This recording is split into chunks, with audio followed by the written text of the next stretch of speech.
Am I crazy, or have we never had a night drive compilation on this channel? Well, call me crazy anyway, while you enjoy this nearly 6-hour compilation of night drive horror stories and other scary driving encounters. Some of these stories come from my other podcast, Tales from the Break Room, which features scary work stories. So be sure to look it up on Spotify or Apple and give it a follow and rating. Thank you. Also, send me your scary stories of the unexplained at darkstories.org. Now, let's begin. My Hound Encounters, from Raven S. Location unknown. I was 20 years old when I first saw the scariest thing of my life. Having been interested in the paranormal at the time, I never really came across anything that scared me, let alone anything that couldn't be explained away. So this was a turning point. I was staying with a friend of mine since my boyfriend at the time and I had recently had some heated arguments due to him trying to keep me inside the house, trying to control me, not letting me see my friends from my hometown. I'll call my friend Sean. One night, Sean and I went outside to have a cigarette before bed. The sunset that evening was beautiful. When I looked across the road a little ways, I saw what appeared to be a big black dog. It was walking towards the house, but just before it got into the yard, it stopped, then turned its head to look at me. The dog stared at me for what seemed like several minutes. Then it turned back to the house and vanished. It didn't run away, it just was there and then it wasn't. I flicked my half-smoked cigarette and quickly walked back inside, grabbing Sean's arm, pulling him with me, then locking the door behind us. "What was that all about?" Sean asked before noticing my paler than normal face. All I said was, "The dog." Skip ahead a few months. I was driving home from work one day with my then boyfriend, Shane. We got to the house right around sunset, when suddenly, sitting in the gravel parking lot across the street from the house, there appeared that big black dog. This time, I could better see its eyes, which were huge, reddish or orangish eyes, and they were locked on the truck I was driving. I gasped, hit the brakes, and ducked down. I could feel my face turning white. Shane looked at me confused, then glanced into the rearview mirror. He must have seen the thing too, as his eyes suddenly grew so wide. He looked back at me with those huge eyes, understanding why I was so terrified. He happened to be one of the few people I told him of the sighting of the first dog, which we now believe to be a hellhound. He got out of the car and began to walk over to the all-black, red-eyed dog. When he came back to the truck and sat down, he was trembling. Without me even asking, he stared straight ahead, then he began to mumble what happened. As soon as I got to the center of the street, it disappeared, vanished into thin air. Between then and now, Shane and I broke up, and I have not seen the Hellhound again. I can't help but wonder if its appearance was perhaps a warning of some kind, but I can't be sure. After doing some research, I did find that Hellhounds are said to be the protectors of the supernatural, guarding its secrecy. Maybe it knew that I was sniffing around things that I shouldn't have been. It just goes to show you that sometimes you don't have to go looking for the paranormal, because the paranormal could come looking for you. Silhouette, from Willoughby Lucas 8. Location, North Carolina. I'm a truck driver, and I've seen a few things that just don't make sense. On a particular occasion, it was about 3 or 4 in the morning, and I was driving my rig to Jacksonville, Florida, from Savannah, Georgia. I was somewhere between exit 49 and 36 on I-95 when it started. I was listening to music on the radio, driving in the center lane of the southbound lanes. I happened to look over, and there I saw a figure, more of a black silhouette, standing on the side of the road. But the thing is, it was too lanky, way too lanky. Human in shape, but not quite human though. Soon enough, I passed it, and I forgot about it. You'd think that was it, but you'd be wrong. A couple of miles down the road, there it was again. But this time its head followed my truck. I could feel its gaze on me. I was already going as fast as my truck could go, the speed limit being 80 miles per hour there. But I could not get rid of the feeling as if it wanted me. 5 minutes went by, having passed it a second time. Yet still, I couldn't shake the feeling that this thing was still nearby, still watching. And sure enough, I saw it again. This time it was in the middle of the road in the right lane. At the time there were other vehicles around me, and one had its headlights on, heading straight for the silhouette. I noticed that the headlights did not shine on the creature, but instead went right through it, as if it wasn't there at all. I thought maybe I was just seeing things, until the car hit its brakes and began to swerve around it. Once the driver regained control, they took off doing at least 100, obviously frightened from what they saw. The creature turned its head towards me as I drew closer. Uncomfortable and frankly a little scared, I did the taboo of moving into the far left lane in a rig. After moving over, the creature shook its head, and as I'm about to pass it, it starts running next to me, staring at me through the window. It keeps up, looking as if it isn't even breaking a sweat. As it was running, it was steadily getting closer to my truck. When it got so close where I couldn't see it due to the height of the windows, I suddenly heard a loud thud and felt the wheels on the truck run something over. When I looked in the mirrors, I saw it go limp in the middle of the road. Then it wisped away like smoke on the wind. When I finally got to a stop to look at my truck, the only damage I saw was a dent in the bumper. There was some sort of black fluid drying on it. I washed the bumper off, but that black substance would not come off. I still make this run on a regular basis, and I often see this thing limping on the side of the road every so often. I don't know what it is, but it is not something of our world. Driving in the Forest, from Ozymandias 111. Location, Arkansas. I was about 20 at the time, and I was in the Navy. I got leave around Christmas, so I went back to my hometown in northwest Louisiana, right next to the border of Arkansas. I decided one day to visit my friend's place who was in Arkansas. He lived across from a lake that was in a national forest. I was driving to his house around 9 p.m. in my old Chevrolet S10. I drove through the forest and around the lake to his place. We started drinking and catching up on things that had happened ever since I went to boot camp. Around 1 a.m., I had overdone the drinking, and I decided I should drive home. A very bad, stupid decision.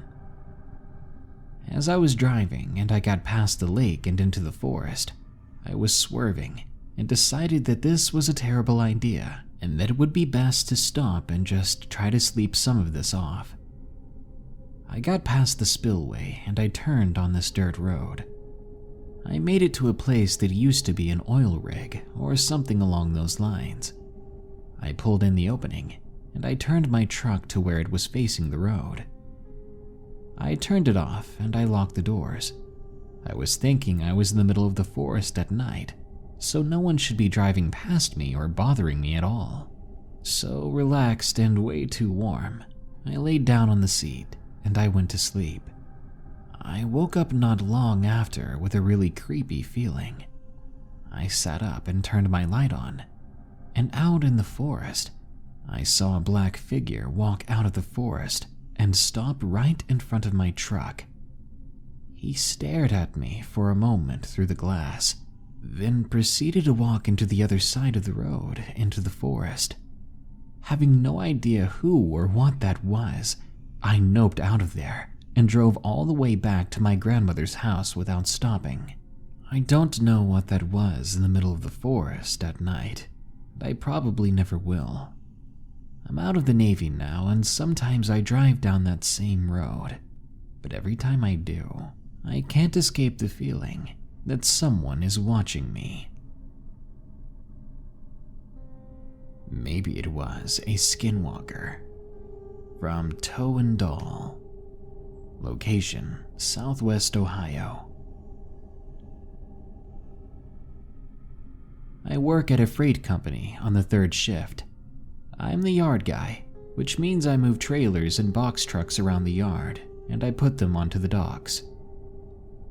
We have 2 poorly lit lots in the back of the building that I frequently have to walk back to, aptly named Backlot 1 and Backlot 2. Creative, I know. This is where the semi-trucks are kept for moving the trailers.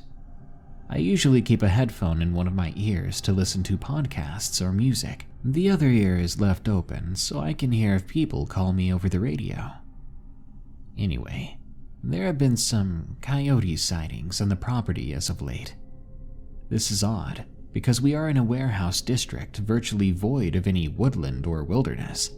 I've personally seen a coyote in Backlot 1 once or twice, but it usually keeps its distance. The first time, I was in my car driving around the lot, looking for trailers left behind. I spotted the coyote out of my driver's side window some ways off. It seemed like your typical coyote, so no big deal. The second time seeing the coyote, I was getting out of a semi to hook up a trailer to move. Immediately as I stepped out of the truck, I felt a presence around me, as if someone was directly behind me. So naturally I turned. I then noticed what looked to be a large reddish dog staring at me. It was maybe 50 yards away. I looked closer, and I recognized it as the coyote that I had spotted before, but oddly, it was much larger than I remembered. I had also taken them to be skittish animals. I didn't think that they would stare you down like this. I shrugged it off as a misjudgment of size on my part, and ignorance on their actual territorial behavior. This was around a month ago as of writing this, and I hadn't seen the coyote again until just the other day. When I was out moving trailers around the morning, I felt that presence again. This time, there was a deep-seated feeling of dread amplifying it. It was as if there was a predator actively hunting me. Look, sometimes I know I can be paranoid. Some of the podcasts I listen to certainly don't help with that. But knowing this about myself, I tried to put it out of my mind, so I switched to some music and went about my business. Fast forward to 2 a.m. I dropped off one of the trailers in Backlot 1, and I got out of the truck to crank down the dolly legs. That's when I explicitly heard someone calling my name. The voice had a bit of a static undertone, like it had come from the radio. I picked up the radio to call my boss, and I asked, "Hey, anybody call for me?" He responded with a quick and simple, "Nope." Like I said before, I'm a bit paranoid, but that voice, I did not imagine it. I heard it. This was enough to make me turn off the music entirely until I was done driving and moving trailers in the yard. When I finally finished, it was 3:45 a.m., and I had to take the semi back to Backlot 2 to drop it off for the driver that comes in later. I finished backing the semi into its spot, and when I turned the engine off and opened the door, I heard a long, drawn-out, staticky voice call, It sounded like someone talking over the walkie-talkie, but it was like it was coming through an old record player or phonograph. Not having my music on, I knew right away that this was not my boss or anyone else that I work with. This was not someone coming over the radio, because this voice had come from directly in front of me. I looked up to see that coyote again, staring at me as usual. It was a good 75 yards away from me at that point. I remember thinking to myself, how did it sound so close to me? The scariest part was it looked like it was smiling, distorting its features so that the edge of its mouth curved to look more human. I stared back in disbelief at that coyote, and I did the only thing that came to mind. I yelled at it, Go on, get out of here." The coyote's reaction to this was not something that I would have expected. It began to stand on its hind legs. As it did this, I heard what sounded like joints popping and cracking. Its shape became more humanoid, with the exception of its legs and head, but its paws dangled from the sides like human arms. As it was reaching an upright position, I had already freaked out and closed the door on the semi, shutting myself back in the truck. I watched the thing's mouth widen into a larger grin, exposing just how many razor-sharp and all too white teeth the thing had. I started the truck, thinking my only way out was to run this thing over, then head back to the dock where my coworkers were, as well as some more illumination. I guess the creature took the truck starting as a challenge, because it suddenly began to bolt towards me. Its new form of locomotion was the most unnatural and surreal thing I'd ever seen. It had this awkward, half-human gait, but it was still faster than I've seen any person run before. I slammed the gas pedal down, and the truck took off. If you've ever seen someone try to floor a semi from idle, then you know I was not going very fast at all. Just when I was about to hit this thing, it jumped to the side of the truck, ran to the edge of back lot 2, and jumped the fence with ease into a small patch of trees. I kept driving and pulled the truck up to our dock for the refuge of the warehouse. As I stepped out of the semi, I could hear a distorted howl from the distance. I quickly looked around the lot from the deck, but I could not see anything. Hopefully, that's the last that I have to see of this thing. When I got back into the office, my boss asked me why I'd brought up the semi to the dock like that. I told him that coyote was back, that it was in the way of where I was supposed to leave it, and I did not feel safe getting out and walking back. I couldn't just tell him what I saw.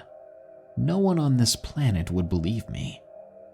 I'd be surprised if they did. I'm afraid to go back to work tonight. I can't even seem to get to sleep now, because every time I close my eyes, I see that grin. There was something in the road. From Hazy Memories 1. Location: Grand Cayman Islands. This story was told to me by my friend a few days ago. This will be from his perspective. When I was a child, my parents moved to the Grand Cayman Islands for work. Being the smallest of 3 boys, I often get teased a lot with ghost stories of haunted pirates and pirate ships. Now, as a child, of course, I would believe them. These stories were often told by the locals when they were drunk. Now, as an adult, I grew skeptical of all the happenings around me. I recently completed my RCIPS, Royal Cayman Islands Police Service basic training, and I'm now a rookie police officer for the Cayman Islands Bowden Town Police Station.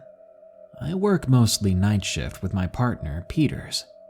We patrol most of the Red Bay area and some parts of Georgetown. We usually take the long route into Georgetown, But on that particular night, we decided to take a shorter road named South Sound. Now this road was much quieter with less traffic, so it's the ideal road to drive at your own pace, which is what I was doing. I was driving at 30 in a 25, sue me, but Peters was asleep so no one could scold me. I bobbed my head to music drifting from the radio as I drove on the dimly lit road. I slowed to a stop at a crossing as I looked for any oncoming traffic. Then I sped off down the road and smiled at the fact that this was peaceful. A few minutes of driving, my headlights reflected off something in the distance. There was something crouched down nearly in the center of the road in the lane I was in. Leaning forwards to get a better view, I realized my light shone through the almost transparent figure. I screeched to a halt, waking up my partner. "The hell, Jones?" he screamed at me, but stopped short when he saw me staring intently at the road. "Do you see that?" I whispered. I was frightened that the thing would hear me. Peters turned to look out the window before hurrying to pull the door. "What are you doing?" I whispered. "Someone could be hurt," he uttered as he got out of the car. I hurriedly stumbled after him and raced to his side where he stood motionless. "Peters, what?" I tried to say, but he suddenly spun around to me quickly, which had me step back in fright. It was there, right? I mean, you saw it too," he asked, while shaking my shoulder. I looked towards where the figure had been, crouched in the middle of the road, and my eyes widened. There was nothing there now, as if the creature had gotten up and walked away without us ever noticing. But there was no way anything could just get up and disappear like that, in merely the time it took Peters and I to exit the car. I know some people will say the story is fake, but you'll never be sure until you drive on that lonely road at night yourself. Old lady walking down the dirt road. From Vici 87. Location unknown. This happened to my brothers over 15 years ago. At the time, we were going through a very hard time financially, so my brothers and their wives lived with us in a single wide trailer outside of our town. The trailer was parked next to the owner's home. We lived 15 minutes away from civilization. From where we lived, there was a highway known to have a woman appear in the back seat of commuters' vehicles and disappear. That's how the story goes, anyway. To get to our home, you have to get off the main road and drive onto a dirt road. We had neighbors that live along the road, and we all knew each other. Since we lived at the end of the road, we saw who came in and who went out. My two older brothers had gone in separate vehicles into town and returned home like 1 minute apart from each other. My brother saw an older lady dressed in black lace from head to toe walking down the road. But as he passed by, he described her skin was so pale, it wasn't even human. He simply sped up a bit and tried to forget about it. A few minutes later, the other brother is driving down the road to get back as well, and he sees the same lady, but something told him to look back. As he looked into his rearview mirror after passing the lady, he saw that the lady had no feet and she was walking onto the property that we lived on. He freaks out and rushes home, yelling to my mother about what he saw, and his brother confirms the story. My mother grew up in Mexico with all its superstition, and she said it could have been La Muerta, or a female entity similar to the Grim Reaper. My mother exits the house to see if she can see the woman, but this non-human lady is no longer there. There was no way it was a normal person, because the road we lived on was a long one. They'd have to be impossibly fast to disappear like that, or, be something supernatural. As if by some bizarre coincidence, it turned out that the landowner's husband was fighting for his life that night, and at one point, his heart even stopped. He survived the night, despite being an older and sickly man. I know it sounds like an urban legend, but it happened to the most skeptical members of my family, my brothers. Chama Skinwalker, from Sabrum 1300. Location: Santa Fe, New Mexico. A while back, when I was maybe 10 or 11, my mom had a fiancé who was a nurse in Santa Fe, New Mexico. We lived in Colorado, but we traveled down there and stayed there many times. Usually, we would go home the morning after he got off work, because it was such a long drive, but this time he just wanted to get back home. He got off at 10 p.m. My mom insisted that we get a room. She seemed a little worried about driving so long and so late, and I had a feeling she was worried about something else as well. About 3 hours later, my mom's fiancé said he was too tired and he had to rest for a few. Again, while driving, my mom insisted that we just get a room. My mom eventually gave up. By this time, I was already asleep in the back of our Hummer. I woke up to what almost felt like a truck running into us and my mom screaming. The Hummer was on its passenger side wheels, tipping back and forth.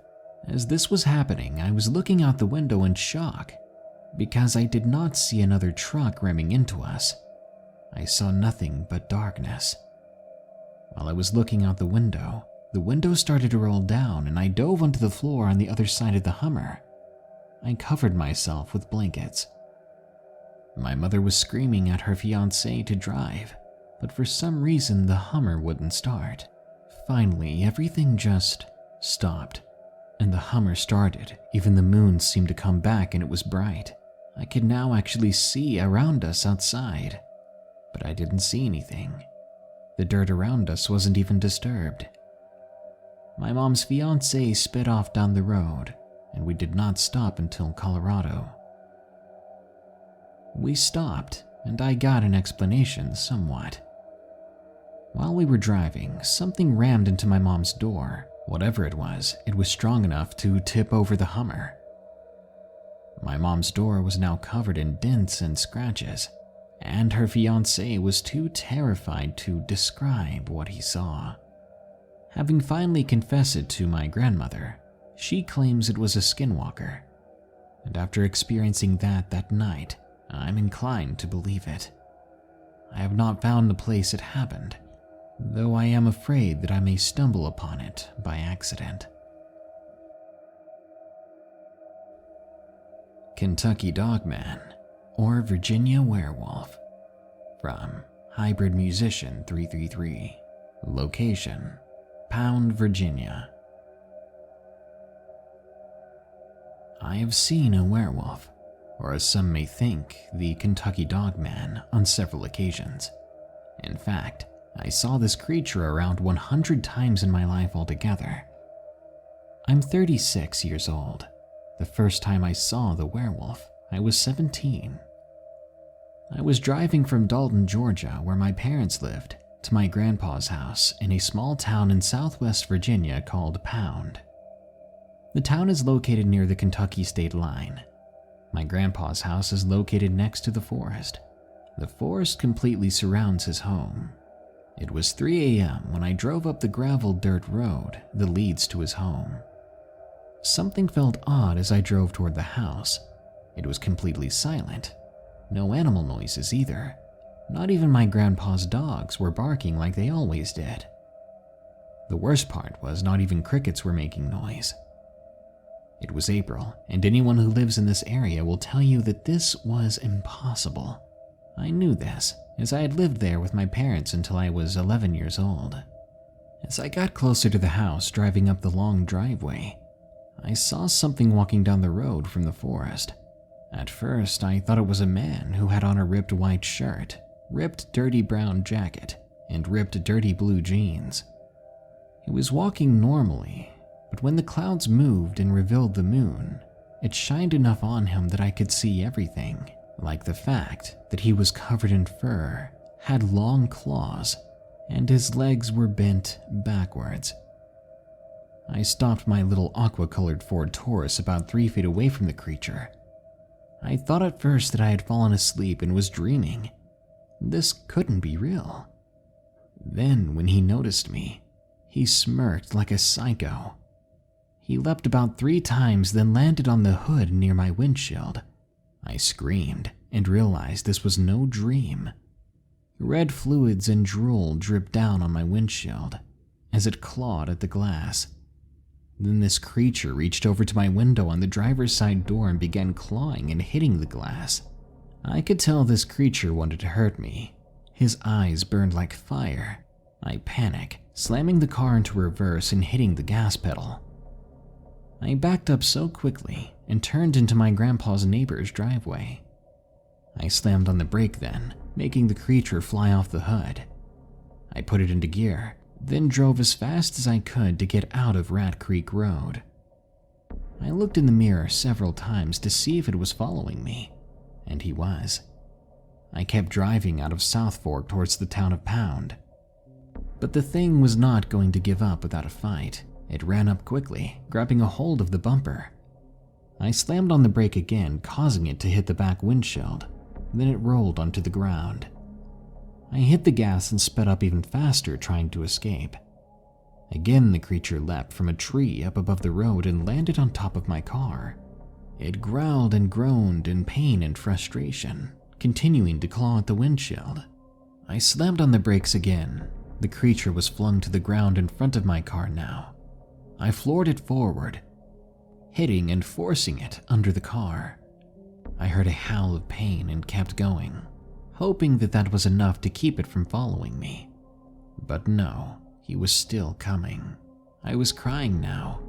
This fear was overwhelming, and I knew if it caught me, then that would be the end of me. When I made it to the main road, after one more chilling howl, the creature turned back. I sped to my friend's house, crying and panicking about the experience. It took me a half hour to calm down. I had actually seen and been attacked by a werewolf. Or as some people who I spoke with have told me, it was a dogman. I live on the same land my grandpa's house is located on now, and sadly, that may mean that I see that thing again. Be careful out there and watch out, because you may be the next one this happens to. The Lizard Humanoid. From Anonymous. Location unknown. This story is from my father, who told me about it one day. One late night, him and his girlfriend at the time were driving somewhere. He had to be cautious since it was so dark outside. As he slowly drove down the road, his girlfriend suddenly said, "What is that thing?" My dad looked over to the spot on the side of the road where she was pointing. He saw this thing walking around. When he passed it, it kept pace with his car. He said it was shaped like a short person, but with reptilian features. He couldn't tell if it was just a person playing a prank or if it was real. But in his opinion, those scales on it, they were far too real. They never knew what the thing was. Alien, humanoid, or who knows. He was just happy that it eventually stopped running after them, because its claws looked razor sharp. Now, get ready for a blast from the past. The following story is a scary good one from 2017 that many of you may not have heard. As it fits this topic, I hope you enjoy it. Michigan Dogmen. Submitted by Jenkins.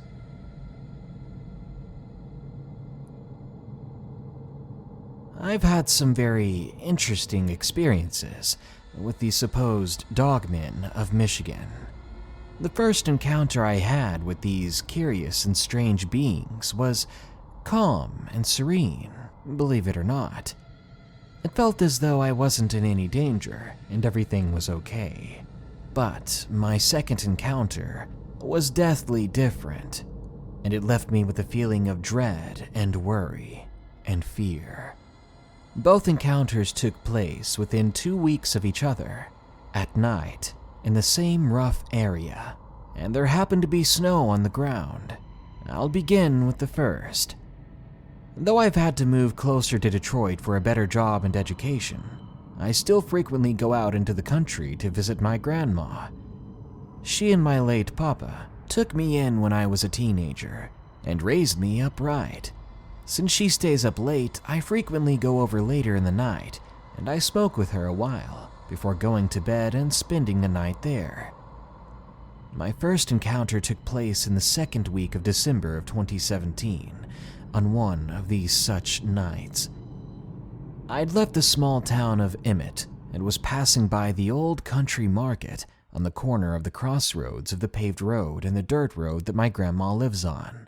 It was a rare occasion, as I hadn't turned on my radio, and I was mainly just contemplating where my life was going. You see, my dad passed away in early June of the same year, and I'd found myself in an overpriced apartment with our remaining family dog and my new cat. It was a nerve-wracking change, and I was soon thinking over all the things that could have been and would never be anymore. The slow speed limit on this road gave me plenty of time to ponder over my life, and it also let me feel a distinct change in the scenery. Up ahead, the treetops seemed to move far less. Sure, the forest would block a lot of wind from moving bushes and dead cattails, but the treetops usually moved freely with the wind. The only reason I noticed how still the night was because my eyes were drawn to the bright moon, acting as a sentinel to all the nighttime travelers. On the other side of the road, the treetops were swaying and bending to the wind's whims, but for some reason, on the right side, they were like statues. It struck me as odd, but it didn't scare me, really. Deciding to check out what might be going on in those woods, I slowed to a stop in front of them. This was the area that divided my grandma's property from her neighbors. At first, my eyes noticed nothing as they adjusted, but once they were fully adjusted to the dark, they did focus in on something. The figure, it was dark brown with touches of black and white. It was fur that I was looking at, and then I saw a face as well as a tail. The animal was on all fours. It looked similar to a massive husky or malamute of some sort. I was genuinely concerned that someone had lost their pet, so I began to grab a Slim Jim I'd bought and some of my cheese crackers, hoping to lure it over. The thought that this animal may be aggressive never even crossed my mind, since my gut was telling me it was safe. I've found lost dogs before in these woods and had managed to get them to come with me at night, so this was really nothing new. Cracking open my car door slowly, I stepped out into the frigid air and began to approach the edge of the woods. Without the dark tinted windows limiting my sight, I could see the large dog was staring at me. It had the most human-looking blue eyes. They were deep and vivid and emotional. All the regret and sadness I felt from overthinking life in the car ride began to vanish away from my mind.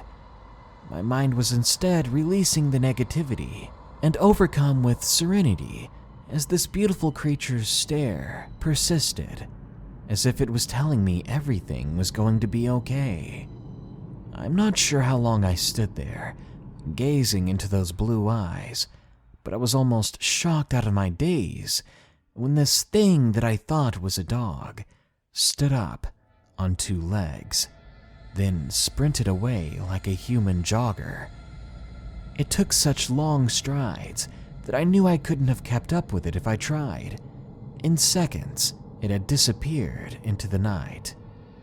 Due to the clear moon, I should have been able to see it better, but it seemed to just wisp away with the wind. And speaking of which, oddly enough, the wind was once more rocking the treetops. I stood there, outside my car, leaning on the passenger side for several minutes. Curiosity and wonder were coursing through my veins, and my need for answers held me to my spot. I wanted to see if I could see the gentle and wonderful creature once more. Once my nose began to go numb, I forced myself back into my car and drove the 20 feet to my grandma's driveway. Once in the house, I asked my grandma if she had seen anything, but she hadn't. But her dogs were very much on edge, and they were looking out the windows constantly in her bedroom because her windows faced towards that same stretch of woods. They weren't angry. They didn't have any fur standing up. They just looked out the windows attentively, as though they weren't sure how to feel about whatever they were seeing or waiting for. After seating myself across from Grandma at the table to smoke, I told her of my sighting of the weird giant dog, and I told her of the way it walked on 2 legs. She said she had never seen anything like it, but she did believe me. I was told that I was crazy for ever leaving my car for a giant dog like that. Whether my gut told me it was safe or not, my grandma didn't trust stray dogs, let alone some werewolf. We dropped the matter after I was scolded and continued to smoke cigarettes while we chit-chatted and caught up. The second encounter was like the reverse side of a coin. It left me unnerved to my core. Once again, it happened within a mile of my grandma's home. This time, it was coming from the back way home from Yale. It was just before the turn on my grandma's road. Snow was coming down fast, and the wind was picking up the tiny flakes and gusting them, so you couldn't see 10 feet in front of your car. Which is why severe alarm bells went off in my head, when suddenly, the snow completely stopped. I slowed down, and just as I did, one of the upright, giant, husky things took 2 strides across the street and paused near a street sign. It was at least 3 feet above the top of the sign. It was so tall, and it had molten malice in its yellow amber eyes. We locked gazes, and I felt my heart sink to the bottom of my chest. I had to get out of there. Whatever this one was, it felt angry. I didn't feel safe. It was dark black with gray touches on its face and mane, and it was definitely not happy to see me watching it traversing the road. The predatory look it gave as it turned its body to face my tiny 2001 Dodge Neon was enough to get me moving out of that area as quickly as the snow would allow. But as I drove, the thing began to come at me, like an animal chasing you away from its territory. And in that moment, I'd never felt more like prey. I wasn't sure if my car could even outrun it. With the size of its legs and the length of its strides, it easily outpaced me on the snow-covered roads. Luckily for me, the creature decided to stop. Perhaps it was just giving me a warning.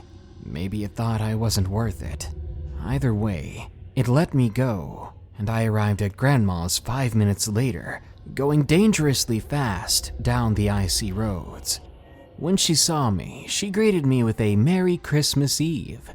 But once she saw my face, she began to question what happened, and I told her. I was shaking, not from the cold, but from the panic and terror that I still felt. I felt that if I turned around at any given moment, I would see that thing staring at me from the woods. The anxiety didn't leave me for a couple of hours as we sat there and smoked cigarettes.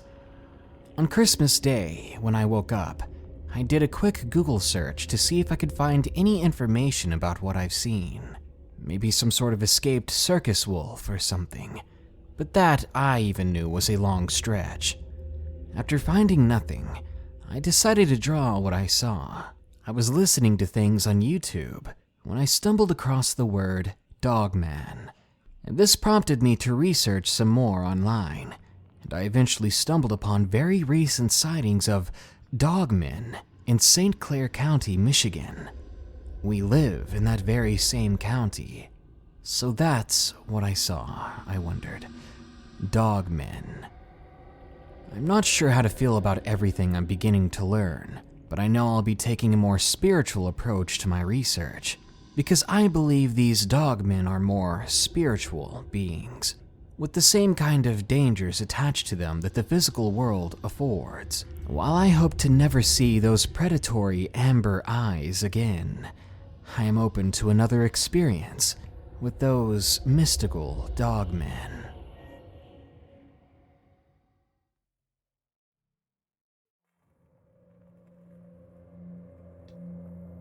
The Ghost Car, from Caddy Vengeance. I had a good sit-down with my mom to reminisce about some of the odd happenings in our lives. One in particular kind of stuck out. Back in the day, my sister was in marching band all 4 years of her high school career. Usually, I tagged along when my parents, well, usually just my mom, drove her to football games and competitions.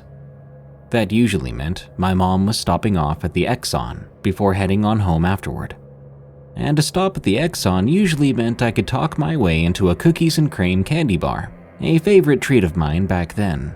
It was later in the fall around this time, and as usual, I went along with my mom to drop my sister off at a game.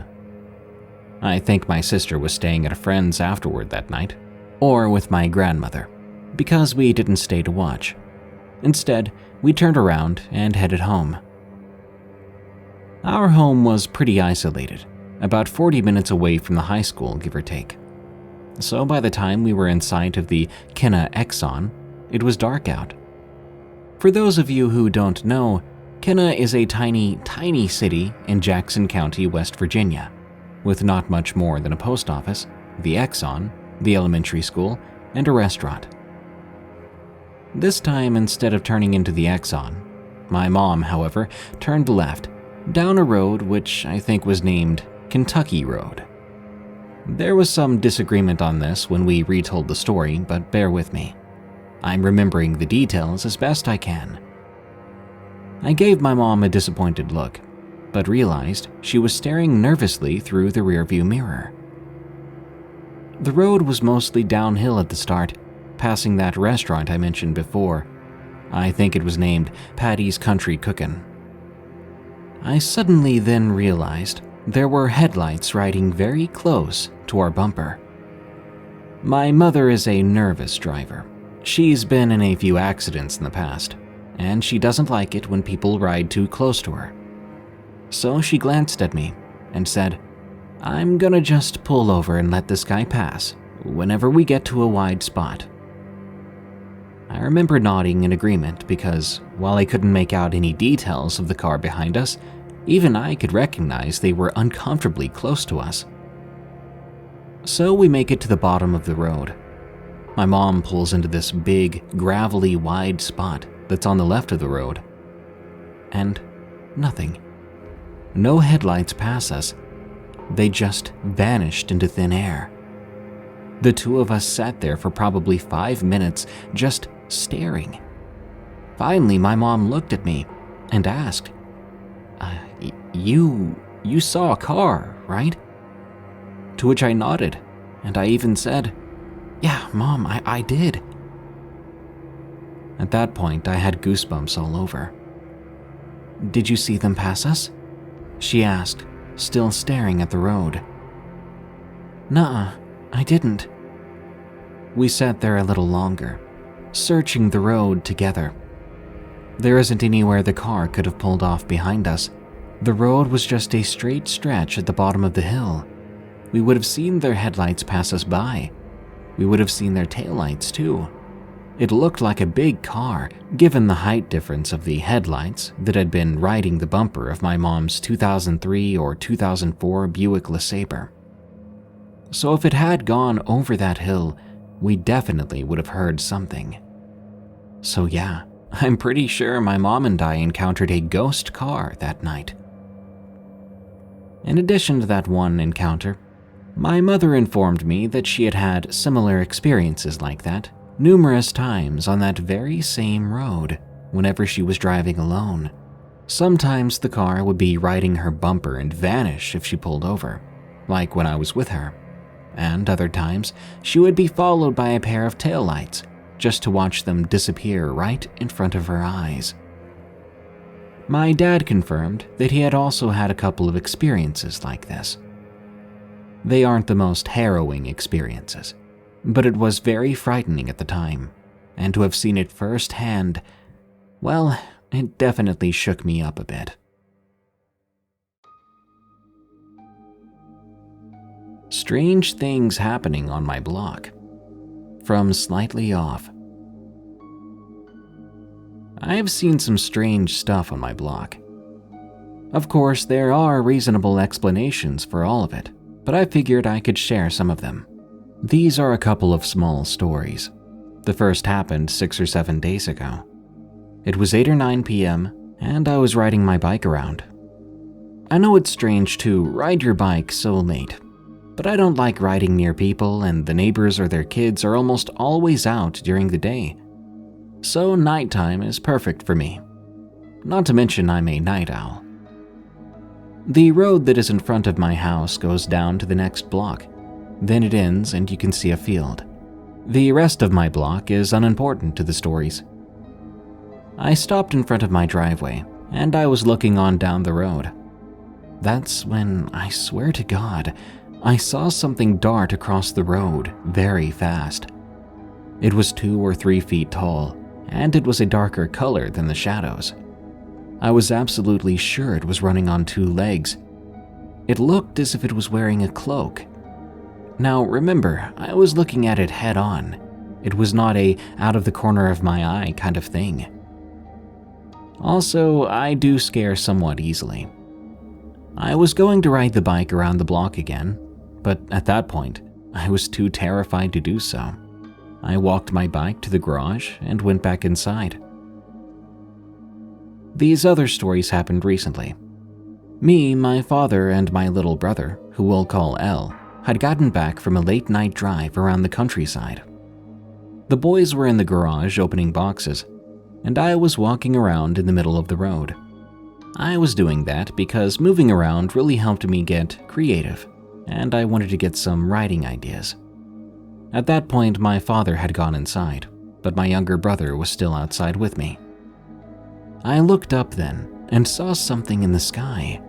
It looked like airplane lights, but I could see almost a round outline around it, and I noticed there was another one. Suddenly, a loud, growling, gurgling-like noise scared the living daylights out of me. Then, my cat, Silverbells, was running like a bat out of heck towards me. I told my brother to get my dad, because I figured my dad would know what was going on. He came back outside with my mother. We looked at the object, and it was just hovering in place. I told them about what I saw and the noise. My mom seemed very unconcerned about the lights, and was more concerned about the figure and noise, which apparently thoroughly creeped her out. We went back inside together, and that's the last of it. If I see anything else crazy, I'll let you know. Skinwalker in Santa Cruz. From That Person. I'm a female, and this was in 2017. I was still in high school at the time as a senior. My favorite things back then were hiking and photography. Oh, and camping. I loved camping. I would go out camping every chance I got. I would especially love going camping with my 2 best friends, Sarah and Sally. One day in the winter season, we decided to go on a trip to Santa Cruz. We realized it was a very big tourist attraction, so we decided to camp out in the mountains. It was a 3-day camping trip, altogether about a 4-hour drive from where we live. We gathered our things and headed off. It was just us on the road singing along to songs with snacks and all that. Honestly, I think we got a little too distracted, because we were on a road going through a very small town. This place was almost like a ghost town. It was pitch black, but we had to go through to get to the main road to the campgrounds. At the time, it was so dark, and we knew there might be deer, but we didn't expect to see any in the middle of this ghost town. Lo and behold, we spotted a deer right in the middle of the darkness. Its eyes seemed lifeless, and it just stood right in the middle of the road. Slowly, we passed by it. It seemed to just follow us with its eyes. Then, eventually, it just walked away. This kind of creeped all of us out. We knew that deer usually ran away from threats, especially vehicles on the road. But this one didn't seem to care, and even walked away slowly. We said nothing about it to each other at the moment. I felt like I wasn't the only one who felt as if they had a boulder in the pit of their stomach. And I could tell you now, it was not road sickness. We got there at about 9 p.m., which was way too late. We'd fallen way behind due to overpacking. When we got there, Sarah, who was driving, parked the car. We sat there for a minute. They seemed scared, like they had a second thought about our trip, maybe thinking about going home. Suddenly, Sally said, "Well, it's dark. Shouldn't we wait until it's light out to set up? Maybe we should just sleep here for tonight." We decided that was a good and smart idea. We pulled out some blankets from our bags, and we settled down in the car. We talked for about 2 hours, and one by one we fell asleep. I think we only slept about 3 hours. I awoke to a scurrying sound. It was coming from right outside the car. I picked up my phone, and I looked at the time. It was 1 a.m. I was confused and tired. Suddenly, I heard it again. I was going to brush it off as deer, and I laid my head back down. But suddenly, I heard tapping on the window behind me. I then saw that Sarah was looking behind me, not saying anything. Frozen in terror, I slowly turned and looked up. There it was, that deer. The deer we'd passed earlier on that dark road. It had dark, pit-like eyes, so dark it seemed like its eyes had been cut out. It almost looked dead, but it was alive somehow. Its body was so altered and messed up, it looked like it got hit by a truck and just got back up like it was nothing. It was so unnatural. It began to hit its antlers against the side of the car. Then I watched as it stood on 2 legs and began to scream. That was a noise unlike anything I'd ever heard. We all screamed back. Sarah and I forgot that Sally was in the back, but we were all seeing it. Sarah had a tendency to freeze up. I had to shake her to snap her out of it. She finally came to and responded, quickly turning on the car and immediately putting it into drive. That monster deer thing quickly followed us, but Sarah stepped on the gas. Before we knew it, we were pushing 80 miles per hour. Before long, its roaring and screaming behind us became distant, though that chase felt as if it went on forever. Soon we reached that little town, and we looked behind us, not seeing anything out of the ordinary anymore. Despite that, we took no chances and just kept driving for about 2 more hours, and we didn't stop until the sun began to rise. We got to a hotel. We decided to stay indoors that weekend. We haven't gone camping since then, and I'm not sure if we ever will. To this day, Sarah still calls me when she has nightmares about the thing, and I'm not too far behind her. True Iowa Windigo Encounter from Anonymous. This is a true encounter. The story takes place when I was a junior in high school. I grew up in a small town in northwest Iowa. I'll leave the name of the town out of the story, but it was built in the mid to late 1800s in a valley. Unknown to me until a few months later, this valley was sacred to the Sioux Indians who lived here before the settlers came. With this new information, I was able to finally tie up my experience, finally giving it closure. Now, I was an idiot my sophomore summer, Just before my junior year, I got into drinking and got really close to my small group of friends. Sadly, that summer ended and we began school again. I would run cross-country, so I'm very familiar with all the roads and trails in and near town. One night, my friend and I'll call my friend D for the story, were at a volleyball game. We decided that we would leave early to go rip a few darts like normal idiotic teenagers. I didn't like cigarettes, but I knew he did, and he didn't like to smoke alone, so I went with him to keep him company. We figured we'd just go to the cemetery to smoke that night. It was quiet there and very secluded from the rest of town. Now, I was employed by that cemetery over the summer to mow and trim the gravestones, so I'm quite familiar with it. I find it very beautiful in the summer because it has rolling hills and a unique shape. We drove over to Dee's house to get the cigarettes. Then we drove over to the cemetery so we didn't get caught. We parked right in front of the mower shed, which was on the north side of the cemetery. This cemetery has the shape of a rectangle. It's about half a mile long and an eighth mile wide. Every about 200 feet or so, a new section begins. The cemetery faced east to west the long way. Gravel roads separated the sections. The back part, which was also the older part, has more trees, and the only side of it that doesn't have a forest across from it is the east side, where the road is. Otherwise, the whole cemetery is just in the middle of the woods. We climbed out of the Jeep and began to just walk around the gravel roads with only our phone flashlights. It was around 9 p.m. and pitch black otherwise. We would actually run these gravel roads for cross-country practice sometimes, so the two of us were quite familiar with where we were.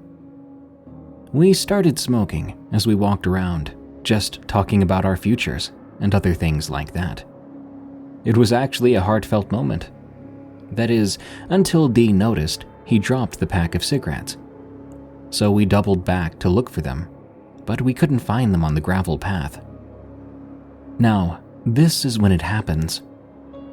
I know this sounds corny and cliché, but it's the honest truth. As we were searching for the cigarettes, Dean noticed something in the woods. We were on the north side, the oldest side, closest to the woods. He told me that he saw something glowing in the dark. He said they looked like yellow dots. I looked all over the same place he was looking, but I didn't see them.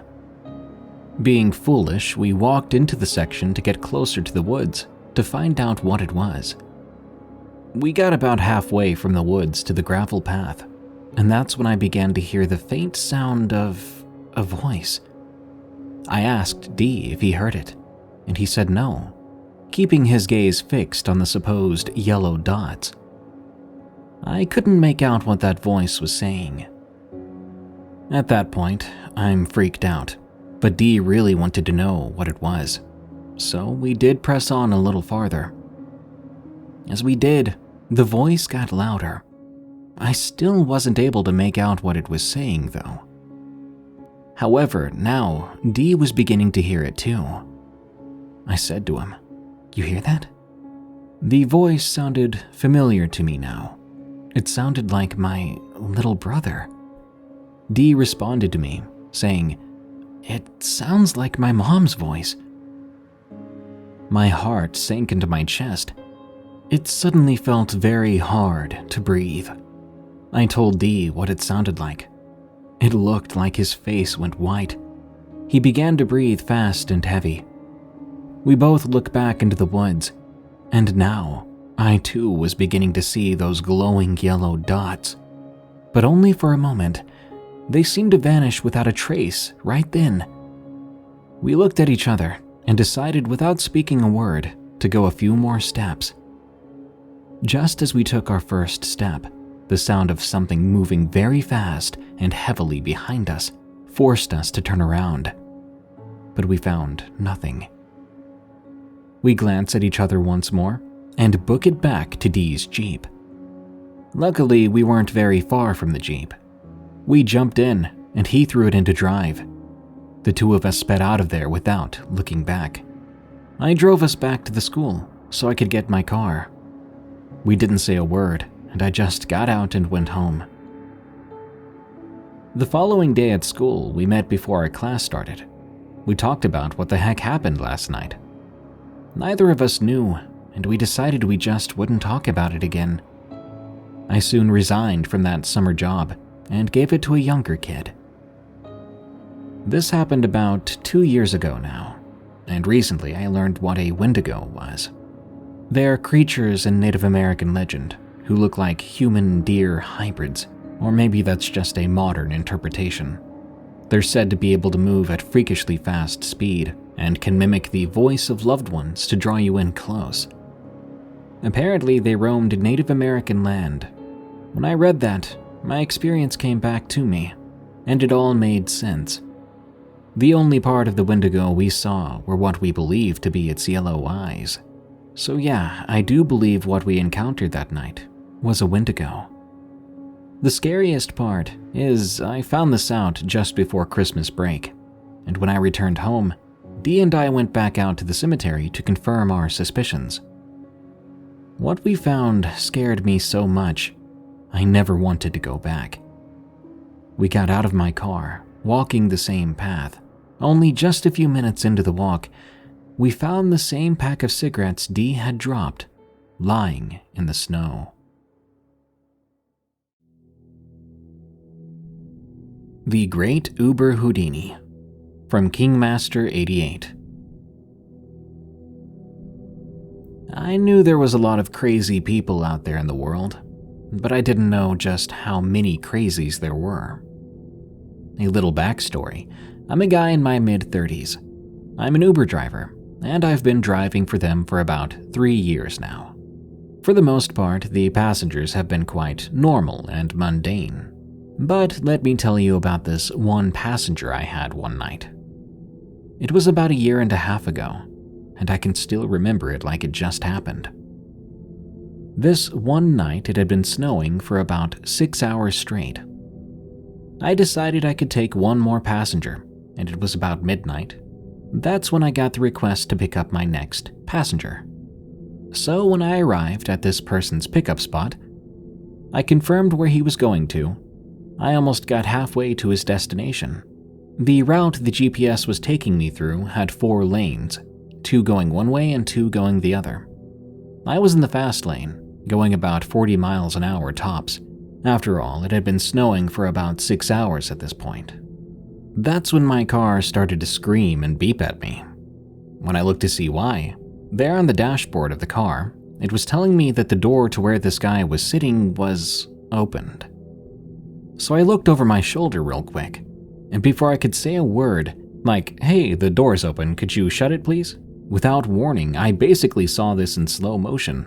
The guy opened the door all the way up, jumped out of my car while it was going about 40 miles per hour, and hit the ground, beginning to slide. When I saw this happen, I slammed on my brakes and came to a complete stop. The guy was lucky there were no other cars out at this time of night. But when my car finally came to a stop, I turned around in my seat to see where this guy was at. I saw him quickly get back up to his feet and take off running like a madman, as if the fall had never fazed him. When he took off running, that back door he just jumped out of was still open, so I got out, went around, and closed the door. When I got back into the driver's seat, I drove in the direction I last saw him running, just in case he needed some medical assistance or something. I got over to where I last saw him, and poof, he disappeared into the night.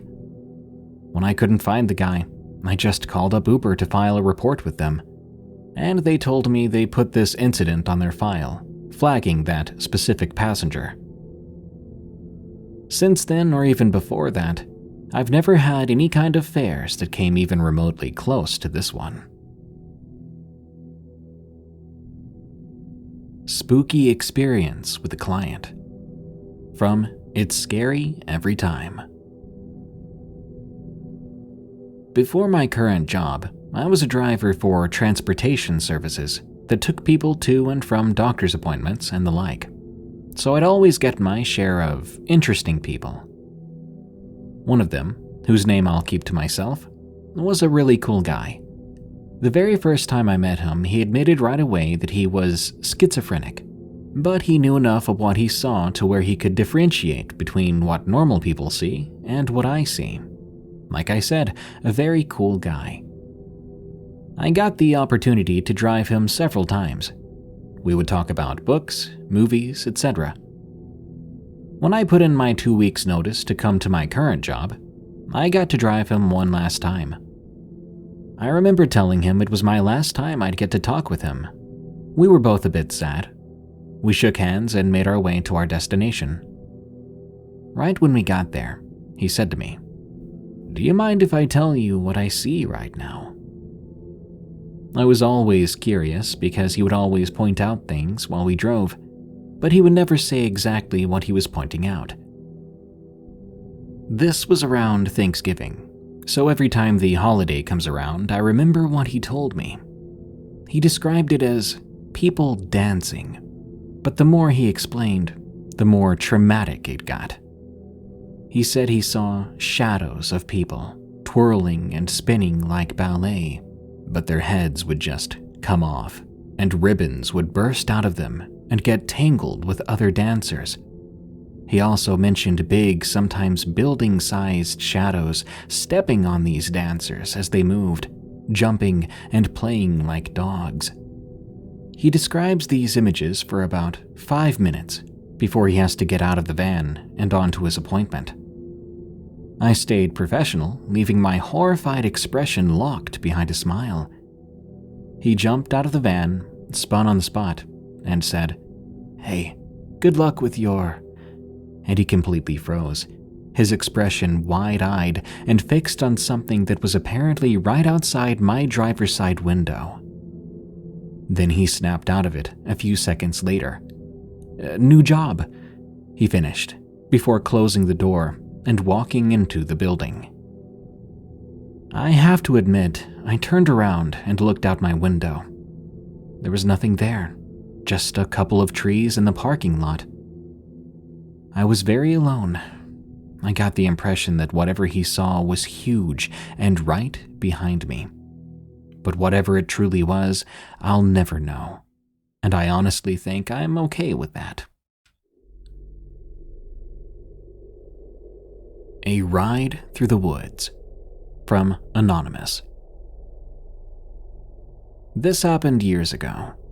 I was in high school, and I was part of our school's winter drumline. After one of our practices, a few of us hung out for a while and discussed creepy and scary things. One of my friends, we'll call him B, told us of an abandoned neighborhood not too far from us. We'd all planned on going after one of our competitions. There were 5 of us, myself and B, and our other friends, J, G, and M. B drove his car with G, and I was in the back seat of J's car with him in the passenger seat. We followed B into the nearby woods and onto the streets of the abandoned neighborhood. It was creepy. The houses were broken down, and the streetlights didn't work. The only way we could really see was thanks to our flashlights and headlights. We drove up to an abandoned playground and stopped. B, G, and M refused to get out of the cars. J and I, however, decided to go. We both exited the vehicle and the whole area was eerily quiet. J and I pulled out our pocket knives, which were the only weapons we had. This playground was as run down as the rest of the place. We walked towards it. There was a jungle gym with a slide and a sketchy-looking swing set. Beyond the playground was the woods. We heard movement inside those woods and decided to nope the heck out of there. We ran back to the car and followed B once more. We called B and put it on speaker so we could all talk, and B did the same. The whole neighborhood was creepy, and we didn't feel like leaving the safety of our cars, and I'm glad we didn't. After a bit, B over the phone said, "What the heck?" We came to a stop, and I looked over the seats. Some guy had walked up to B's car. I couldn't make out what he looked like, but we were overhearing a conversation through the phone. The man was saying that his car was stuck in the mud from the rain from the previous day. We could see the taillights of the car a bit away. We could even hear some woman cackling in the distance. The man's story sounded genuine. The problem was, there was no rain in the area yesterday, or at all this week for that matter. B was trying to talk to the man when I happened to glance at the house to our right. I saw several people sneaking out of the place. I spoke up. "Oh crap, drive." That's all anyone needed to hear. We floored it out of there. I turned back and saw about 20 people running out of the houses right towards us. The car that was supposedly stuck in the mud floored it out of the mud as well to chase after us.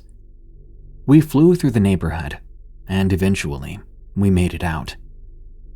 The car chasing us stopped before coming out of the neighborhood. We caught our breaths at a Steak and Shake and talked over what happened. We vowed to never return to that neighborhood, and we called the cops. We never did learn about what happened, and I hope those people never took any lives.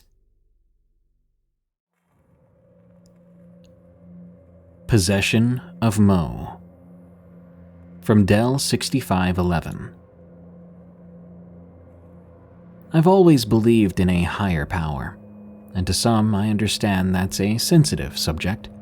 But no matter what anyone believes, I think if you believe in good, you really have to believe in evil as well. You can't just have one without the other. So with that in mind, I'd like to tell you about 2 encounters that made me a believer in evil spirits. I used to have this friend. We'll call him Mo for privacy's sake. Mo and I grew up together, and we were as close as brothers for many years. As we got older, we went our separate ways, but that's another story. Anyway, he and I used to do everything together, and he even lived with me a couple of times. Mo had a rough upbringing, so my dad really felt the need to help him out, and I was happy because I wasn't alone anymore. I was an only child for a military mechanic and a waitress, so I would spend a lot of time at home by myself. We had a mutual friend who was a youth pastor that we went to school with. He was young for that job title, but he was very charismatic, and we enjoyed the church he was at. So Mo and I decided to start going there. One summer, we were having a revival with a preacher who was doing sermons about something he called spiritual warfare. Mo and I were a little bit skeptical, as we had never really thought much about demons or evil spirits. We left the church one night, making our way back home, which was about a 45-minute drive through the woods and farmlands of southern Georgia.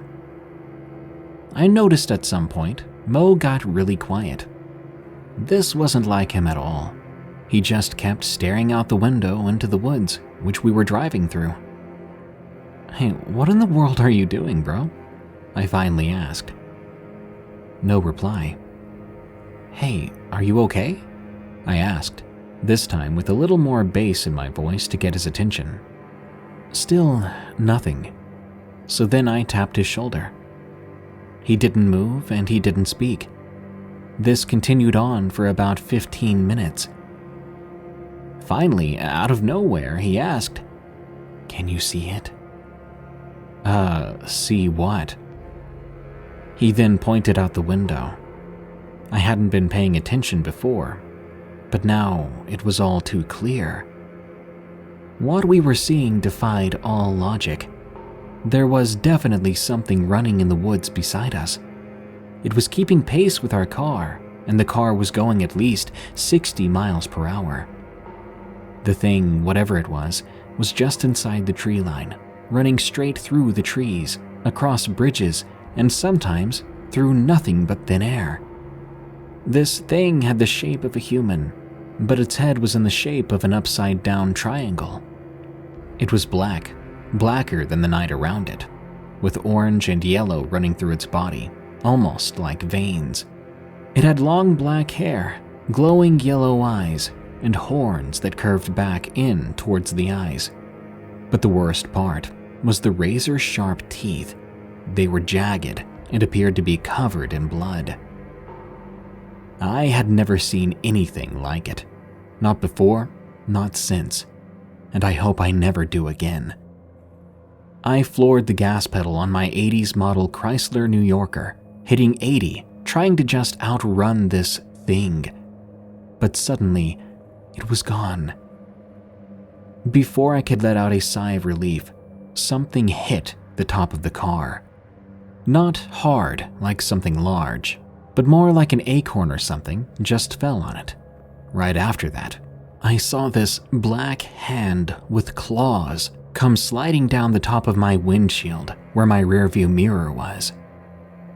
Instantly, I slammed on the brakes, and that hand disappeared. But we didn't see anything fall off the car. Until this point, Mo had been silent. Suddenly, he just screamed, "Get us out of here!" We drove away as quickly as we possibly could. We didn't see anything else on the way home, and we didn't stop again until we arrived back at my house.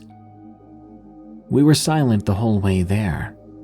Only after we got ready for bed did Mo finally want to talk about what we saw. We discussed it for hours, wondering if the church service had anything to do with what we'd seen. We tried to talk to a couple of people about it, but they were very skeptical, so we just stopped bringing it up. We didn't want to be called liars or be ridiculed, but we knew what we saw, and it definitely wasn't natural. Fast forward years later, and I had moved up to North Georgia. My mother and father had split up, and I moved in with my dad. Eventually, Mo was looking for a change, and he asked if he could stay with us for a bit. I was more than happy to have him back around. I'd started dating a girl whose uncle was a pastor for a small church, and I taught Sunday school there. Mo wanted to give the church I was at a try, and he fit in perfect with all of us. Once again, everything just seemed right with the world, or so I thought. After Mo moved in, things at my house got a little weird. We would hear footsteps in the living room outside my bedroom door, and we would see flashes of light, like a shadow walking past a lamp on the floor. We would check, but no one would be there. We just chalked it up to being in an old house with creaking wood floors. After church one Sunday night, we went back home to get some rest and to get ready for work the next day. I was laying out my uniform when Mo walked into my room with a weird look on his face. He almost looked like he was in pain. "Call the pastor, now. I feel like I'm gonna die. This can't wait." I was caught off guard. He had seemed fine not 5 minutes earlier, but now he didn't look like the same person. His eyes were black. His face looked almost sunk in, like a corpse, and his skin looked almost yellow. I asked him if he needed to go to the hospital or something, but he screamed back, "No, it's not medical. He won't leave me alone." Who?" I asked, in almost a low growl, in a voice that was not his. He just looked at me and said, "You know who." I called the pastor, who told me to meet him at the church immediately. We flew back to the church, arriving at almost the same time as the pastor.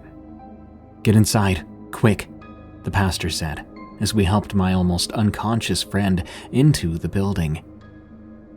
We set him up on a pew, and we started to pray for him. The pastor prayed for deliverance from this spirit, and Mo started getting nauseous. He even threw up a couple of times. All of a sudden, I felt what can only be described as a hurricane-force wind blowing past me towards the front door. Then, Mo seemed to regain control of himself, as his color and eyes went back to normal. The pastor said that he had felt the spirit earlier, but it was unclear to him where it was coming from, that he had felt something messing with him, trying to discourage him during the services that day. As we talked about this, and we walked outside, across the street there were cop cars. When the cops saw us outside, they came over and they asked us if we had seen anyone near the building, because apparently An alarm had been tripped and they were sent to investigate. We just looked at each other in shock. Could this spirit have done that as it fled the church? Everything went back to normal after that. Mo found a job and got his own place, and I moved after my father passed away and began building a new life.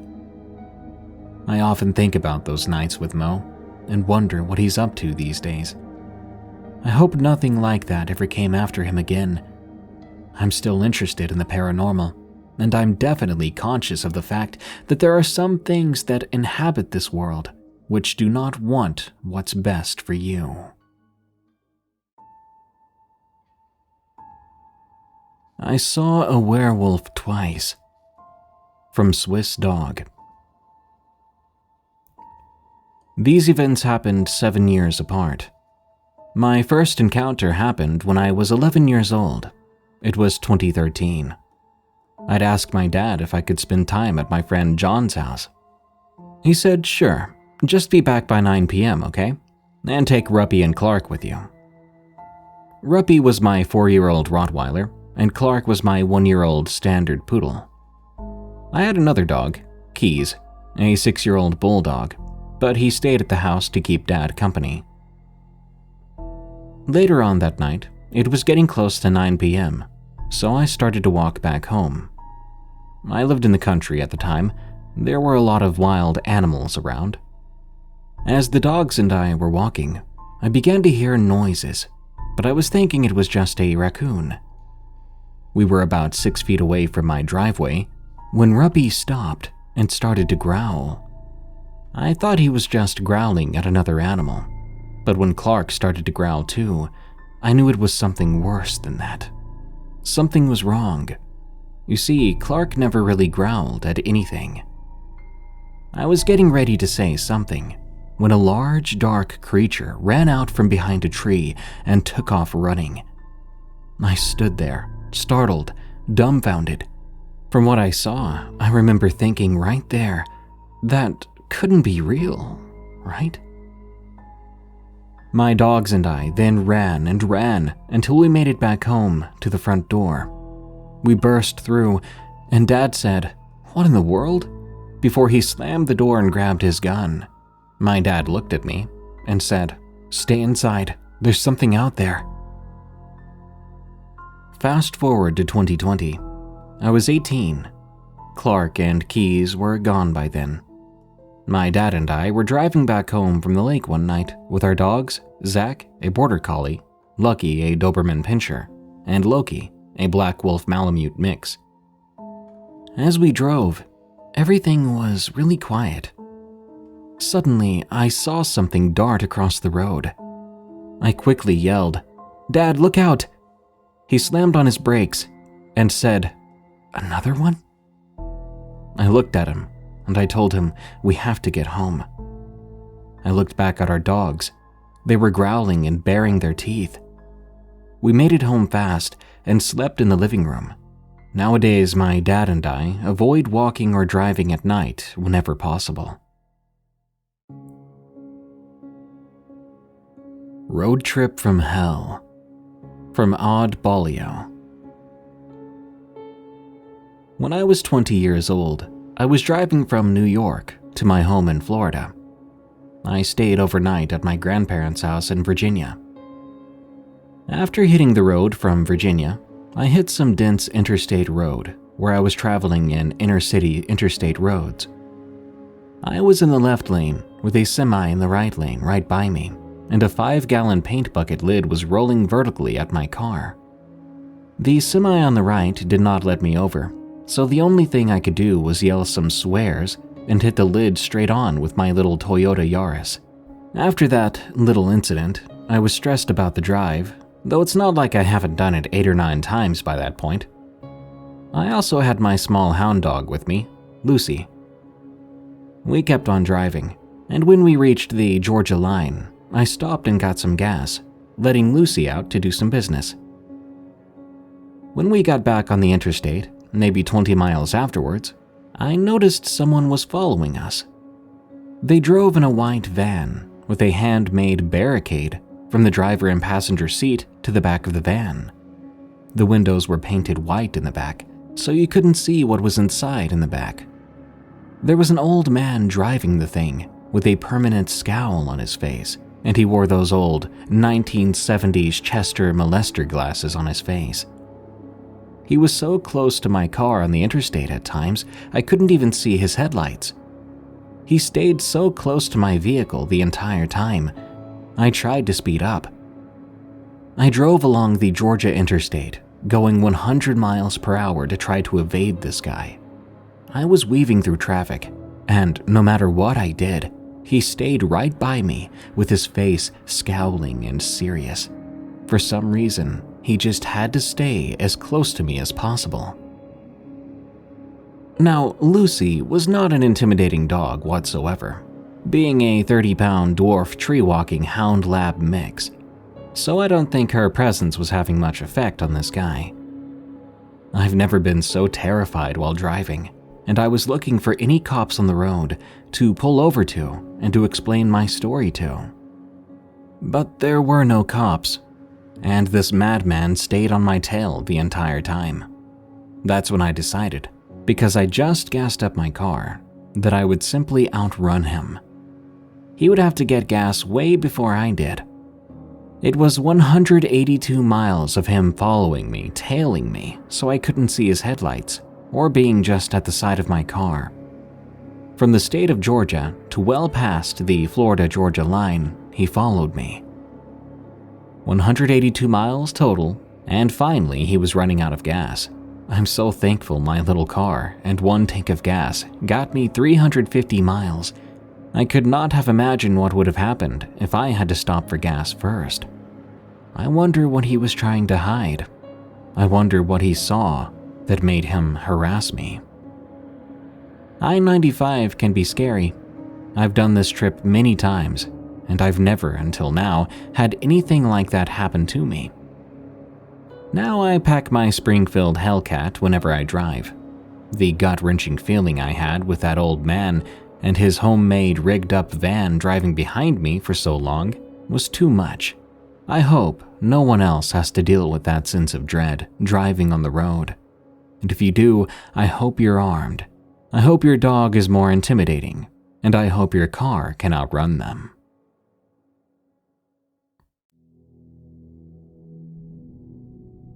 Hangman's Bridge, from Lacey. There is a bridge in Missouri close to Kansas City, which we call Hangman's Bridge. A few of my friends and I went there one night a year ago. I'd seen it once or twice in the daytime, and I always got chills from it then. But that night, my friends and I were looking for places to take photos of. Well, when driving up to it, you pass under a train bridge first, and when we passed through there, we thought we saw someone. But when we looked around, there was no one there. We just passed this off as a figment of our imaginations. Maybe we were looking for things. I mean, we were hoping to see some ghosts and whatnot. About 3 minutes later, we pull up to the Hangman's Bridge and we get out. We started to walk around. As we got under the bridge, I felt like someone was watching me, and so did my friends. They were taking photos, and I just kept getting this feeling that I needed to look up. So I did, but I didn't see anything out of the ordinary. I shrugged this off as my imagination again, until out of nowhere, a rock was thrown at me from underneath the bridge. One thing to note is that there are metal bars under the bridge that are super thin. There's no way anyone could be up there, and there was no car driving on the bridge. After the first rock was thrown, a few more flew in, hitting me in the leg and arm. I looked over at my friends. They were also being peppered by rocks. We quickly ran back to the van and got inside. We made a U-turn on the road, so we would have to drive under it. As we drove under the bridge, I kid you not, the van just died, and it wouldn't start. At this point, we were freaking out and terrified. We started to hear these thumping sounds, and we saw rocks being thrown at the van. But we couldn't find who was doing it. We didn't see anyone outside. Just then, it felt as if someone was shaking the van, and we started to tremble ourselves. This went on for about 10 minutes. Then, finally, we were able to start the van, and we drove away as fast as possible, no doubt breaking the speed limit. We drove back out to my place and just sat outside for a while, too freaked out to move. A few days later, I looked up Hangman's Bridge, and I found out that it was used back in the 1800s as a dumping ground for bodies. Now, I knew about the name, but not the story, and apparently there was a man hung there, but I couldn't find the reason why. Apparently, the noose hung there for a very long time, and apparently some very foolish person cut it down as a souvenir and took it home. I wonder how haunted that noose might be. This was one of the craziest things that happened to me, and one of many stories I have to tell. If you're ever in Kansas City, and someone asks if you want to visit Hangman's Bridge, I'd say at least don't do it at night. They saw something in the tree. From T.J. Sowers. When my dad was about 17 years old, and his friend was looking through a scope out of his window, he turned the scope towards an old oak tree. And bizarrely enough, he saw two ladies in the tree. He said one was an old witchy-looking woman, and the other was a beautiful young woman who looked more like a princess, and the tree itself was full of snakes, spiders, and scorpions. They ran over to the tree to try to talk to these ladies. The younger lady just looked down at my dad and his friend like she wanted to talk to them, but couldn't. After trying to get their attention, they eventually gave up and went inside. They went to sleep, and the next morning they woke up and looked out the window again. They saw this giant spider jump out of the tree. Once again they left, going towards the tree, this time on a mission to see this spider to see if they could kill it. They even grabbed some weapons. My dad grabbed a 12 gauge, and his friend grabbed a shovel. They ran over to the neighbor's yard to go kill it. As soon as they got there, the spider stopped moving, and before their eyes, it turned into a rock with legs that were now sticks. The neighbor ran out and said to get out of his yard. My dad told me and my sister about it, and we wanted to go drive by and see if the tree was still there. After a trip to the Oregon coast, we finally got the chance to go to Estacada, Oregon. We drove by the house again. As we were looking towards the tree, we saw that the tree was gone. There wasn't even any stump or dirt spots where it used to be. After that, for some time, I felt as if I was being watched. It's a crazy story, but my dad swears this to be true.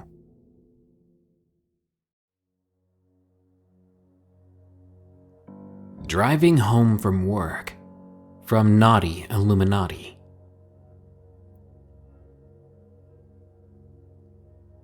When you work an hour away from home, it's quite a pain to have to drive 2 hours a day. An hour there and an hour back. You end up getting used to it.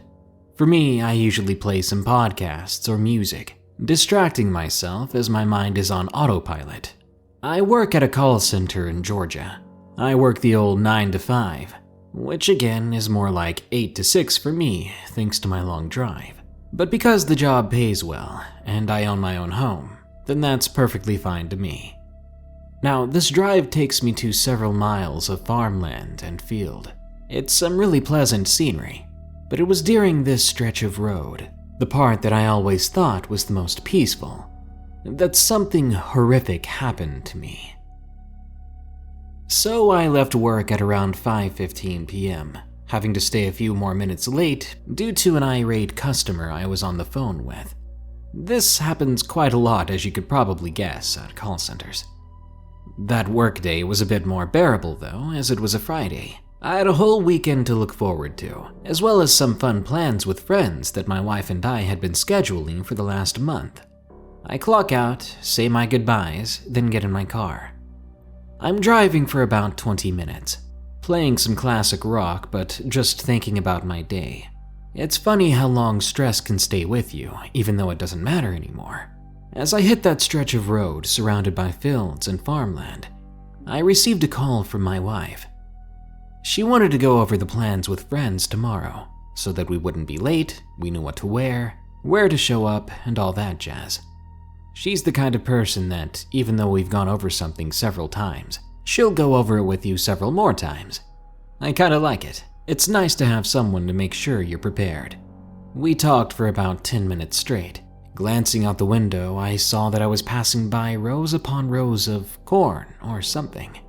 The sun was going down in the distance, and it was quite beautiful. I looked back in front of me, just in time to slam on my brakes as I nearly ran over some person. Before my wife even knew that something was going on my end, the phone was thrown from my hands by the sudden stopping force, smacking into the windshield.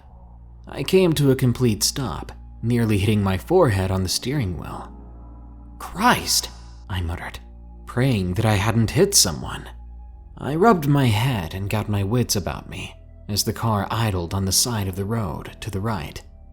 I went straight for my phone with my foot still on the brake. The glass of the windshield where it had hit was perfectly fine, but my phone's screen had all but shattered.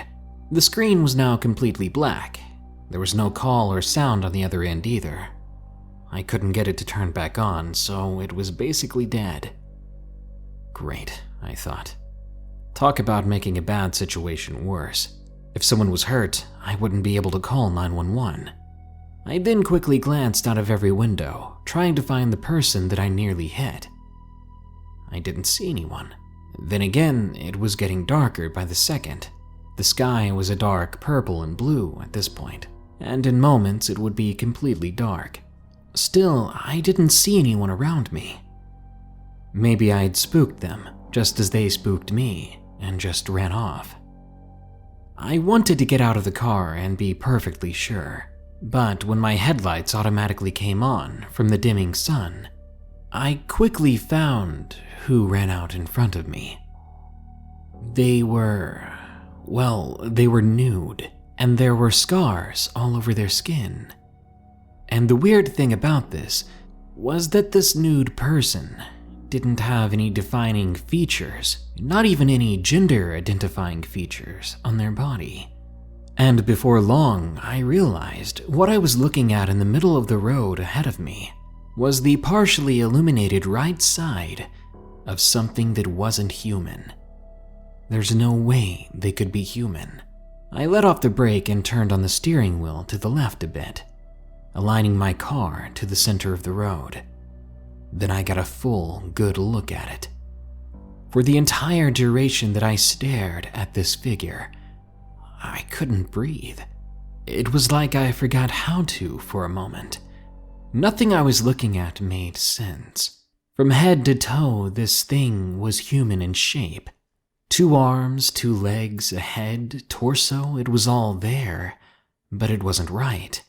Imagine taking a nude photo of a person, and then using the smudge tool on Photoshop. That's what it reminded me of. Its flesh was just all sagging skin and scars, and when I finally looked at its face, I was even more terrified than I thought I could be. It didn't have eyes or nose, I don't think. All that was on its face was 2 diagonal slits and a mouth. The thing sort of twitched and stayed put. During this time that I was horrified of what I was looking at, I was desperately trying to make sense of it, and I even had the thought in my head that maybe I did hit the person, and they came out looking like that. But that's stupid. I know how stupid it sounds now. But being scared, being worried like that, it can do things to your head. As I was still moments away from realizing that I should get out of there or call for help, this creature made the first move, and what a move it was. It took off on 2 legs at such high speed that I lost sight of it almost immediately. It ran off to my right, and I thought that it ran off into one of these fields. I quickly found myself glancing out the windows trying to locate it again, because when you see something that horrifying, you want to keep your eyes on it. You never want to lose track of that spider in your room. But soon I heard something instead of seeing it. The sound of my passenger side door being opened. I slammed my foot on the gas pedal, too scared to look over to see if someone got inside. I don't think they did, because I heard the door slam shut from the force of me flooring it. But I also heard something dragging on the road outside. Whatever had grabbed the door was still holding on to it. I began to swerve left and right.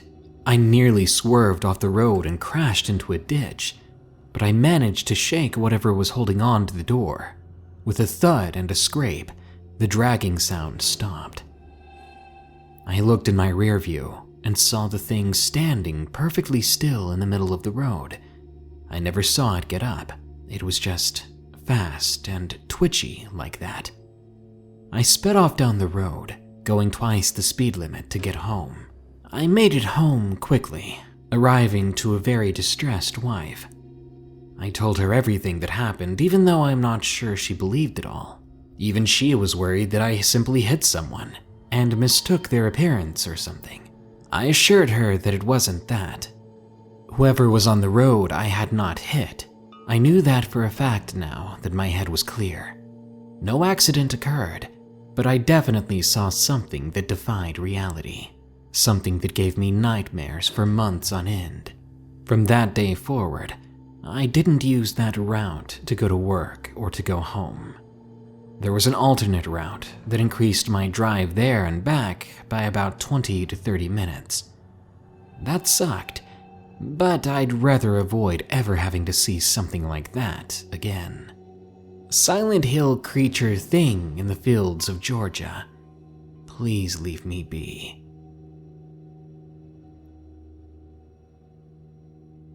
The Longest Wait, from 82 Karen.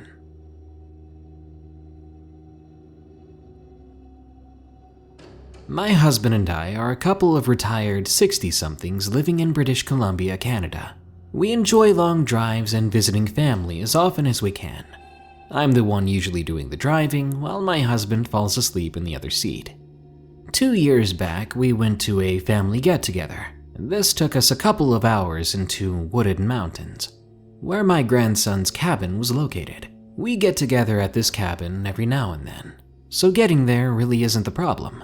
It's our car, which is in worse shape than we are. We've been driving this 96 Ford Taurus with over 320,000 miles for years. It's never let us down before, probably because my husband took good care of it. But it was getting up there in miles and years. It was going to break down sooner or later. I'd been telling him that, but he refused to listen. And wouldn't you know it, on our way to the cabin, it did just that. It left us stranded on the side of a wooded mountain road in the middle of the night. I think it was 8:20 p.m. Can't be exactly sure. All I know is that it was dark. My husband was tired and ready for another nap, which he settled in for after contacting the local tow company. Luckily, our BCAA would cover it, but it would be 45 minutes before the tow could come. Considering it would take about 60 minutes for someone from my grandson's house to come get us, we just waited for the tow. The tow company would get us closer to my grandson anyway, so I let them know not to bother coming to rescue us, that we'd be up there and just a little late. You may be wondering why it's so late. I forgot to mention that we would be spending the night that weekend. Our family get-togethers are often multiple nights, not just one. Anyway, we were sitting in the car just trying to keep ourselves distracted. My husband was soon snoring in the other seat, while I was flicking through the pages of a home decoration magazine. The dome lights were still functioning, luckily for me. Otherwise, I'd be crazy bored, and a bit creeped out. For as long as I lived in British Columbia, deep woods, especially dark deep woods like this, have always been eerie to me. Trees hide things, and so does the dark. When you put those things together, in my mind, anything could be out there. Sadly, this idea was confirmed to me that very night. After waiting about half an hour, I heard something to the left where the road would be. I thought maybe a car was coming up in the distance, or maybe some woodland critters were about to cross the road. When I looked over, I didn't see anything. I stared out the window for a while before that whole feeling creeped out in the woods thing kicked in, so I soon went back to reading. I read for a few more minutes before I heard something else coming from the same side of the car. I glanced over. I screamed. I screamed loud enough to freak out what was out there, as well as my husband.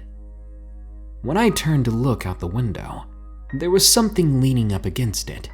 What I saw was a big hairy claw pressed up against the window and a long canine-like snout sniffing the edge of the window.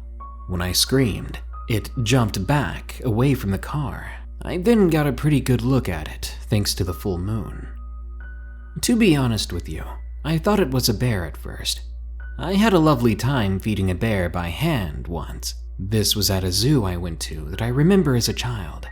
I clearly remember what bears looked like and how they moved and walked, so my theory that this creature was a bear was soon tossed right out the window. It stood on two legs for far too long, and when it began to walk a bit, it was far too graceful and walked more like a person. It had the features of a wolf, pointed ears, shaggy fur, canine snout. But when it walked, it had its hands sort of in front of its body facing each other, palms open. It didn't swing its arms back and forth like a person would. Its legs were thick, and they had one extra joint compared to a person's. I was startled once again when I heard behind me, "What in God's name?" It was my husband, who was wide awake and staring at the same odd scene as I. I reprimanded him for startling me, and then looked back at the creature, who was starting to walk around the car.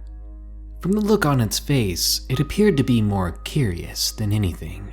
Maybe a bit cautious too. But who wouldn't be? Maybe it had never seen a car up close before. Watching it walk around was really bizarre. Seriously, it walked like a person. Walking was second nature to it. Seeing something walk on two legs that isn't a person is a really creepy experience.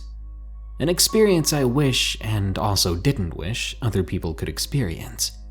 As it's walking, all the while, it's staring into the car at us.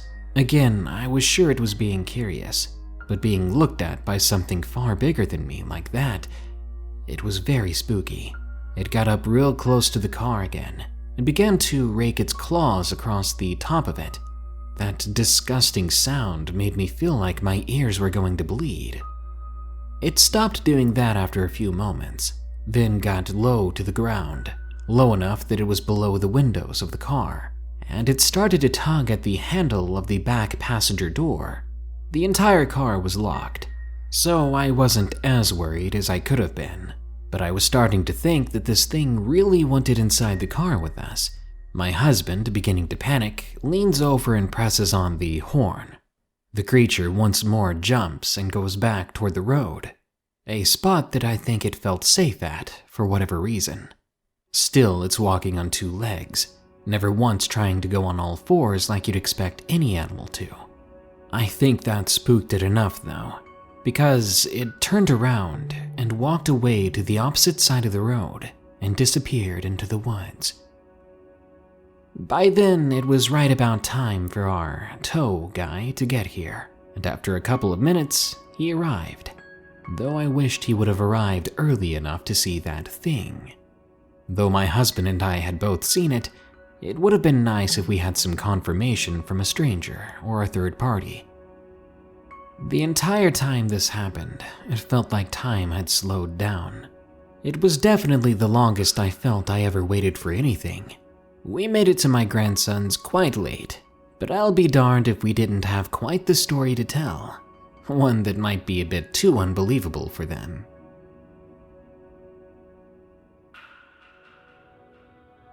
What I saw as a police officer. From Anonymous. I work as a cop. A couple of years ago, I was often working nights in a patrol car, setting up speed traps at the local racing intersection, and responding to any late-night calls. This being middle of nowhere, Tennessee, not a lot happened. This particular incident happened on a night where my only call was a domestic dispute out in the country. We were always getting domestic dispute calls from this couple out there. A couple of married farmers that didn't belong together but didn't get the hint. They'd been married 20 years, but fought nightly, and they didn't pay peace of mind to their neighbors who lived actually quite close to them. It was pretty irritating. The husband drank a little too much and had a temper, but his wife had an even bigger temper, one that didn't need to hide below some alcohol. Even still, after leaving that call that night, I couldn't be sure if I was more sorry for him or for her, but in the end I just felt sorry for myself. Their home was located on an old country highway, one of those old long roads that used to be a heavily traveled highway, but now is nothing more than a glorified dirt road, now that the gravel was beginning to crumble. It was in such bad shape that you didn't want to drive more than 25 going through it.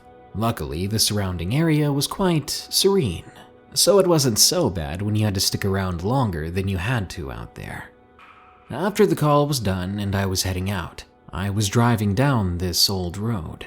Must have been driving 10 minutes or so, when I spotted a broken down vehicle on the side of the road. I'd come in from a different direction, so I wouldn't have seen this car until now. And considering this particular section of the road was pretty heavily traveled during the weekdays by commercial vehicles and loggers, it was something that needed to be dealt with. And yeah, I know how it sounds. It was an old torn apart highway, but it was still quite well traveled by people who worked out here, and there were quite a few of them at that. Anyway, this sucker was going to need a windshield tag, so I got out of the car with my torch, and I began to circle the vehicle, shining my lights inside of it to make sure no one was in there. It was empty and seemingly abandoned, and there wasn't a tag in the window yet. So I began to write it up. I was going to have this vehicle towed in the next few days if no one came to get it. At least then it would be out of the way and not a hazard.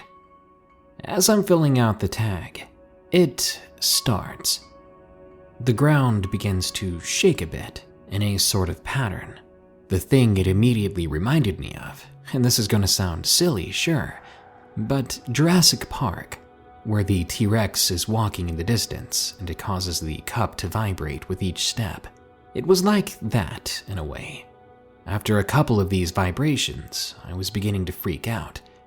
And then there was a sound of something shifting within the trees to the left of me, just beyond where the car was abandoned. I shone my torch in that direction, but I didn't see anything at first, just trees. And then those vibrating footsteps continued, and I could see faint movement beyond the shadows. My knees grew weak, and I realized I was scared. I quickly reminded myself that I had a gun in case something bad did happen, but that didn't comfort me as much as it should have. I found myself backpedaling toward my police cruiser. The footsteps were massive. Whatever they were coming from was extremely heavy and quite slow, but I could tell it was moving, getting closer. As I stood there, leaning against the police cruiser and trembling, I watched a colossal, slow figure move from the left side of the road to the right. The whole time I was shining my torchlight at it, only able to shine one part of the enormous thing at a time. I could see hair at first, long wavy hair that looked dirty and matted, a bit damp too. I then saw short legs that ended in awkwardly shaped feet with nails that curled inward. Then I peered towards its face. Its face reminded me of a mix between a brown bear and a sloth. But the problem with that is, the entirety of this thing was too big. Take the biggest brown bear you've ever seen and multiply it by 4 and you might have something that big. This thing was so huge, it looked as if it could tear one of the oak trees nearby right out of the ground and use it as a back scratcher. I've heard plenty of stories of Bigfoot, aliens, and crap. All these weird creatures that are creepy or they're kind of bigger than you that you don't want to see in the woods. But I've never, ever heard tales of something this big. It made sense. I mean, if something like this lived in the woods, it would be easily found, or so you'd think. In a couple of behemoth-sized steps, it was already across the road. Though it was slow for its size, I'm not sure I could keep up with it, with how big it was. I'm standing there, wondering what I should do. Do you call things like this in? I mean, you wouldn't call in the fact that you just encountered a deer. It's wildlife, right? I didn't know what to do at all. Besides, if I did call it in, how would dispatch take that or respond to it? Suddenly, my legs stopped trembling, and I found a source of motivation within me. One that I didn't think I'd have. I was curious. Terrified, sure, but I was curious. Latching on harder to my torch, I ran into the woods following the trail of this thing. I ran off into the woods, trying to get a better look at it. The amount of distance it had already covered between the trees was astounding. The trees weren't especially thick in this area. When something did get in its way, it was sure to bend them out of the way, though it seemed to be careful not to break any. That was odd. There must have been a reason for that. I ran for several minutes, but I was never able to catch up to it, though its footprints were very obviously there, though they looked more like a trail than prints, like it was dragging its back feet instead of raising them. I was out of breath after a while, and I decided to head back. I didn't want to leave my police cruiser alone. I then thought that maybe the camera on the cruiser would have caught this thing in action, but sadly the cruiser was facing at such an angle that all it really captured was me riding up a windshield tag next to that abandoned car on the shoulder. I sat in the cruiser for a while, thinking about what had just happened, wondering what I was going to say to my colleagues. I even took pictures of its trail, but I ended up recycling that phone later on, so I don't have a picture to show here. I did show it to some friends, who simply said it could have been an ATV or a tractor or something. And so far, no matter who I've told, they don't believe my story. And instead of finishing up my windshield tag, I ended up letting someone else do it later the next day. I was kinda creeped out by that area. I was sure that that creature wasn't hostile, but I didn't want to know what it felt like to be squished or flattened by that creature by accident, which I'm sure has happened to some unsuspecting deer or wildlife. With something that big, you'd be nothing more than a cricket. That's not the end of this story. Maybe the end to my story, but I ended up getting some more information from someone who encountered something weird in the same region. I knew this lady who worked for the Forest Service. We chatted for a while whenever we came into contact with each other. She always had a lot of fun stories to tell about her time on the job, but this one in particular was quite interesting to me, because I'm sure that my experience has something to do with hers. She had gotten reports of illegal logging going on in the woods over there. When she showed up, she definitely saw signs of something going on, but instead of finding traces of human logging, what she saw were branches torn asunder from trees. Some trees ripped out of the ground, partially eaten and chewed, and she swears that whatever chewed up these trees and pulled them out would had to have been huge to leave bite marks that big. And whatever did that was also peeling leaves off the trees with ease. There were healthy trees out there, completely scraped and void of leaves. Dozens of them were found like that. Whoever reported this had said that they had heard sounds like trees breaking and being cut down in the middle of the night. That's why they thought it was illegal logging. After hearing this story, and considering my own experience, there was only one thing I knew of that could do that was big enough to leave teeth marks that big, big enough to strip clean leaves from trees. But I don't know what to call it. I don't even know what it is. But I guess it's good to know that it's an herbivore. So I guess you're perfectly fine, as long as you don't piss it off or accidentally step under its walking path. If you have any ideas as to what this creature could be, let me know. In the meantime, I'm going to try not to think about how sharing the fate that those trees did would be terrible.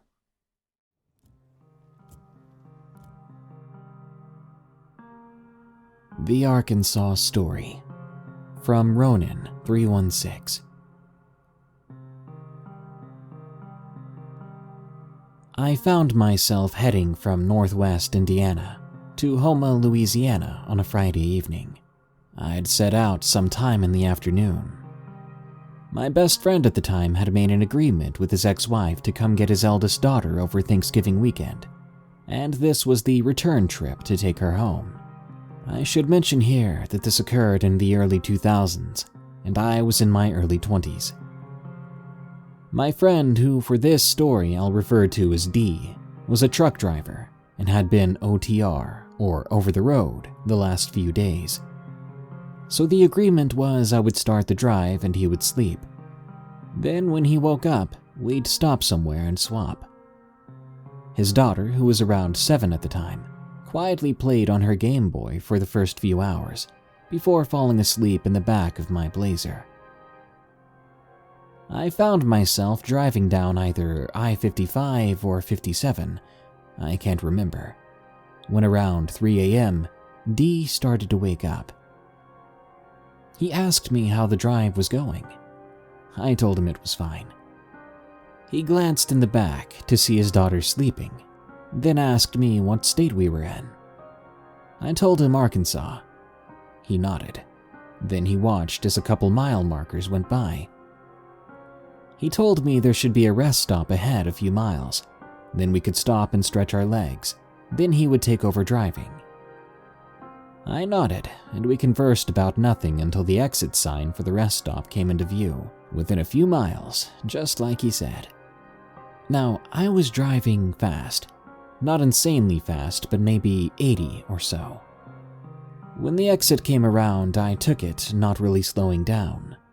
Immediately, I noticed something was wrong, but I couldn't figure out what it was exactly. Coming around a curve, I was met with the concrete divider that separates residential and commercial vehicles. It was then I realized that the problem was none of the pole lights that lined the ramp were on. So it was pitch black, and I hadn't seen the divider due to the curve. D grabs his oh crap handle and starts pumping imaginary brakes, and I veer hard to the left, barely missing the divider, narrowly avoiding killing us all. I slow way down, easing into the residential parking side, where again there are no operable lights, and notice the entire lot is full with the exception of one parking space. The very first one you can take, actually. I park as D comments on the power apparently being out, and we sit there for a moment, coming down from the adrenaline rush that was us nearly dying in a fiery car crash. He glances back at his daughter, who somehow managed to remain sleeping while I sent her thrashing about the back of the Blazer. D then looks to me and says, "You go first. I'll stay with her, and when you come back I'll take her and we can get back on the road." I nod and go to shut off my vehicle, when my hand reaches my keys and just hangs there for a moment. Now, one thing you gotta know about me is I never, ever, and I mean ever, leave my keys in the vehicle. Can't stand it, don't like it. I have this weird thing that if I'm not in it, I want my keys on me. Not sure why. Nothing has ever happened for me to have cause for this. Just one of my quirks, I guess. So as I sat there with my hand on the ignition key, D goes, "You alright, man?" I shake my head a bit and reply, Yeah, I'm just gonna leave it running." Now, my buddy knows me, and he knows about this particular quirk of mine, but he just shrugged and said all right. What I didn't tell him was that I had just had this weird feeling that if I shut it off, it wouldn't start. Which made no sense, as the vehicle was perfectly sound and had never given me cause to have that particular worry. I hop out, and like I said, we were in the very first parking spot. So we were on the far end of the restrooms, specifically the women's side, as it turned out. So I had to walk to the other side to get to the men's. Instead of walking down the sidewalk, I opted to cut across the grass. It was shorter. As I'm walking, I figure that if none of the lights in the parking lot are working, odds are none of the electric is on inside the restrooms either. It's not a problem per se. I don't scare easily, and I prefer the dark over daylight. Also, I grew up in a haunted house and had my fair share of creepy experiences. Ghost stories? I got tons of them. The point I'm getting to is that while I believe in the paranormal and the likes, it takes more than a dark room to get under my skin. So, as I approach the men's room, I resign myself to this fact, opening the door. Sure enough, it's dark in there too. I sigh, but notice that the moon is out and full, and with its light I can get a basic idea of the layout of the bathroom with the door open. The door, however, is spring-loaded, so it would close behind me, but at least I had a heading for when I went in. I go to step inside, and, my hand to God, my feet refused to move. So I stood there at the threshold, trying to will my legs to work again, but they wouldn't. Someone might as well have nailed my feet to the ground. I tried in vain for a few moments to take the next step into the room, getting angry at myself for not being able to, while becoming increasingly embarrassed by how dumb I must have looked standing there, when, for reasons that lack all rationale, I think to myself that the lights are motion sensitive. Maybe I just need to go in far enough and they'll turn on. A shot in the dark, I know. And being an electrician by trade, I knew the odds were hard against me. But it was a guess. Not enough to get my legs working, mind you, so instead I settled on holding on to the door jamb with one hand, while waving my other hand inside, trying to catch the attention of a motion sensor that, deep down, I knew didn't exist. A few moments of this, and I am inwardly admonishing myself for looking so foolish, when, to this day, I still don't know why, I became immediately terrified. Just like with my vehicle, I had this sudden and overwhelming feeling that if I didn't get my hand out of that room, something I couldn't see was going to grab it, yank me inside, and that would be the end of me. As fast as I could, I ripped my arm from the door and closed it while putting my back into it. With every ounce of strength I had, I dug my boots into the concrete, waiting for whatever monster my imagination had conjured to shoulder-check the door from the other side. I was sweating, breathing hard, growing tired from the fear and exertion. Did anything happen? No. I stood there looking ridiculous, until I finally let off the door and stood to face it one last time. As I stood there, I chuckled at my own stupidity, and shook my head at the thought that this is the kind of stuff that scares other people, not me. Nonetheless, I came to two very simple revelations in that moment. One, there is no way in 10 hells I'm going into that bathroom, and two, I'm a guy. Any tree will do. Fortunately, the rest stop was nestled in a wooded area, so my options were vast and varied. I find a nice-sized oak out of the way and walk over to it. I go around the back and proceed to take care of business. This puts me directly between the thick oak and the woods, so of course I get the feeling that I'm being watched. I'm just over this whole thing at that point, so I say out loud and to no one, "I'm sorry your life is so boring that you have to resort to watching a guy use the bathroom." I say this as I'm finishing up, and as I come back around the tree facing the entire parking lot of 30-ish cars, I freeze. I stood there, the smile from my poor attempt at humor fading fast as my blood ran cold. For the life of me, I have no idea how or why it took me so long to notice this. Maybe it was the initial rush on our arrival. Maybe it was my tunnel vision of contending with the dark bathroom. I don't know. But there I stood, looking over a sizable parking lot full of cars, mine the furthest away, and there wasn't a single soul around. Not one other person to be found. 30+ empty cars. No one walking their dog, no one stretching their legs, not one single other person anywhere. I thought I had to be missing something, so I looked all around in every direction, but there was nothing. And it was quiet, as if the world around me was holding its breath.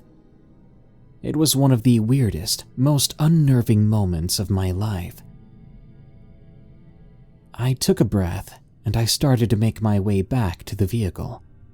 Only this time, I opted to take the sidewalk, so I could see into most of the cars parked in front. Yet still, they were all empty. And while I understand that having a car seat doesn't demand that one is traveling with a child, some of the other bits and bobs and accoutrements strongly suggested it. When I got back to my vehicle, I got in, and before I closed the door, Dee told me in a tone that was very unlike him that we needed to get the heck out of there. I wasted no time, peeling out of the parking lot as fast as the Blazer would go. We ended up finding a truck stop and stopping there for facilities, snacks, and drinks. I don't remember why, but I continued driving, and after his daughter fell back to sleep, unaware of the entire rest stop excursion, Dee finally asked me what I experienced. I told him, and when I was finished, he told me that like me, and despite any explanation as to why it took him so long, he noticed the same thing. Except for him, it was the trucks in the commercial lot that got his attention. He said he had the window down so he could smoke, when he noticed none of the trucks were running. I didn't see the relevance in that, but he explained to me that truckers don't often shut their rigs off unless they're leaving them. If they're parking for the night or out of hours, they often leave them running to power TVs, game consoles, or whatever form of entertainment they have. Not to mention AC or heat for the night. When he didn't see any truckers in their cabs, filling out their logbooks or walking around, talking to loved ones on their phones, he started really paying attention. That was about the time I started back toward the truck myself. When I got back to my door, he was, as he put it, thoroughly unnerved. We continued to Homa without further incident. We dropped off his daughter and spent some time there so he could see his younger daughter. Left there and we stopped for a genuine po' boy that was fantastic. Then we were off to Mississippi so I could meet a lady friend of mine that I'd met online. We spent about 6 hours there and had a lovely time, minus a small misunderstanding where her father pulled a gun on me. It was fine. She pulled one on him and diffused the situation. It really is like a whole other world down south. We were on the Gulf, so I asked if Dee minded if we stopped by the ocean. I'd never been to one, and I didn't know if we'd have another chance to again. Not for nothing, but I'm 40 as of July this year, and I haven't been back to an ocean since, so good call, I guess. After an hour or so there, I'd been awake for something like 34 hours. Dee told me to crash and he'd start the long drive back. It was still light out, but I crawled into the back of my Blazer and passed out. Some undeterminable time later, I awoke to Dee screaming, Dude, wake up!" In my sleep-addled state, I sat up and asked him what was going on. It was dark out by this time, and he told me to look out the window. I did, and I saw red and blue lights on the other side of the highway. They were everywhere, Had to be a couple dozen patrol cars all in a row bunched up in one area. You could also see at least 2 choppers flying around in circles above them. I asked if there was some sort of bad accident. I'll never forget his response. He said to me, "No, dude, we're in Arkansas. That's the rest stop." A few years later, I had to tell this story in front of a literature class. After I finished, I started to leave when a few of the students raised their hands. I looked at the professor. She nodded, so I pointed at one of them. It was a guy who had a question. I don't remember what it was, but I answered. Then another question, and another. Finally, a woman raised her hand and I pointed at her. She said, "And?" I said, "And what?" She replied with, "And you never found out what happened?" I regarded her for a moment before replying. The way I figure it, this story ends in one of 2 ways. Best case scenario. After state and local authorities received multiple reports of abandoned or otherwise unattended vehicles at rest stop such and such, an extensive search of that spot and surrounding areas turned up the gruesome discovery of corpses stacked like firewood in the woods. That's the best case scenario. Option 2, after state and local authorities received multiple reports of abandoned or otherwise unattended vehicles at the rest stop, an extensive search of that spot and surrounding area was conducted. After putting forth countless man-hours, personnel, and resources, they found absolutely nothing. Either way, I don't need to know that badly. Feathers and Fangs, from Semi-Controlled Chaos. Let me begin by saying these stories come from my family, so they are not my own personal stories, rather stories that have been told to me. Both of these tales happened at night on or just after hunting trips. The first happened to my father and cousin. One night, they decided to go frog gigging along the back roads of the hunting club they were in. My father said the night was uneventful for the most part. They hadn't even seen another car drive by that night. That was a bit odd, as it was one of the club's main roads. Anyway, they managed to fill an ice chest with frogs, so they started back towards home. On the drive there, they started to notice something.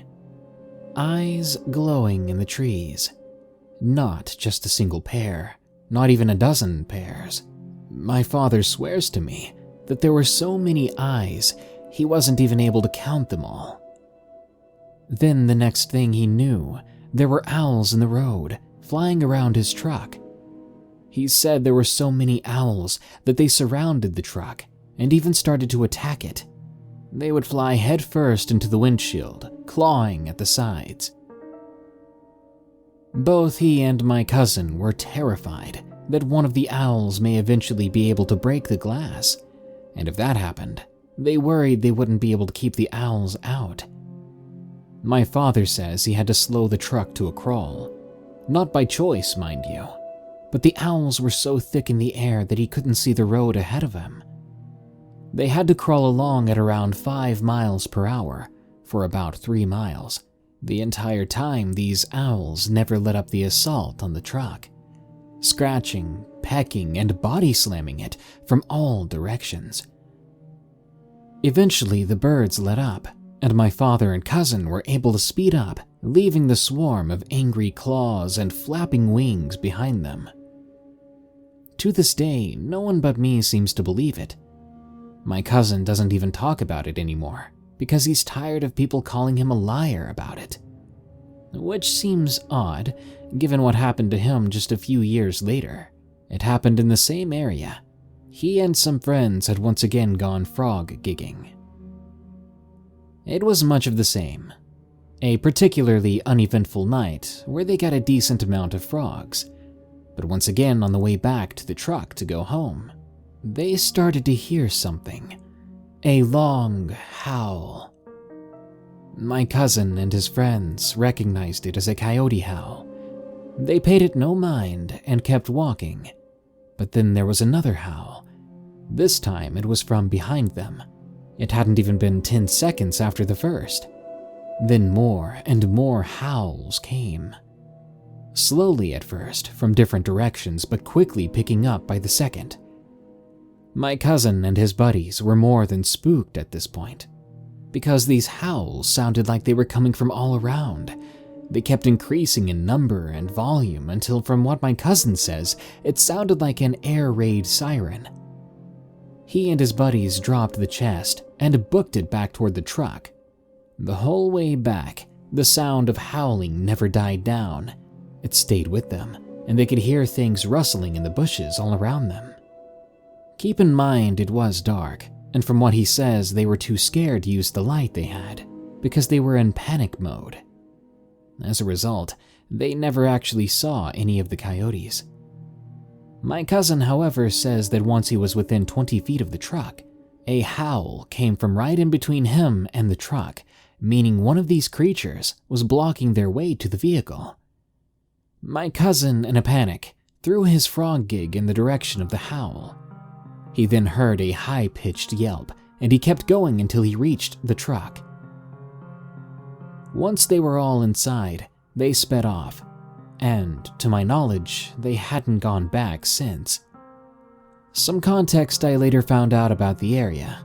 I think it's located near a Native American burial ground in Dixie County, Florida. The road it's on is known as the Bowlegs Road, because of the Native American chief being buried there. Billy Bowlegs, I believe. So perhaps, just perhaps, the spirit chief is causing these odd behaviors in the animals there. So watch out if you ever find yourself on those back roads at night. Something Eating Roadkill, from Sam Sweeney. At the time, I was 22. I was in the Air Force, stationed at Creech Air Force Base. If you want a visual to the story, look up Creech Meteor on YouTube. That might be important later. Anyhow, I was driving my truck with 4 50-pound sandbags to whom I thought would be my brother-in-law's house in Indian Springs, which was right across the highway from Creech Air Force Base.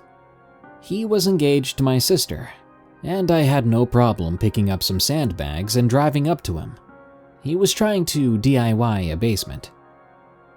Now, Highway 95 doesn't seem dangerous, but it runs right through the Mojave Desert, and it's a straight 45-minute drive. It was winter, so even though it was only 8:30, it was pitch black out. I was nearly to my destination when the sky lit up green. If you look up that Creech Meteor video, it's in black and white, but had that video been in color, you would have seen something bright green. I pulled over to try and get a video of it, but I failed. I got back in the truck and back on the road. But then I saw the subject of this story. At first, it looked like a man in a hat and a trench coat. He was bent over a dead dog on the side of the road. I was an aspiring military working dog handler at the time, so I pulled over to see if I could offer my help. As soon as I got out of the car, the figure stood up and stared at me. This figure had the face of a coyote and bright green eyes. I wish I could say I fought it or screamed, but I ducked behind my truck and froze. I swear if I hadn't used the bathroom before, I would have wet myself when I heard that click-clack of canine paws hitting the ground. It was approaching me. I felt the hot breath of an animal breathing on my neck, but I stayed frozen. After a while, I heard it walk away, but the chewing sounds resumed. I got back in my truck and floored it, and I stayed the night at my destination. I've seen gruesome accidents, but this was the most afraid I've ever been on the road. A Scary Drive Home, from Mary H. This happened to me over 20 years ago, somewhere in Maine, but the details are still very clear in my mind. Halloween is my absolute favorite holiday, and I love decorated houses, businesses, etc. While driving somewhere, I'll usually pull over and park to look at every detail of a well-decorated location. On this particular occasion, I was driving on a back road around 11:30 p.m. on a cold October night. It would have been very near to the 31st. As I went by this house, I noticed a graveyard scene that looked interesting, with a low ground fog that added a spookiness and reality to the scene. I pulled over and sat with my car idling, as it was cold out, to look at this wonderfully decorated front yard. It was an elaborate graveyard scene, complete with body parts strewn about, bodies hanging from trees, lots of gravestones, bats, rats, skeletons, and some graves, which were partially dug open with zombie hands and heads looking as if they were digging themselves out of the graves. It was very quiet and very eerie, excellently and painstakingly done with lots of details, even including inscriptions on the gravestones. While I was sitting there quietly, enjoying every moment and joyfully noting every detail, suddenly a man with a mask leapt out from behind a gravestone, started an actual chainsaw, and ran, and I mean fast, right towards the car. He was dressed like Jason Voorhees in Friday the 13th Part 2, with a dirty pillowcase with eye holes for a mask, and overalls with a flannel shirt. I sat there for a moment, stunned and shocked as I never expected this, then took off like a shot down the road. He chased my vehicle for a while, and when it was clear he wasn't going to catch up, he just stood there in the middle of the road, smoke coming from the chainsaw, still running. He watched me drive away. As I think back to this event, I have several questions. I recall that the house itself was totally dark, no lights on anywhere, save for one outside lantern to shed light on the scene. There were no vehicles in the driveway, and it seemed as if no one was home. So I'm thinking, this dude is just sitting there in the dark, in the cold, late at night, nearly midnight, just hoping a vehicle would happen to drive by on this rural back road. Wasn't he cold? There weren't any other vehicles on the road. How did he know I was coming? Did he know that I would pull over to sit for a few minutes looking the scene over? Did everyone who went by do that? How long was he out there before I came by, and wasn't he uncomfortable, just kneeling or crouching behind the gravestone that long? The idea that someone would go to all that trouble, just hoping that someone would drive by and stop long enough for him to come out running with a chainsaw in hand, that idea is in itself freaky. Was it really a prank? Or was it some demented soul who was looking for a chance to do something more than just scare under the guise of a Halloween scene? I'm glad I'll never find out, and just accept that he was looking for a harmless scare. But who really knows?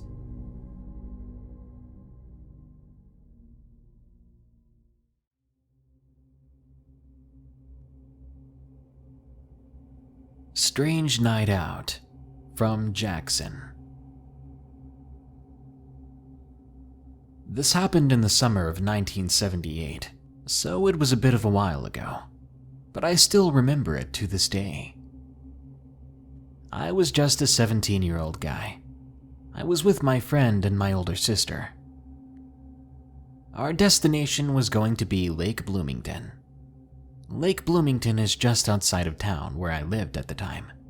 My best friend then, Dane, and my sister Val and I decided to take a night drive, just to get away from everything.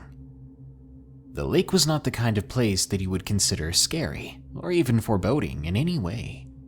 I'd been there loads of times and enjoyed myself on numerous occasions. A lot of folks lived around the lake in different areas in fine homes, and I doubt that they ever ran into problems that were unexplainable. But that night, there were 3 individuals there that were absolutely terrified by what they encountered. and I was one of them. What took place was a very strange night out, and although we can all remember what we saw, none of us remembers the month, the date, or time that it occurred, save for it being nighttime, perhaps sometime after midnight. It was a summer night, that much we know for sure. So Val was up from Alabama visiting the family at the time, and that night she felt like getting out of the house, and I did too. I decided to call my friend Dane to see if he wanted to join us to take a drive, instead of doing another round of nothing for another night. Driving out of town, we headed north and decided to go by the lake, just to relax by the water. Long before the internet came around, you had to get out into the world to have any chance at having fun, and we were hoping to find just that. But what we found was more of an adventure, though it was a small one. After a short drive through the dark roads, we came to a 2-lane turnoff and headed for the lake. We drove down a straightaway and then turned left at an old restaurant called Green Gables. On the road that circled the lake, I drove my 1973 Pontiac Lemon Sport Coupe that had once belonged to Val, which will actually have a bearing on the story later. I asked the others if they had a particular destination in mind, and after a bit of discussion, we decided to just stop by the lake, hopefully someplace that we could get down close to the water.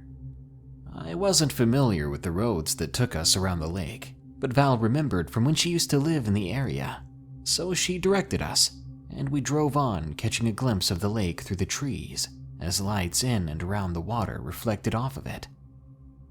The water was calm and smooth, like a giant mirror, reflecting the beautiful pale moonlight.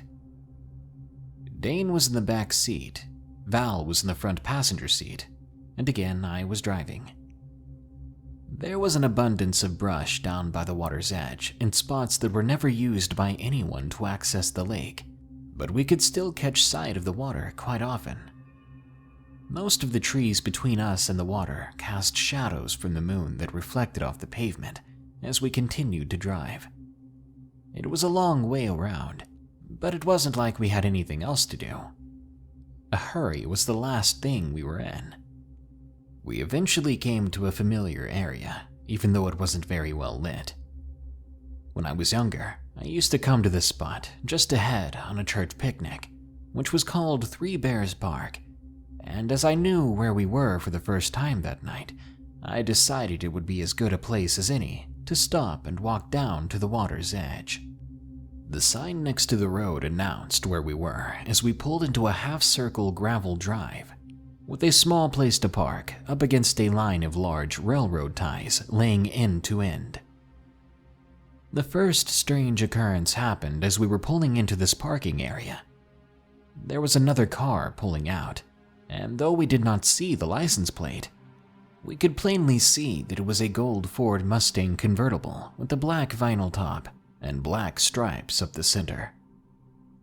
What struck us all as strange was that the car was peeling out of the gravel area as fast as the driver could make it move, throwing rocks and dust up into the air as if the car was on fire and they were trying to put it out with speed.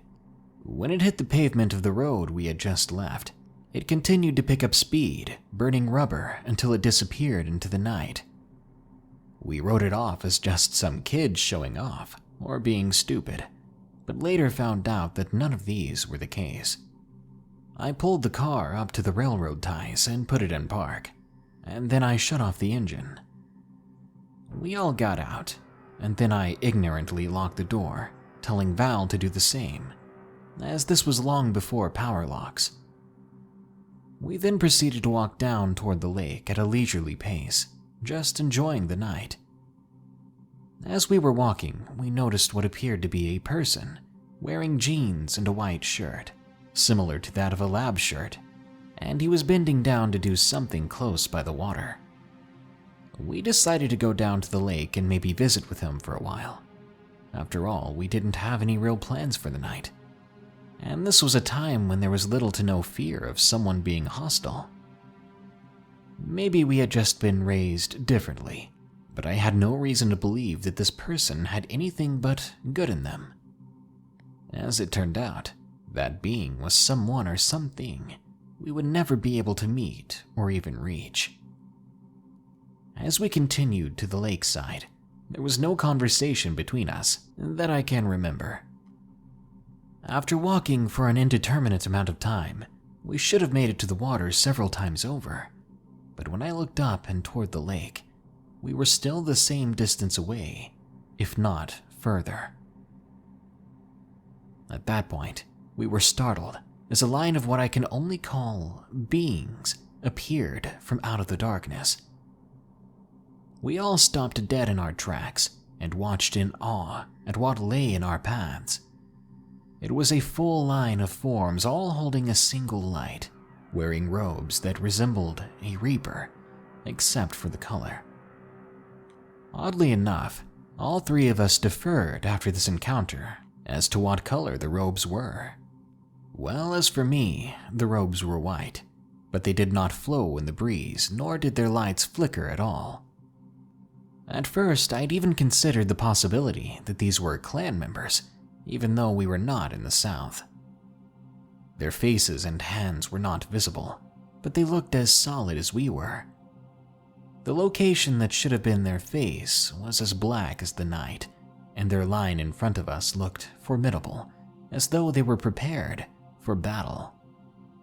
At first, we froze on the spot, not knowing what to make of this situation, but still realizing that fear would play a part in this adventure. We stood there looking at something we could hardly understand or believe, before finally noticing that these figures were hovering about a foot off the ground. I would say it took no more than 20 seconds or so for us to realize we might be in some serious trouble. All their lights appeared to be suspended from an invisible hand. Then all of them began to move towards us at the same time. As they began to move, their speed steadily picked up the closer they got. We reacted by turning around to run back to the car and sprinting as quickly as we could. Now, once we turned, Val, after taking a few steps, lost her footing and fell straight to the ground. I couldn't believe what had just happened. I remember yelling at her to get up and to hurry. Deep down, I knew our lives were in danger. Dane and I went to help her up. Then we headed for the car as fast as our legs could carry us, while looking over our shoulders at the same time. The cloaked figures were still approaching. They were a wall of white cloaks, these beings of unknown origin. This was probably why Val fell in the first place, looking back at something so confusing and terrifying. It's surprising the other two of us didn't fall as well. Looking at how fast these creatures were moving, I honestly never believed we could get away from them. As Val and I ran up to the driver's side door of the car, Dane went to the passenger side. I pulled the keys from my pocket, regretting the fact that I locked it, and I couldn't believe it when the keys fell from my hand. We were falling for every horror movie cliché. If we were going to be killed, I probably deserved it at this point. I yelled out some random curse word. I tried bending down to pick up the keys, but before I could reach them, Val had quickly snatched them up herself and was unlocking the door. After a bit of trouble getting the key in the slot, she finally got the door open. For some reason, I jumped in the back seat and unlocked the passenger door for Dane, assuming that Val was going to drive instead of me. We had no time to spare. I knew our getaway would be close, if it wasn't futile. Val quickly threw the car into reverse, turning the wheel hard over the opposite way, and stepped on the gas. She handled it like a charm, which made sense, considering it was hers before it was mine. We left the area like a bat out of hell, throwing dirt and dust in our wake. At one point, I could smell burning rubber, but I didn't care, as long as we made it out. When we felt that we were far enough away to finally be safe, We all started panting like we'd been holding our breaths. After that, we began to talk. I couldn't help but bring up the fact that the gold Mustang we saw as we pulled in earlier, we had just repeated its performance. Obviously, the guy in that car must have saw those figures too. After this experience, we wished we could have talked to that person, just to be sure, just to know that the three of us weren't hallucinating or crazy. Unfortunately, we never found them, and we never returned to search that area the next day. We were too intimidated to go back. Everything that we had experienced that night continues to remain a mystery, as we have no idea what we encountered, and I for one have never heard of anything remotely similar. I wonder just how many people were chased off from that lake, how many others are out there who were warned off the property by those cloaked figures. What even are they, and where did they come from? I don't expect everyone to just believe the story, so if you have the gall, if you have the time, drive out to Lake Bloomington sometime in the middle of the night, a little past midnight, in central Illinois, and let's see what happens to you.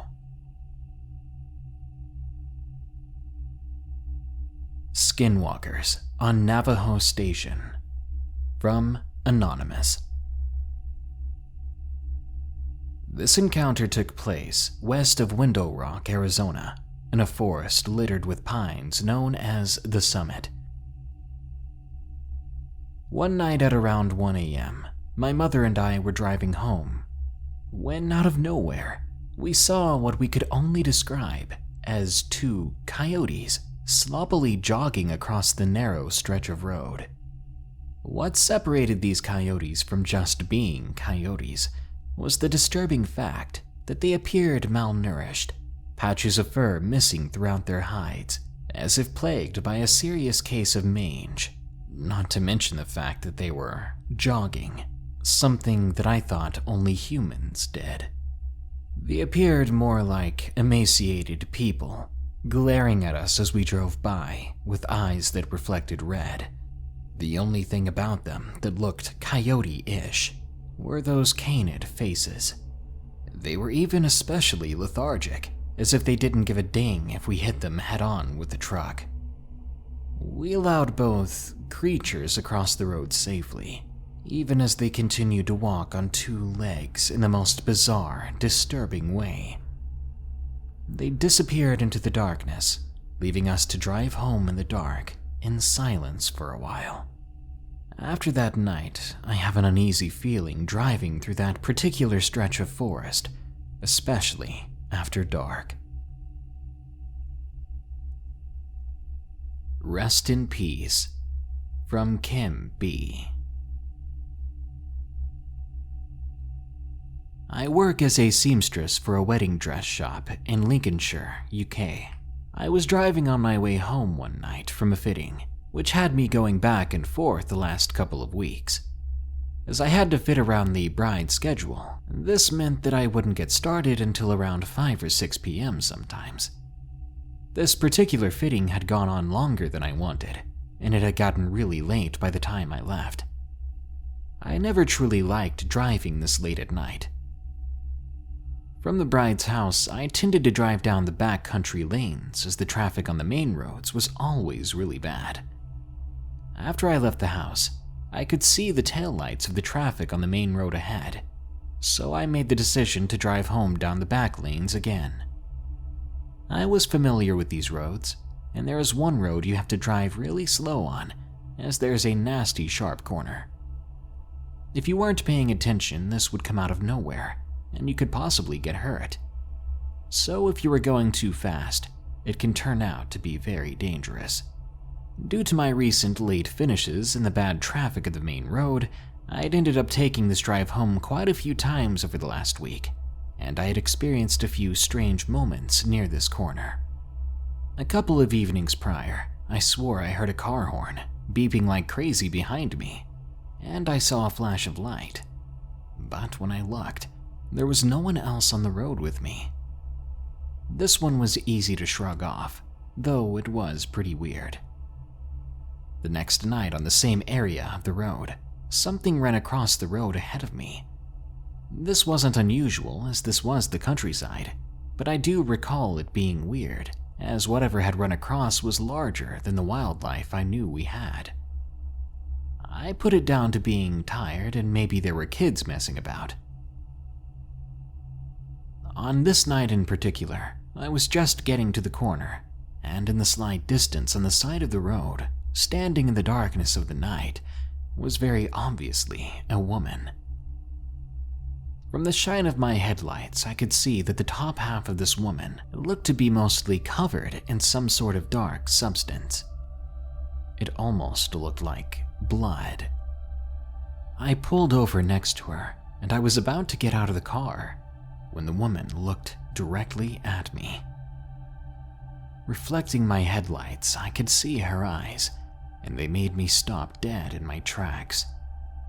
Something wasn't quite right, because her eyes were pure black. It instantly made my hair stand on end, and I had an overwhelming sense of panic. I sat there for a minute trying to figure out what I was seeing. The woman didn't move from the spot where she was standing. She just kept looking at me, or at least in my direction. This made me even more nervous. A minute passed and I sat there staring back at her. I ignored the panic and decided that I had to do the right thing. I had to see if she needed help. I continued to get out of the car and realized that I had forgotten to unlock my seatbelt. I looked down to press the release button, opened the door, and started to get out. I turned and looked up, only to see that the woman had vanished. There was no sign of her anywhere on the road, nor the side of the road. I called out to her, but there was no response, just the silence of that night. Feeling entirely freaked out, I got back in my car and drove off slowly, in case she walked further up the road. I kept checking my rearview mirror, thinking about what I saw. Was it even real? Did I actually see anything? Am I just exhausted and my mind is playing tricks on me? I finally made it home and still had the deep, overwhelming feeling that I needed to do something about what I saw, so I called the police and reported what I'd seen. I gave them the location and advised of what had happened. They said they would see what they could do and would keep me updated. The following day, late in the afternoon, I got a call back from the police. They had attended to the location and had found a car which had crashed off the road into the ditch. This made my skin crawl, as I'd only seen this woman the night before, and it didn't make sense. I'll never forget the moment when the officer continued to tell me that there was unfortunately a person in the passenger seat that had passed away during the accident. During the phone call, I remember I felt a strange mix of emotions. When they told me about the person in the car, I was overcome with a deep sadness, but then it changed into a weird form of relief. It was almost like someone or something had attached itself to me and then left once they had found the car and person inside. A couple of days after this, the event was reported to the local newspaper. It turned out that a young woman had died on impact in the accident. My heart froze when I saw her picture, because it was the same woman that I'd seen standing on the side of the road, though now I know it was impossible for her to be standing there. The person that had been driving their car was her boyfriend. He had left her in the car and went off to try and find help, but had been found unconscious over 2 miles away near the main road. He was taken to the hospital, put into a drug-induced coma. They knew from his family that he was driving his new girlfriend home, and they must have crashed. Initially, the police had been searching in the wrong area, until I called and gave them a new lead. It's a sad story, but at least I was able to do something. I believe that girl's spirit reached out to me because she wanted her body to be found. The Thing on the Road, from Raphael. I live in a city called Santa Cruz do Capibaribe in Brazil. Before moving here, I used to live in Minnesota in the US for a couple of years. My family isn't from the city, but my mom did used to live here. After I finished my studies in the US, I came back to Brazil and moved to Santa Cruz to stay with my mother. After 6 months of living here, I found a girlfriend. Shortly after, we got married, and after a year or so of ordinary life, I found a job in a city nearby and came back every night from my job through a 60-kilometer road. It was usually a quiet trip, and I was getting used to it. It only took about an hour to get from my city to the one that I worked, so when my wife got pregnant, I let her have the car while I was away for safety reasons, and I began to get home and back using a popular type of transport, an old Toyota that could carry about 12 people at a time. One night when I was returning from the city, it was just me and the driver of the Toyota. We were mostly quiet during the trip. As I'm quite a reserved person, I like to keep to myself. But a little after we passed midway to my city, his Toyota started to malfunction and we stopped at a nearby gas station. Unfortunately, this gas station was abandoned. It was a newer one and hadn't been finished yet, so no one was there and nothing was functioning. But at least they had some lights on, so the driver could check the engine. While he was doing that, I let him know I was going to find a restroom to use the bathroom. When I found it, the bathroom was not quite finished either. There were boxes all over, and the doors had not been applied yet. And weirdly, the bathroom's lights seemed to be malfunctioning, as they kept blinking on and off randomly, and they made a weird buzzing, tinking noise. I was doing my business when I heard the driver call for me, saying that the car was ready. I finished up, flushed the toilet, and called out to him to let him know that I was on my way. I started to wash my hands. Suddenly, I heard the driver scream, followed by the sound of the Toyota's engine starting. At first, I decided to stay in the bathroom, as I thought it could be a robbery or a kidnapping. Brazil can be a very dangerous country. I grabbed my cell phone and tried to dial 190, the emergency number in Brazil, but I did not have the signal to make the call.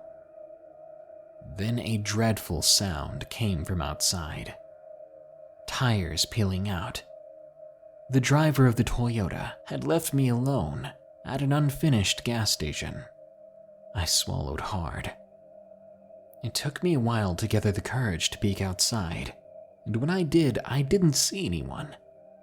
And thankfully for me, my wife knows that if I wasn't home by 23:30 or 11:30 p.m., she would send someone to pick me up, and eventually she'd be able to get help for me. But I was further away than usual, and I was scared to wait by the road for people to see me, because someone or something had scared my driver away, and it or they were still out there. It was already 23:10, so if my wife was going to send someone, it would only be less than an hour's wait. So I decided to stay in the bathroom and listen for someone to drive down the road, someone that would hopefully be looking for me. After about 10 minutes, I heard a new sound. There was something howling out there.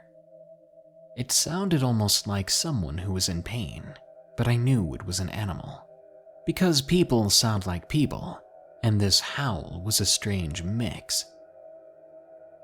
I peeked outside to see if I could see anything, but again there was nothing. A few minutes later, I eventually saw someone after peeking out again. It was over by the roadside, a skinny-looking figure with white hair, or maybe fur, and when I looked closely, its facial structure closely resembled a horse's. But this was not a horse. My mind was sent reeling. What sort of animal was this? As I stared at it with fearful curiosity, I saw that it was beginning to come in my direction. I hid back in the bathroom, covering myself in those boxes, struggling to get my feet covered by something. And then I heard a horrific sound. Something was walking into the bathroom. I swear to God, as it did, the lights in the bathroom flickered more than usual, and a few of them even went off. It didn't make much sense, but I was too terrified to think about it at the time. In that moment, I could barely breathe. I could hear it sniffing around, breathing, checking the bathroom stalls, and even shifting one of the boxes I was under, but not too much. I closed my eyes and began to pray in my head. After a while, I heard it leave the bathroom, and the lights returned to normal, now not blinking at all. I knew that my ride would be here at any moment. Enough time had passed that if I wasn't careful, I would miss my opportunity to be rescued. But I was so scared. What would happen to me if I left that bathroom? What would happen to me if I even moved enough to make a sound? And I wasn't sure if my wife even made the call. I was only trusting that she would, guessing that she would. Because, for all I knew, she might have been sleeping by now and didn't even realize I hadn't made it home yet. All in all, though, I could not stay there forever. So I decided to trust my wife and take a gamble. I picked myself up from the boxes and ran over to the roadside. I did not see the creature roaming around, and I didn't hear it either. After waiting for about 10 minutes, her cousin actually drove by and picked me up in his truck. He said he had been looking for me and didn't think I'd be so far up in the road. But I was grateful to him, told him thanks, then told him what happened to me. I didn't leave out any details. As he drove, he glanced at me with a curious expression, then asked, "Have you ever heard about werewolves in this region?" I was silent, but he continued. "Locals here say that there is a beast roaming the region, and apparently it's quite active around Friday and on the weekends. Lord knows why." I went quiet. He laughed it off a bit, obviously seeing how scared I was. He drove me home in the dark as I stayed quiet. And now I'm just happy that I made it back home alive. The Sobbing Child, from Anonymous. It was a dark and rainy night. I had just gotten off work and was relieved to finally be able to go home. I worked the night shift, so I would finish work at about 3 a.m. I wasn't the biggest fan of the dark, but if anything, I drove a little faster at night. But as I was driving, my car suddenly made a loud sound and came to a halt. I cursed, getting out of the car to inspect what was wrong. And from the corner of my eye, I spotted a girl who looked to be 6 or 7. She was dressed in an old-fashioned gown, which was strange. I felt so bad I went up to her and asked her where her parents were. Instead of answering me, she cried. I'm very compassionate to people, so this only broke my heart even more, as I continued to ask her where her parents were and why she was out here. She didn't stop sobbing. I ran back to my car to grab my phone. I could hear her crying following me to the cab. She was right behind me. I could hear it. I grabbed the phone and began to dial 911. But when I turned around, the girl was gone. I searched around the car and in the nearby woods, but she was gone entirely, nowhere to be seen, with no trace that she was ever there.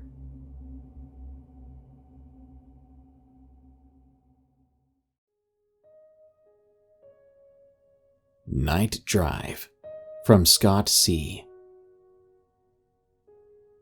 I had been working the night shift at work, starting from 4 p.m. and finishing up at 3 a.m. The shift was a drag, but I pottered in doing my usual welding and fabricating trailers for a good firm that treated its staff like people, unlike some that treat them as numbers. The job entailed fabricating small parts into a much bigger and heavier metal trailer, used for the base of some sort of oil rigging structure abroad. It was a fairly new job and I enjoyed it, but this night, not so much. I would have felt the opposite to this if I had gotten some sleep during the day, but the water company has been working on some underground pipes out at my house for the past 3 days. With the yelling over the loud machinery and what I think is drilling equipment, I've not had much rest. That aside, I finished my shift. It said 3:02 a.m. on the clocking out machine on the wall. It makes this horrible beeping noise when I scan my card. I cringe at the sound that always goes straight through me. I walked to my car, which was a mere 15 meters away from the entrance of the building. I unlocked it, hopped in, and threw my bag and jacket over the passenger seat, slouching back with my hands on my face. I rubbed my eyes exhaustedly and sighed.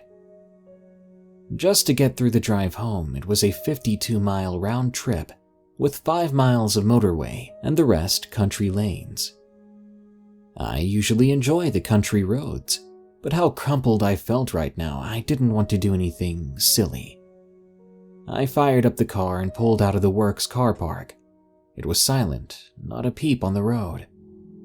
I thought, great, nobody to be stuck behind, so it shouldn't take me too long to get home. I approached the motorway, took the slip road, and carried on down it for the remaining 5 miles, until I hit the country roads at the end. I was scared I was going to drift off, so I had the cold blowers on, blowing full blast in my face to encourage me to stay awake. The road has its few twists and turns, but mainly it's just pretty straightforward, with thick heavy-set trees on both sides that are quite intimidating at this time. I was driving straight when I see a white flash out of the corner of my eye on my driver's side in the woods, which is completely not possible because I was in the middle of nowhere, pretty much with nothing and no one around for a good couple of miles. I see it again, but now closer to me. I'm still thinking this is very weird. All my mind could dig up was that it was someone hunting close by in the woods for deer.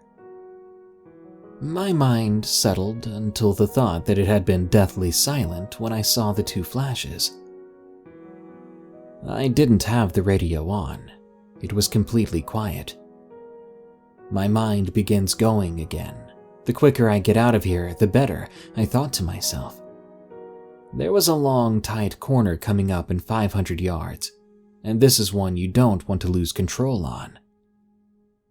I started to brake for it, as the pistons in my left side brake caliper had piped out and I hadn't had time to get them fixed, so I only had my driver's side one on the front working. I went into the corner with no problems. As I was going around, I give it a bit more gas when, out of nowhere, this person was standing right in the middle of the road. I slammed on my brakes and turned my steering wheel to the left, sending my car flipping sideways, rolling 6 times before eventually abruptly smashing into a thick tree, bringing me to a painful halt. I was hanging upside down, seatbelt jammed in the buckle, warm blood flooding my head. I knew then I was screwed. I tried and tried to wriggle free until the buckle gave in, leaving me crumpling to the roof of the car in a daze. Gathering my thoughts, I scrambled out of the car. I was soaked in blood, which was coming from a gash the size of a carp's mouth just above my right eye. I panicked, not being able to feel anything. My body was numb. I put it down to shock. I stood covering my gushing wound with my hand that was shaking more than a buzzing bee baby's toy. I looked up to notice that person, the same dang person that gave me such a fright, that I veered off the road for, nearly ending my life with immediate effect. I was scared, very scared indeed at what I was looking at. This thing, it wasn't a person, but more a person from shoulders to toes, I guess. It had a terrifying breath-stopping goat's head attached to it, big twisted horns, and a bloody mouth. I did not believe what I was seeing. It started to come closer, and I began to shout, "No, no, stop!" It ran at me faster than I could imagine, ripping into the side of the car where I was. It was screaming, clawing, and scuffling with the metal panels to get to me. I felt a thud on my head and another warm trickle running down my face. That's all I remember before waking up in the hospital ICU ward. I was battered and bruised. Apparently, a night-driving trucker came across the mess in the road and called the police. I don't know if that thing was going to kill me or not, but my senses tell me it was. Thanks to that trucker for saving my life. Stalkers in the Brush, from Mr. Spoopy. When I was 7 years old, my father, sister, and I usually went on car rides.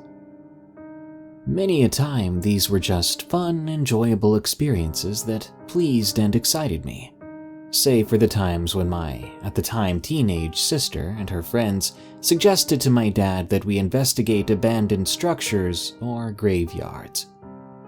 So on the night in question, they suggested that we go to a horse trail. I wouldn't have had an issue with this normally, but seeing as it was 10 or 11 at night, and I was still afraid of the dark, I hated the idea. However, my dad and sister with her friends unanimously agreed. Her friends, Nana and Cass, who were with us, were similar in mindset to my sister. So I was outnumbered.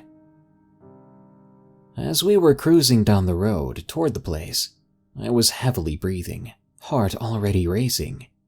So as one would expect when we arrived at the gate to the trails, I was on the verge of crying. My father got out to move the gate to the side so we could get through. He walked back and hopped back in. He turned and looked at me as we were about to go forward. He puts his hand on me and says, It's fine, Bubba. We'll be fine, I promise." Which filled me with some kind of relief. Even as we went deeper into the darkness and further away from the safety of the light, I continued to plead. "Can we do something else, please?" Nevertheless, we pulled up onto the gravel trail and parked the car. I listened to the quiet cricket-filled night as the engine died.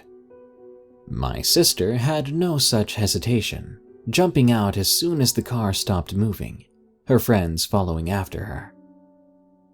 "Come on, Kyle, get out of the car. No monsters are gonna get ya," said my father in an attempt to sway me.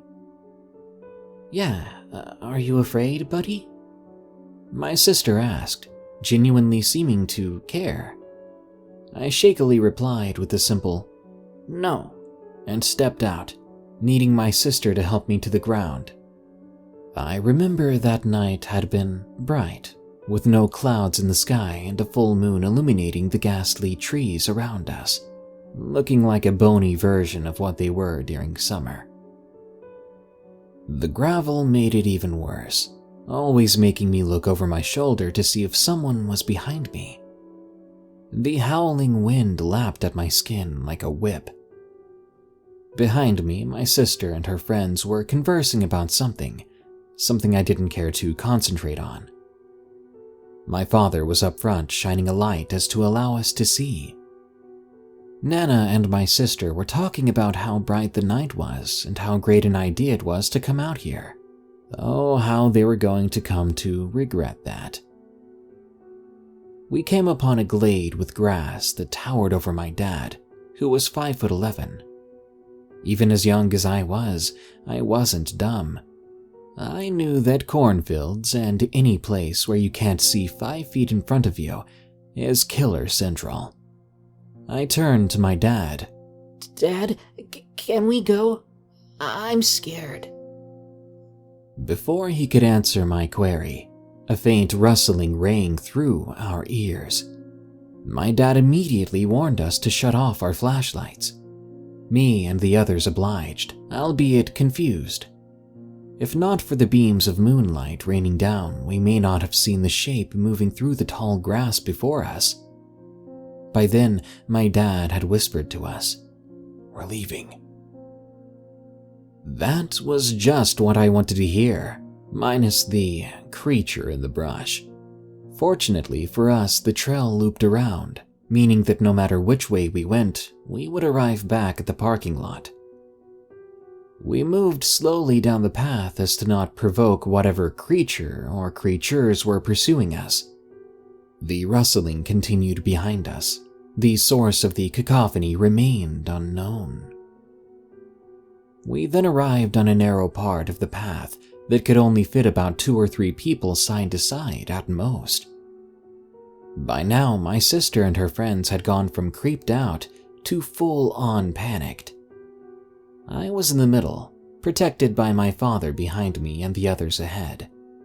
I felt warm tears flow down my cheeks as we kept a steady pace to the safety of the van. That was when, to the side of us, we heard the yipping and guttural growling. The forest on both sides of the trail was thick, and even with the light the moon provided, we could not see anything, save for the dark shapes running by. We continued walking until my dad must have realized that whatever was hunting us was making an attempt to cut us off from the van. He simply said, "Start running now." Nana and my sister snatched my hands and yanked me forward. We booked it back to the van, and my tiny legs barely kept up, even being dragged at some points. We seemed to have taken the creatures by surprise as the rustling ceased. But then it came back. The snarling and yipping grew even louder.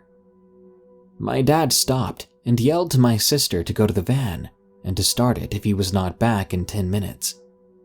We did as he said, as stupid as his decision was. We got in the car and slammed the doors, and my dad came running to the van, jumping into the driver's side.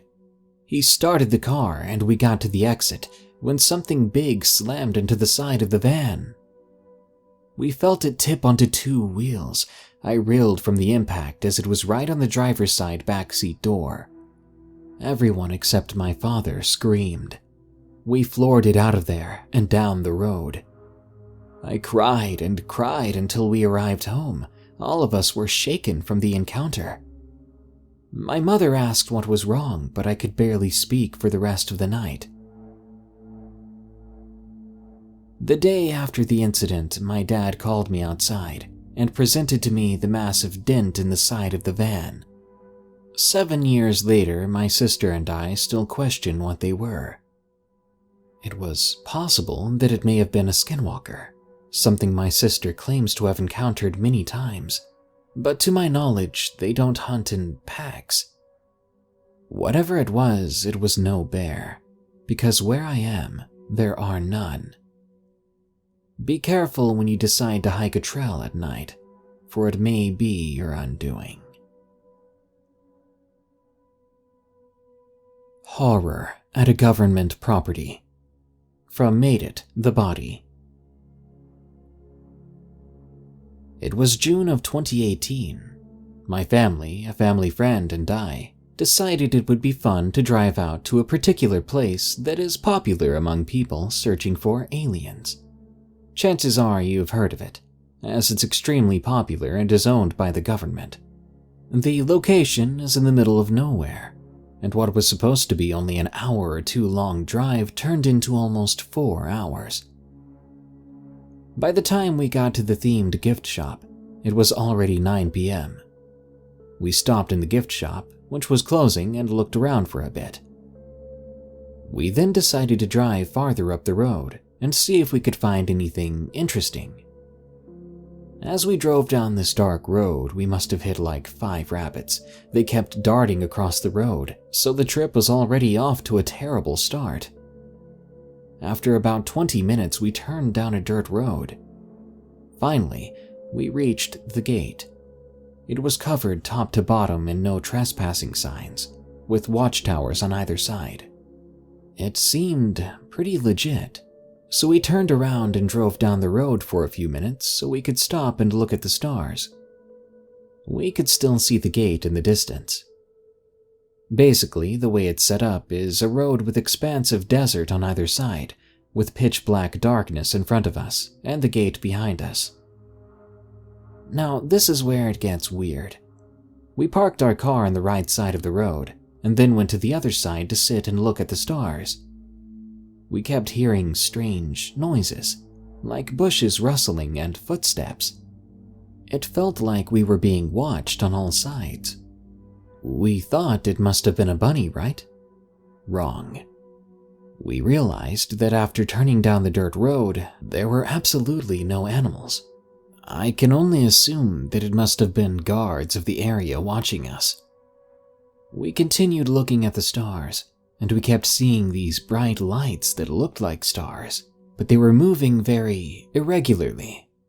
They'd move a little to the right, then change directions, then speed up, stop, and disappear. They were moving abnormally fast for airplanes, which by the way weren't even allowed to fly within the area. And then we all looked down at the same time, noticing a bright orange light sitting on top of a distant mountain. So we all watched this light, and then we all looked back up to the sky where we saw more moving lights. Once we looked back down, the orange light was gone. So we carried on with our stargazing for a few more minutes, when all of a sudden the light came back, and this time it was headed right for us, and it brought a friend. These 2 huge lights were hurtling towards us extremely fast, and we had no idea what to do or think. Just as we decided we should probably run for our lives, the lights disappeared. We watched the stars for a while longer, and then decided it was time to go. But we couldn't leave. Our car had a flat tire, the one facing the side with the desert. So we changed the tire as fast as we could, then booked it back home. I have no idea what happened to the tire since it wasn't flat on our way there. All I know is, I'm never going back there again. That's the Wrong Prankster. From Anonymous. Back in 2016, my friend Lachlan and I thought about doing the best prank ever. It's the ghost girl walking through the streets prank. I went to some Halloween store where they sell the white dress that's the perfect fit for Lachlan. Then I got some red paint for fake blood for the white dress and a long wig for covering Lachlan's face. After buying the stuff, I went home to set it up. Lachlan tried on the whole costume, and I thought it was pretty scary. Scary enough to scare my friends, at least. These other 2 friends are Jesse and Gavin. Now it was time to set the plan into motion. I called the 2 of them and told them to meet each other in the car, then come pick me up so we could drive around that night, around 10 p.m. They agreed and hung up. It was 8 p.m. at the time. The perfect time, in fact, to take Lachlan in his costume to the scary bridge that no one drives through anymore. It took us about half an hour to get there. I dropped Lachlan off on the scary bridge, telling him, "When you see the light of their car, walk all creepy like a ghost girl. See you when we're done." I drove back to the house and waited until 10. Soon Jesse and Gavin arrived, and I hopped in their car. I asked Jesse, who was driving, "Hey man, can I drive tonight?" He replied, "Sure, why not?" He let me in the driver's seat, and we took off. Now this is where the fun begins. I make my way to the same street where I drove to drop Lachlan off on the scary bridge. But things get weird here. I must have driven about 20 minutes when I saw Lachlan walking on the road. He wasn't on the bridge, but the road. All Jesse and Gavin saw was a creepy, ghost-looking girl walking on the road. They were practically begging me to drive away now. I told them, "Wait, I need to text Lachlan about this." I texted him, "Hey dude, why are you 10 minutes away from the bridge and walking on the road?" A few seconds later, Lachlan texted back. He said, "What do you mean? I'm at the bridge waiting for y'all. Where are you anyway?" My heart sank when I read that. Quickly, I texted back, "Wait there, I'm picking you up. We're not doing this anymore." So, Lachlan was 10 minutes away. Who was in this costume? What are the odds that it's another prankster in the same outfit? Jesse and Gavin were still begging me to go back. I told them, "We need to go past this prankster." Jesse shouted, "No way!" I ignored him, and I began to drive past whoever was in the same costume. I drove slowly and steadily. When I passed the person, I got a glimpse of their face. I couldn't breathe. What I saw was either the most realistic-looking makeup, or that was not a costume. I drove faster now, knowing that I had to pick Lachlan up, but tempted to just drive away. 10 minutes later, I made it to the bridge where Lachlan was waiting. He was just sitting on a rock waiting for me. I honked at him and he came in. Lachlan asked me what was going on. Now everyone needed an answer. I told Lachlan what happened, and I told Jesse and Gavin about the prank we had planned.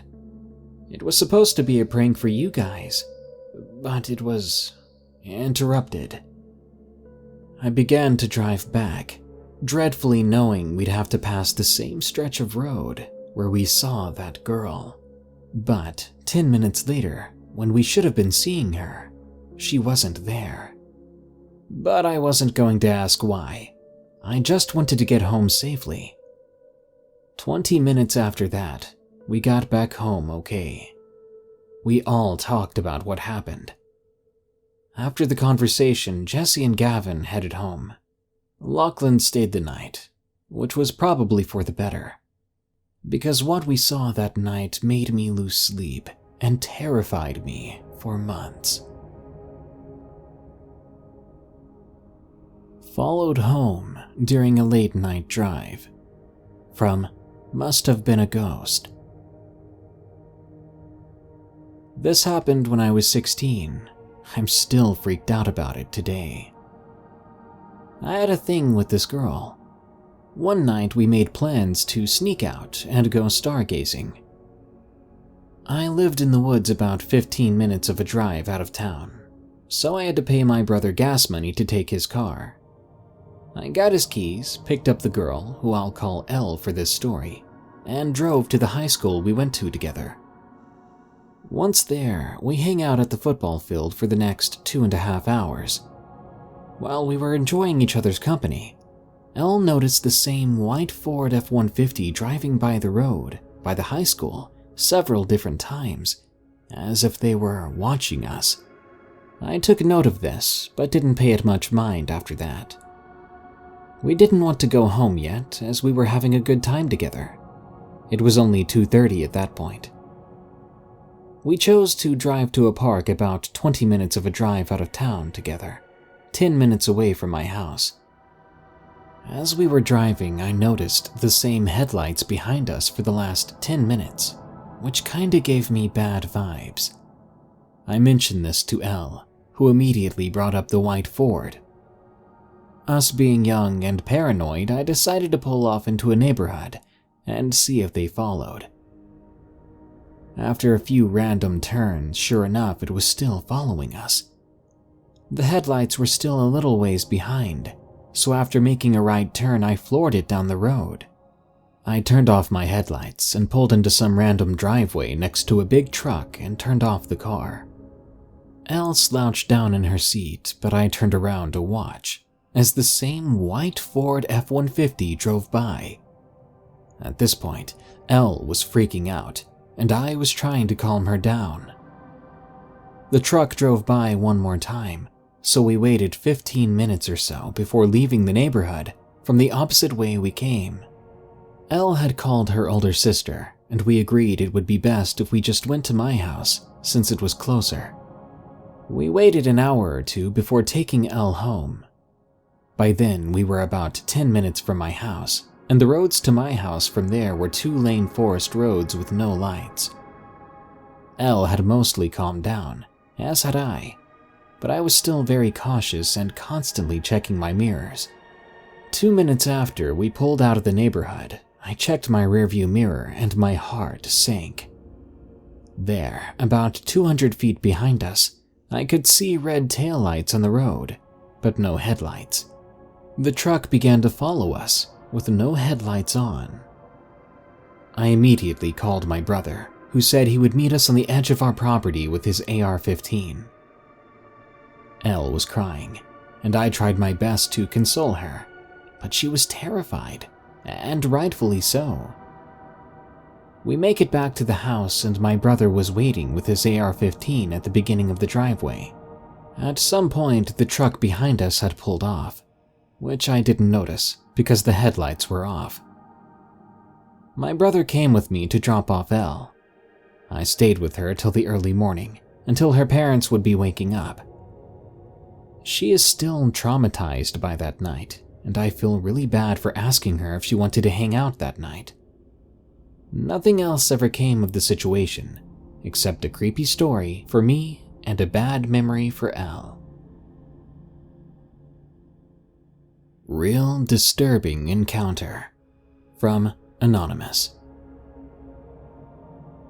This actually happened very recently. A few months ago, my friends and I were partying and driving around the back roads a few miles outside of town for fun. Everything was normal for us, and we were all laughing at the stupidest things. I looked out my passenger window and nudged the driver to look as well, because standing about 3 feet from the road, still and rigid, was a ratty-looking woman, dressed in what appeared to be a torn-up trench coat with a large bag in her hand. She simply stared straight forward at nothing but trees as we flew past her. I asked all my friends if they saw her, and only the driver and I had. I told my friend to turn the car around and we'd cruise by again, despite the others' protest of her simply being a homeless lady. This time, my friend dropped down to a smooth 15 miles per hour to get a good look at her, which made me extremely uneasy. I remember contemplating the situation over and over again in my head. Soon we were close enough, and I was looking to point her out to the others as we further slowed to a stop. But despite her previously being on the right side of the road by the blown-out tire, she was no longer there. Suddenly, and literally out of nowhere, I look to my right, and the woman is pressed up against the window. I had previously slightly rolled down the window so the smoke could escape, but she began screaming and reaching at me through the crevice. My friend stepped on the gas, and it dragged her nearly 10 feet until we left her lying on the road. We ended up driving by there again the next day, when we were almost all sober again, to make sure it wasn't just our intoxicated minds fooling us. However, when we rolled by, there was only the large black bag we had seen. We all had our theories of what was in it, but we could only assume the worst. This was one of the many terrifying events that I've endured over the years, but nothing stuck in my head like the gut-wrenching scream from that insidious woman waiting down the back roads for assistance.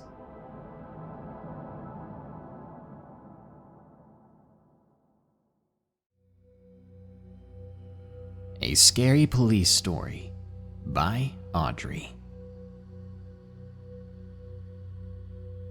I was about 11 years old when this happened, and you should know my mom is a careful driver. She had only received one ticket her whole life. We were in North Carolina heading home from my cousin's house one night. We were on a highway when she got pulled over. Immediately, she was confused and had no idea what she had done to be pulled over for. She hadn't been speeding, she was driving straight, and her tags were still good. She looked over at me and said, "Hey Audrey, do you see a siren on their car?" I looked in the side mirror. Then I looked out the window, leaning my head out. I replied, "It does, but it looks weird." The siren was not a part of the car like a normal police car. Instead, it was one of those ones you could hold and place on top, like the detectives in movies sometimes do. But it looked plastic. Even more confused, my mom said that maybe it had burnt out or something. Suddenly, she jumped when a large man began to knock at her window. She rolled it down, about halfway, being cautious. He asked her to step out of the vehicle. She replied with, "No, I don't have a reason to do that yet, sir. Could you tell me why you pulled me over?" The policeman said, "Well, you were speeding." My mom replied, "Well, sir, if anything, I'm going under the limit. I was going 50 and I know the limit was 60 there." Before she finished saying this to him, he began to try to open her door from the outside. Luckily, she had locked it. But I mean, he was frantic about it, basically wanting to rip the door off to get at her. Not to mention the man's uniform looked suspicious. There was no badge, no ID number, nothing identifying on it. My mother began to pull away, this time actually speeding just to get away from this man, who was obviously not a real cop. I remember looking in the side view mirror and seeing him standing in the road. I remember he was reaching for something behind his back and feeling thankful that my mom took off when she did. I can't help but think we wouldn't be here if she hadn't reacted so quickly. 4 years later, after this event, my mother told me that she saw a news story about a man going around and attempting to take women, posing as a cop. When she saw the man's picture in the news, it took her breath away. It was the same 5'8" chubby man she'd seen on the road that night. She knew then that 4 years ago, we had almost been taken. A Town in Mississippi That Doesn't Exist by Matthew W. I was driving my grandmother home from Nebraska late one day. I think we were traveling south on Highway 45. Everything was normal. We were just cruising along. There were no side roads, no gradual splits. We were driving straight down Highway 45 when all of a sudden we found ourselves in this small little town. There was no exit, just a main street that led to the end of the town. It held a strange, large gray and black church or town hall looking building. There were very few cars there, and those we did see really stuck out. One of them I remembered. It looked like a mix between a 50s and 80s construction. The town itself was just so weird.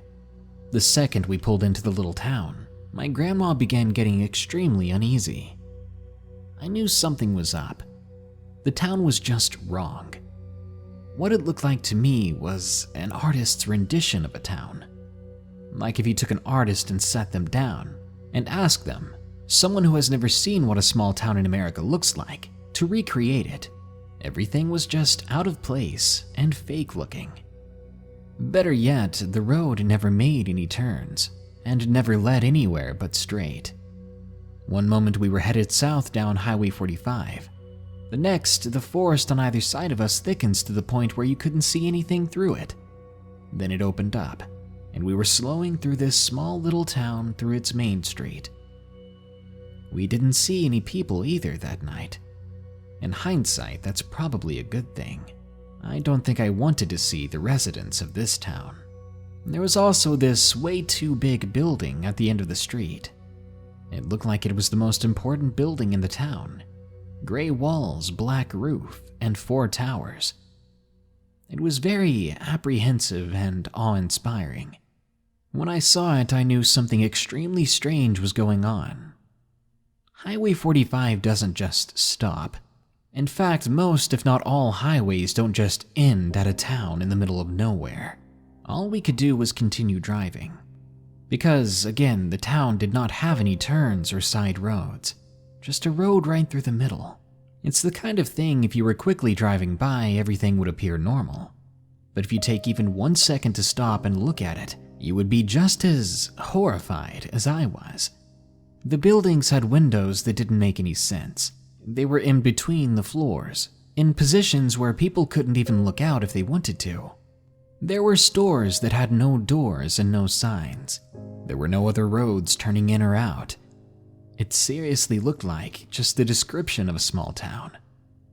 It was missing basically everything else. And remember the trees I mentioned before, the thick forest upon entering this place? Well, the trees were so overgrown that some of them were hitting and scraping on my car. It was like vehicles had never driven down this road before. Why would the forest be that overgrown? With tension growing in the car between me and my grandma, about halfway to the building at the end of the street, I slowed the car down to a crawl. My grandma in the seat next to me was absolutely freaking out. To her credit, she was doing it in silence, and despite me not pointing anything out to her, she was just as terrified. She was shaking, before finally saying we needed to leave. We had to leave. I guess I'm very lucky that I was there with her. If it had just been me in the car, my curiosity would have gotten the better of me. It felt like we were in a place that we were not supposed to be, like a part of the world that wasn't ready yet. It felt like we were in a place that wasn't supposed to be known, that human eyes were not supposed to see, like a mask that was put over what was actually there. Just in case any uninvited guests showed up, this curtain of a town was placed there. So thank you, Grandma, for probably saving my life. I would have absolutely loved to explore that place. I know if she hadn't been there, I would have parked the car and gotten out. But instead, I did a 2-point turn, and we left the way we came. We began to drive back up the street, and to be honest with you, after feeling all the sensations I felt seeing that town, I didn't think it would let us leave, if that makes any sense. Luckily, though, the strange, odd-looking buildings were giving way to the thick forest again, and the thick forest began to give way to highway. After driving for a while, we were back to normal roads, and we were breathing easy once more. Now we were driving north on Highway 45, which was the opposite direction of where we needed to go. I made a U-turn, painfully heading back in the direction of the town. And you want to know the best part? The weirdest part? The town wasn't there anymore. The highway was just highway again. We drove exactly where we were before, but now there was no town, just road. Grandma was still shaking, and she and I both knew something out of this world had just happened. I could never find that town again, could never spot it on any maps, and I don't know the name of it. And I'm about 1,000% sure there's no such town in Mississippi. I've checked time and time again. Be careful when you drive at night, because something that looks like a town may just swallow you whole. Flying Humanoid by Ariel E. I live in Jackson, Missouri, out in the middle of nowhere, and unfortunately, this is a true story. It's the most I've ever been scared in my entire life. It was 2014. I was 14 at the time. It was the middle of summer break, and it was about 11 o'clock at night. My mom came into the living room where I was just chilling and asked if I wanted to ride with her out to the water district to pay our water bill. I love going out at night, especially on random drives, so of course I told her I'd go. We piled into the car and we headed out to the water tower. It was pitch black that night, except for the shining of the moon on the road. My mom, my sister, and I were talking and having fun until we reached the water tower. Just so you know, I'm a big baby when it comes to the dark. I'm terrified of it, especially where I live. Anyway, we got to the water tower. The moment I opened my door and stepped out, I heard weird sounds coming from the direction of the tower. Immediately, I told my mom what I was hearing, but she thought I was pranking her or getting scared of the dark. She knew me pretty well. I continued to step out of the truck, albeit more slowly. Then I walked to the door to slide the envelope in it. I ran back to the truck as fast as possible. When I made it back, I slammed the door open and shut. My mom was laughing at me as she backed out of the driveway of the water district. We were turning onto the highway when, all of a sudden, a massive shadow flew right in front of our truck. Whatever it was like 8 feet tall with a wingspan of 10 feet. I mean, it was huge. The quick glimpse I got showed me that it was gray in color, and even scarier, its body was shaped like a man. We watched the silhouette fly back up to the tower as it came back down. It was flying slow and close to the ground.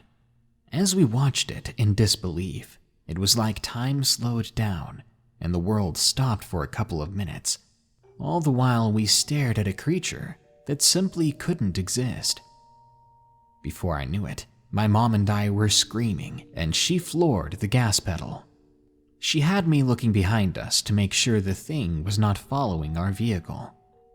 We were in shock, and my sister didn't see it because she had been on her phone, but she had heard us screaming and was beginning to panic because of it.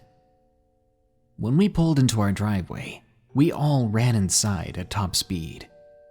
I didn't sleep a wink that night, and I even cried a bit.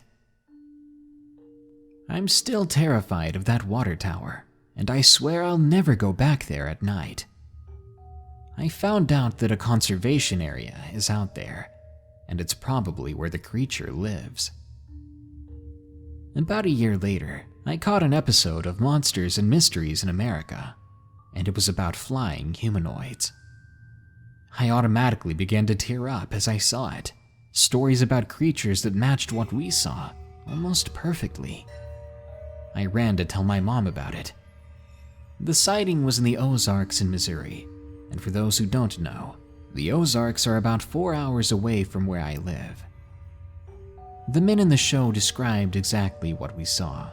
The gray color of the man, the height of the creature and the wingspan, the humanoid shape, the flying in front of their car after having come down from a great height. I'm sure not many people believe us, but that's fine. Believing a story or not doesn't make this creature any less real. Clinton Road by Smiling Silver.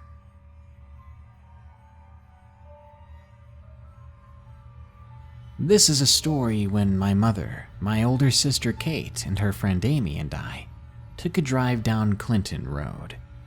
Now, if you don't know what Clinton Road is, it's the most haunted stretch of road in all of New Jersey.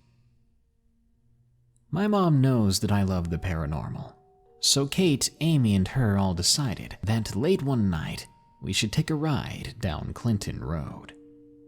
When we got there, it was roughly around 11:40 p.m. To be honest with you, I didn't really think anything was going to happen on this trip. Just a quiet ride with family as we tried to creep each other out. But I was definitely wrong. Not long after we started driving onto the road, we saw another pair of headlights just appear out of nowhere behind us. This didn't mean anything to us, just some other guy on the road. But after a minute, the headlights disappeared. Now I know what you're thinking, and it's probably the same thing we were thinking. Maybe he just turned off the road. But then we remembered that there were no turns on that road, unless you wanted to drive right into the forest. Doing so would cause you to crash into multiple trees, but to each his own, I guess. Besides, the headlights hadn't turned, they simply vanished. We were beginning to feel shaken up by this, but we continued on down Clinton Road. After about 2 minutes, Kate stared at her window very closely. "What is it, Kate?" I asked. "I saw something," she explained. "I saw a man standing in the woods. He was wearing all white, but I couldn't see his face." What she said sent chills down my spine, but we pressed on up until we came to a certain bridge. Legend has it that if you were to stand at the edge of this bridge and throw a coin into the water, the spirit of a little boy who drowned there would throw it back to you. My mom parked the car about 10 feet away from the bridge, and my mother and I got out and walked up to it. When we got to the bridge, I pulled a quarter out of my pocket, then threw it over the bridge. We waited a few seconds, but nothing happened. Just as we were about to turn back to go to the car's horn began to honk loudly. My mother and I both ran up to it, and I swear while we were running, I heard a coin hit the ground behind me. When my mom and I got back to the car, we asked Kate and Amy why they were honking the horn so much. They both said that a steel pole was on the side of the street directly in front of the car, and it began to shake violently. My mom's eyes widened when she heard that, and so did mine, because there was no wind out there at all. No reason it should have been shaking. When I brought up that I heard a coin hit the ground behind me, we all froze, just for a moment, before piling back in the car and speeding back home. We haven't gone back to Clinton Road in a while, but we aren't sure if we ever want to. The Flash by Porky Pies. Years ago, when I was a teenager, it was around 2000, my best male friend and I enjoyed driving around at night on back roads, just talking and seeing what we could see, like animals or other things. We live in a rural area, so this was about it for entertainment, as neither of us were into partying or whatnot. Anyway, the night started off fairly normal for us. He picked me up in his car and we set out for the back roads. He decided that he wanted to show me a house that he thought was really cool, so we drove about 25 minutes away just to pass by this place. The house was pretty impressive after all, what I could see of it, as it was quite dark anyway. We parked up the road a tiny bit to take it all in without freaking out the homeowners if they happened to glance outside. While we were parked and just looking and talking together, we noticed 2 orbs of light moving up the outside wall of the house. My friend turned off his headlights, thinking it was them, and he did not want to disturb them. The problem was that the lights continued to appear. They glided up and down the outside wall of the house. We checked behind the car to make sure there were no other vehicles there, and there weren't. There were no other houses either. At that point, we were both feeling the hairs on the back of our necks prickling, so we exchanged a look, silently agreeing it was time to go. With an uncomfortable laugh, he pulled into the road and we drove off. We weren't really talking much at that point, and we both were feeling pretty creeped out about it. But at the time, neither of us were aware the other was feeling it. We were both trying to play it cool, I guess. We approached a stop sign at the end of the road, and my friend slows to a stop. In an instant, there was a bright flash, and a thud as this orb of light comes straight out of the sky, hits the hood of our car, and zooms back up into the sky at an unrealistic speed. We both lean forward and peer up at the windshield, trying to get a look into the sky, but the orb is gone. We were both horrified by then. We decided it was time to go home and call it an early night. We drive back to the main road. He decides not to double back on the way we came, so instead we keep taking the same back road, As it went over a mountain, it eventually came out on the other side where we lived. At this point, we again were not speaking, and neither of us wanted to admit how scared we were. Personally, I kept feeling like something was in the back seat of our car, but I had absolutely no idea how to explain that to him without coming across as a scared weirdo. We were driving along a river, and there was just this impression of danger at every point. I kept feeling like we would round a corner, and there would be something terrifying in the middle of the road. I finally broke down and said exactly that to him. He nervously laughed before growing quiet and looking at me, admitting that he was feeling the same thing. "I feel like," he said, "a moose or something big and scary is going to be around the next turn." I nodded, and we slowed the car down and kept our eyes wide open, staring into the night. I began to tell him about the feeling in the back seat, and his breath came out in a whoosh as he admitted that too. That's when he started glancing in the rearview mirror every few seconds. I was doing it too, whipping entirely around to glance in the back seat, but it was always empty. Luckily for us, I guess. So we get to the other side of the mountain, and we're relaxing a bit more. We're kind of laughing off the situation, but trying to process it all at the same time. We decided we'd stick with the plan of calling it a night though, so we turned off the road and onto the main road. Before we even got into the lane of the main road, we both saw a very bright orange flash of light that lit up the trees behind us, as well as the entire top of the mountain. At the same time, we looked at each other and said, "Oh my God," and "What the F?" We had both received the exact same message in our heads at the same time, a deep and inhuman voice that said to us, "Stay away." You better believe we listened. We drove out of there shaking and trying to figure out what had just spoken to us. He dropped me off at my house and went home. I sat there on the couch in the living room in the dark, too afraid to go to my bedroom, too afraid to close my eyes and drift off to sleep. Instead, I sat and looked out the window for a while, watching the stars. It took me a moment before I realized that each star was slowly being snuffed out. This made no sense at all to me, so I blinked and looked again. There was a very large, inky black presence outside. It was so thick, I couldn't see the stars through it. They hadn't been snuffed out at all, but rather blocked by whatever that thing was. That's when the phone rang. I jumped, heart pounding. I quickly grabbed it. It was my friend calling me from a payphone back in town. He couldn't go home. He said he had been driving home when suddenly an orange blob like a bird, as he put it, began flying alongside his vehicle, keeping pace with it. He immediately headed to town where there were lights and people because he was so terrified.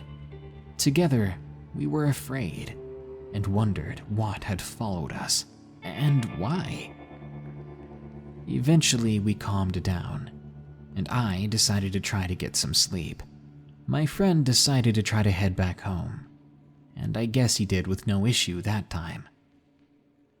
I was still so creeped out, I actually ended up sleeping in my mother's room on her bedroom floor. Can you blame me?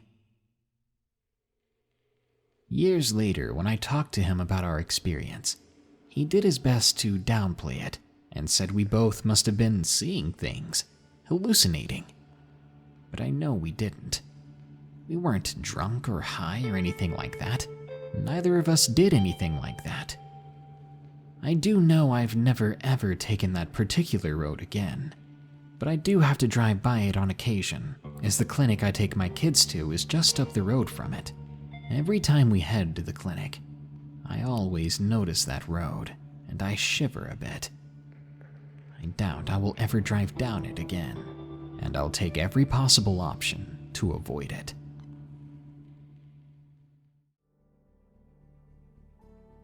What did we hear? From Zipple. Location, Michigan. I'm a 19-year-old girl located in Michigan.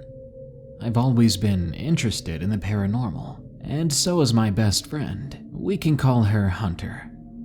Hunter and I are both night shift workers who tend to work opposite days. When we do get the chance to see each other, it usually involves late-night drives listening to spooky stories. This particular occurrence happened just last week while we were out on one of these drives. Hunter was looking for a place to buy, so we were often checking out houses. This doesn't seem important now, but it will be later. I had spent a couple of bucks to buy an Ovalis app on my phone. If you're not sure what that is, an Ovalis is supposed to allow you to communicate with spirits. You're meant to ask it questions and receive one-word answers back. If you watch Ghost Adventures, they often use one. When I told Hunter about it, she immediately agreed that it'd be fun to take a trip to one of the local cemeteries. Now, both of us are chickens, despite our curiosity, so we agreed to stay in the car. It was supposed to be some fun, just a joke. I was not expecting what happened. It was just after 3 a.m. when we pulled into the cemetery. This one was between a small town and a 10-mile road. Once again, doesn't seem important, but it will be. Now we pull in only a few feet, trying to decide whether or not we would get stuck in the snow that was on the ground. But it was plowed enough that she'd be able to get through with her SUV. With nervous excitement, we pulled further into the creepy cemetery. I kicked on the app, and we started asking questions, but nothing super surprising or cool came up on the app. I suggested we pull in further, since it circled back to the road anyway. We were only going about 5 miles per hour. The Ovalis app doesn't come up with anything when we're moving. Surrounding the back circle of these trails are woods. They go back pretty far, and we're at the absolute back part when Hunter starts speeding up.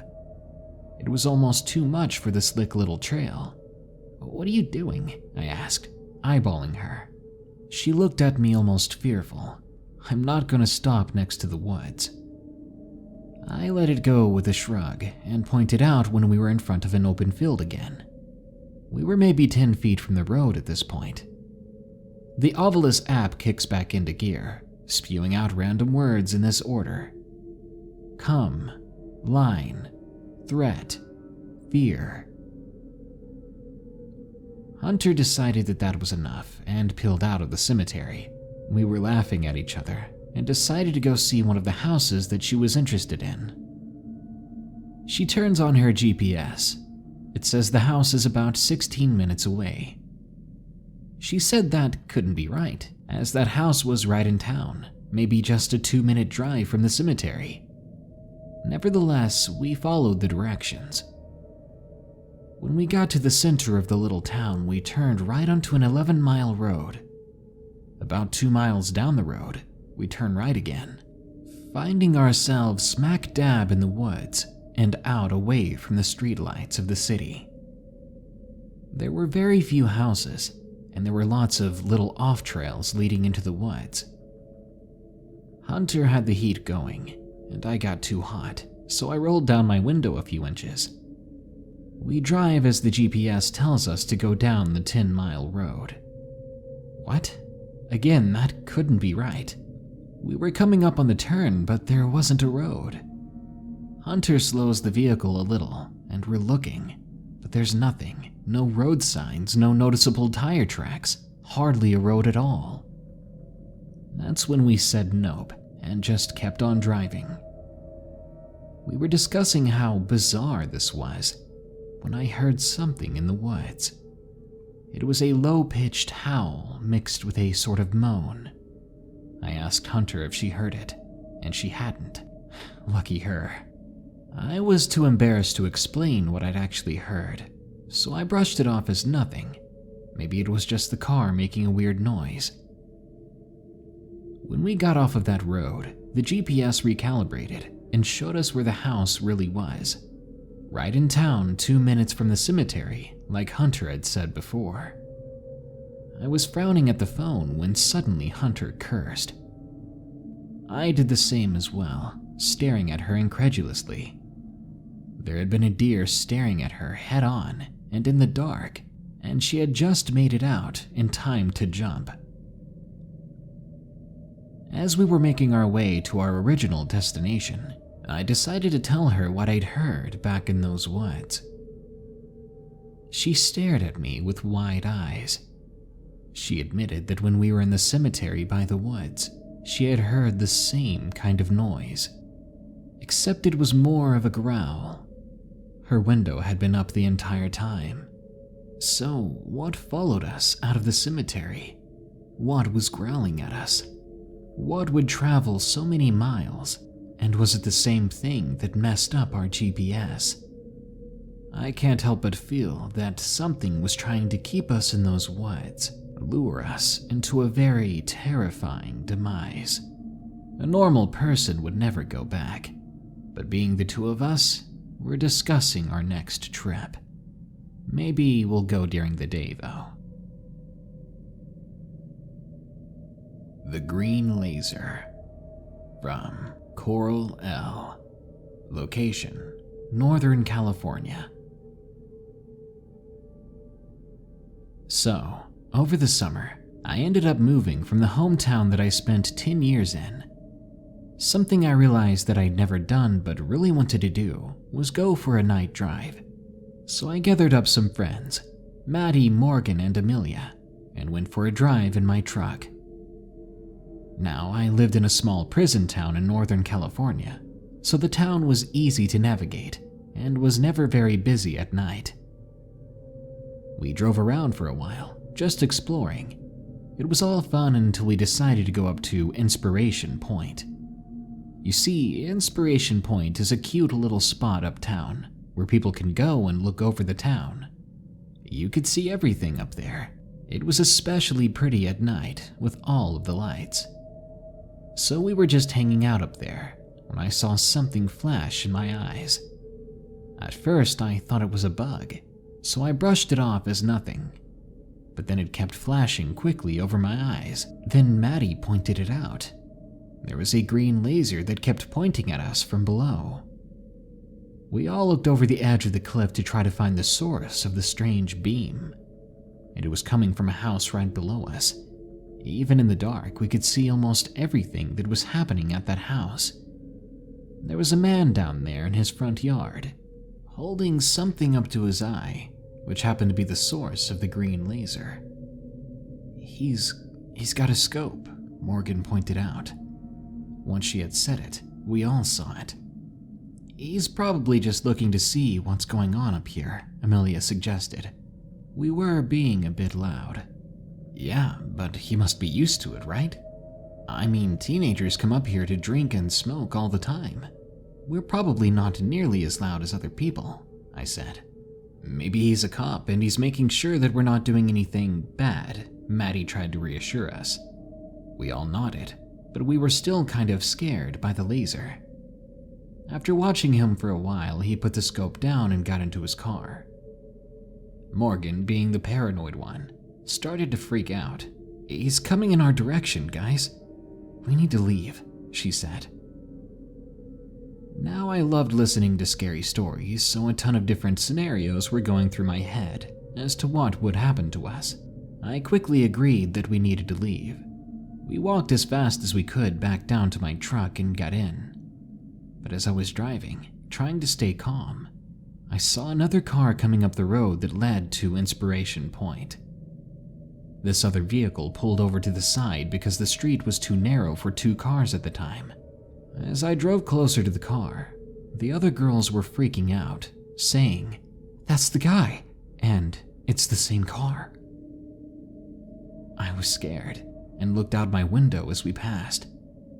Time seemed to slow down as my heart raced, and the car was a man in his 60s, and he was grinning the creepiest grin I'd ever seen. In his passenger seat, I'll never forget it, I saw rope, tape, and something metal and sharp glinting in the pale light. I hit the gas pedal so hard that my friends didn't get a chance to look inside the vehicle. I drove around, driving as fast as I could and taking every back road I could find to lose him.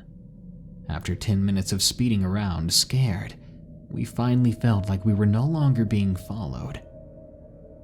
We then decided that that was enough adventure for the night.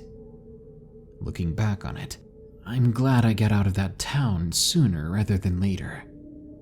I do not know what that guy's intentions were, or what the metal object was that he had under the rope, but I'm glad we never found out. The drive that I regret. From Mr. Ghost 56. Location: Utah.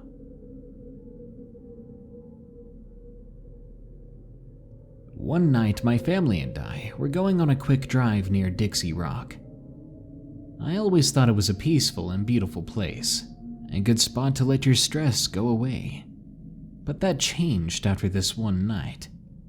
I was 10 years old back then.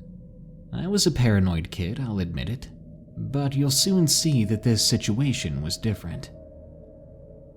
We had some blankets in the car just in case we fell asleep on the way there.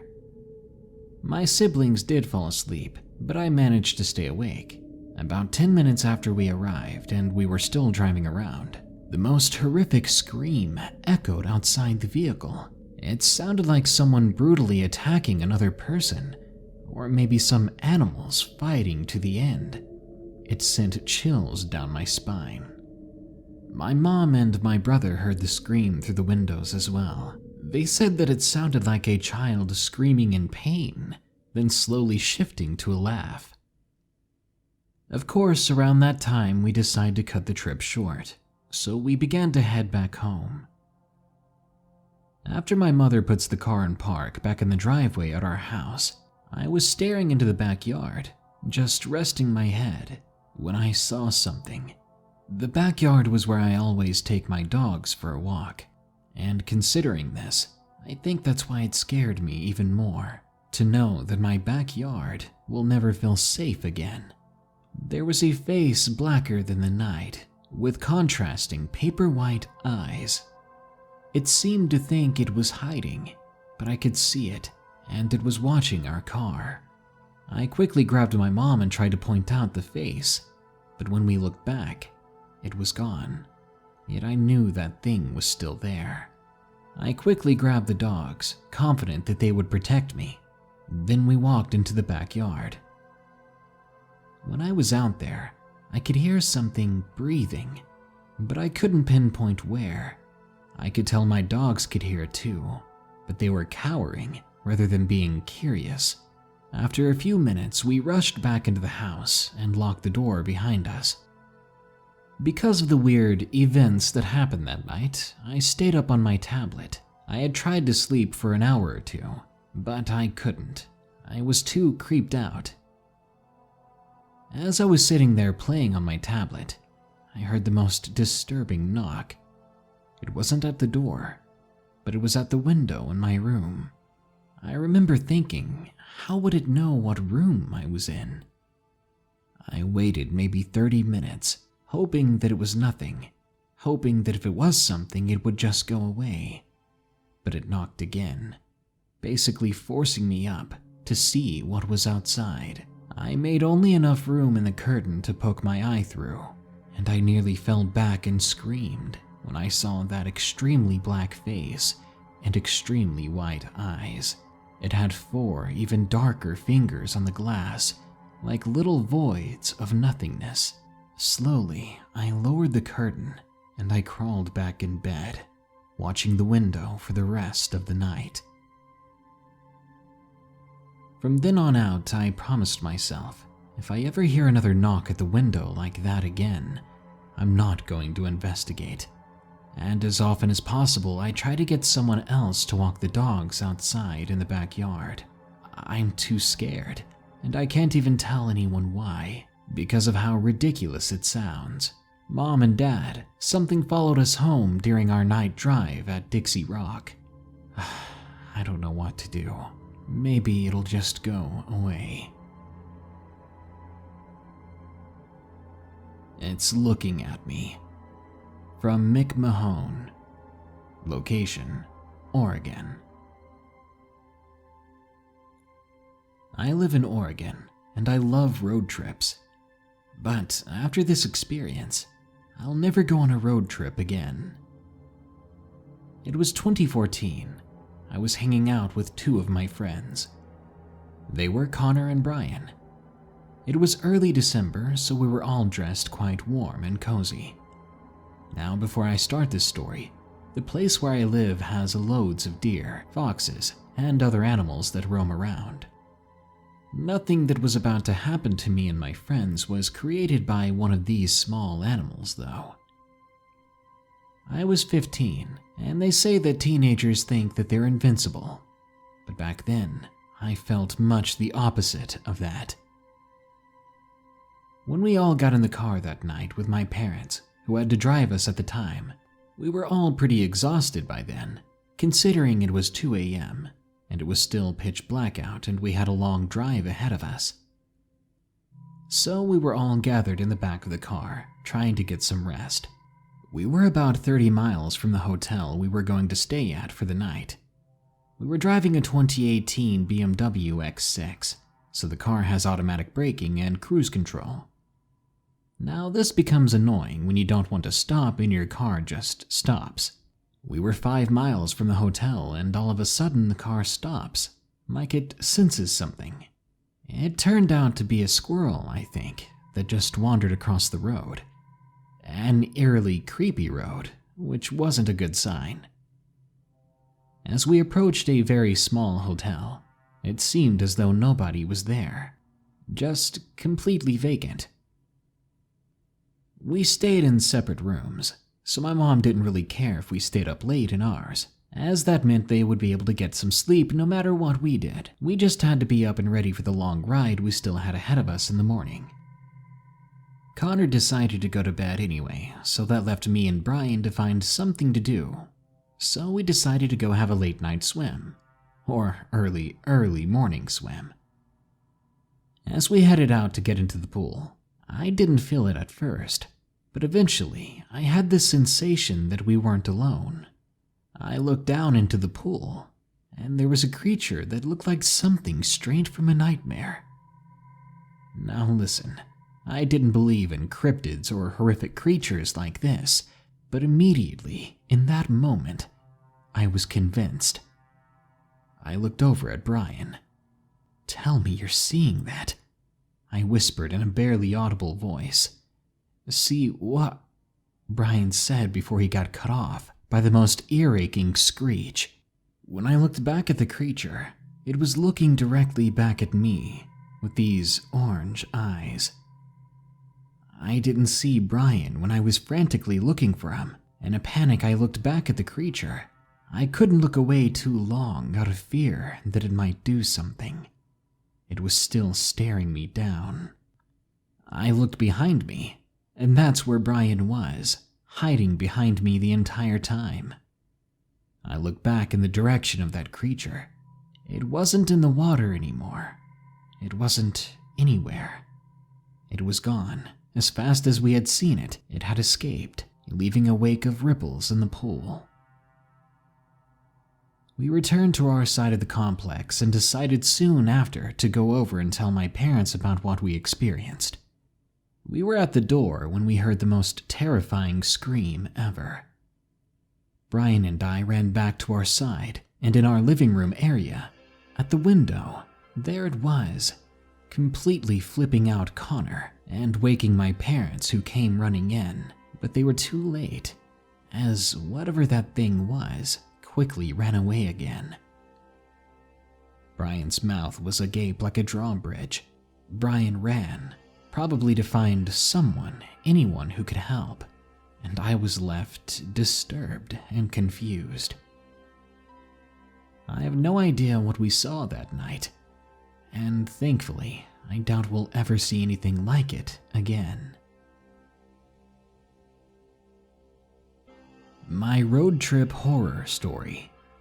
From Risa Nicola. Location, Michigan. One summer, I think I was 19 or 20 years old, my dad and I decided to go on a road trip together in my Firebird, which was the same engine and speed as the Trans Am the year the car was made, 1989. My dad and I share a love of muscle cars, and my dad really wanted to get it out to the open road to see what it could do. Even though we both had different reasons for going on the trip, or rather different destinations. We were going up to Michigan so my dad could visit with our extended family, and in turn, to entice me more to go on the trip with him, he made me a deal. We could hop on over to Chicago from there, where my boyfriend at the time lived. I lived in Virginia, so any chance to see my boyfriend, I was all over it. But it would be the night that my heart basically jumped into my throat and my stomach felt like it fell right out of my body. We were on the last stretch of the 20 to 25 miles in Michigan before we reached my dad's mom's place. I was driving that last stretch of road. I'm a night owl. Arguably, it's probably when I'm most awake, thanks to my schedule. My dad was asleep in the passenger seat. We were going down a very dark country road. I think I was going about 60 miles per hour. As I was coming over a slight hill just from the corner of my eye, I caught the image of a person with wild hair, which I swear looked like the clown from It, just going from the silhouette. This person was crouched on the side of the road, and as she saw my car, she darted out in front of it. In a panic, I had to slam on my brakes so hard, my dad was jolted awake and thought that I had been carelessly driving and nearly wrecked. I only barely avoided hitting what I could now see was a woman with a bewildered look on her face, with no seeming concern for the fact that I nearly flattened her. I thought maybe she was hurt or needed help and desperate. I lowered the window just enough to hear her, as she looked possibly to be under the influence of something. I quickly asked her if she was hurt, or if she needed some police or ambulance help. My dad was coming around waking up and realized this woman had forced me to stop. She bizarrely begged me not to call 911, which made me feel uneasy. And then she seriously asked my dad and I to please help her get her car out of a ditch, because no one was supposed to know she had this car. It was really odd. My dad and I looked at each other for a moment. We couldn't believe what was going on. This wild, disheveled lady seriously crouched on the side of the road waiting for a car, then risked her life recklessly to jump out in front of it, all just to plead for help to get her supposed car out of a ditch, all within the pitch black of a random night, no streetlights or towns nearby. It was the strangest experience of my life driving on a road trip. My dad had me drive off as soon as she said she wanted help sneaking her car out of a ditch. I'm glad he was there because I had honestly froze. I was so confused and bewildered at her request. She had such blatant disregard for her own life. I was speechless. We had about 15 more minutes driving as we discussed what the heck happened, and I couldn't help but think of what truly her intention must have been. Neither me nor my dad really bought the story that she fed us. You don't just jump out like that if you're needing help to pull a car from a ditch. We generally came to the consensus that this lady, who I honestly believe was on some sort of substance or something, was ultimately trying to get us out of the car to carjack us or have a partner jump out and ambush us. The more I thought about it, the more eerie it all felt. I had worried about the next person she may stop, and I couldn't live with myself if I didn't do anything about it. I called the police when I arrived, but never heard what came of the situation. I couldn't sleep that whole night, and as soon as we arrived at the house, I felt my body start shaking, as the adrenaline was beginning to wear off from that encounter. I was exhausted, but my mind was running too wild with what-ifs to sleep that night. If you're driving on an old road at night, it's probably best not to stop for anyone, because you can't always trust people.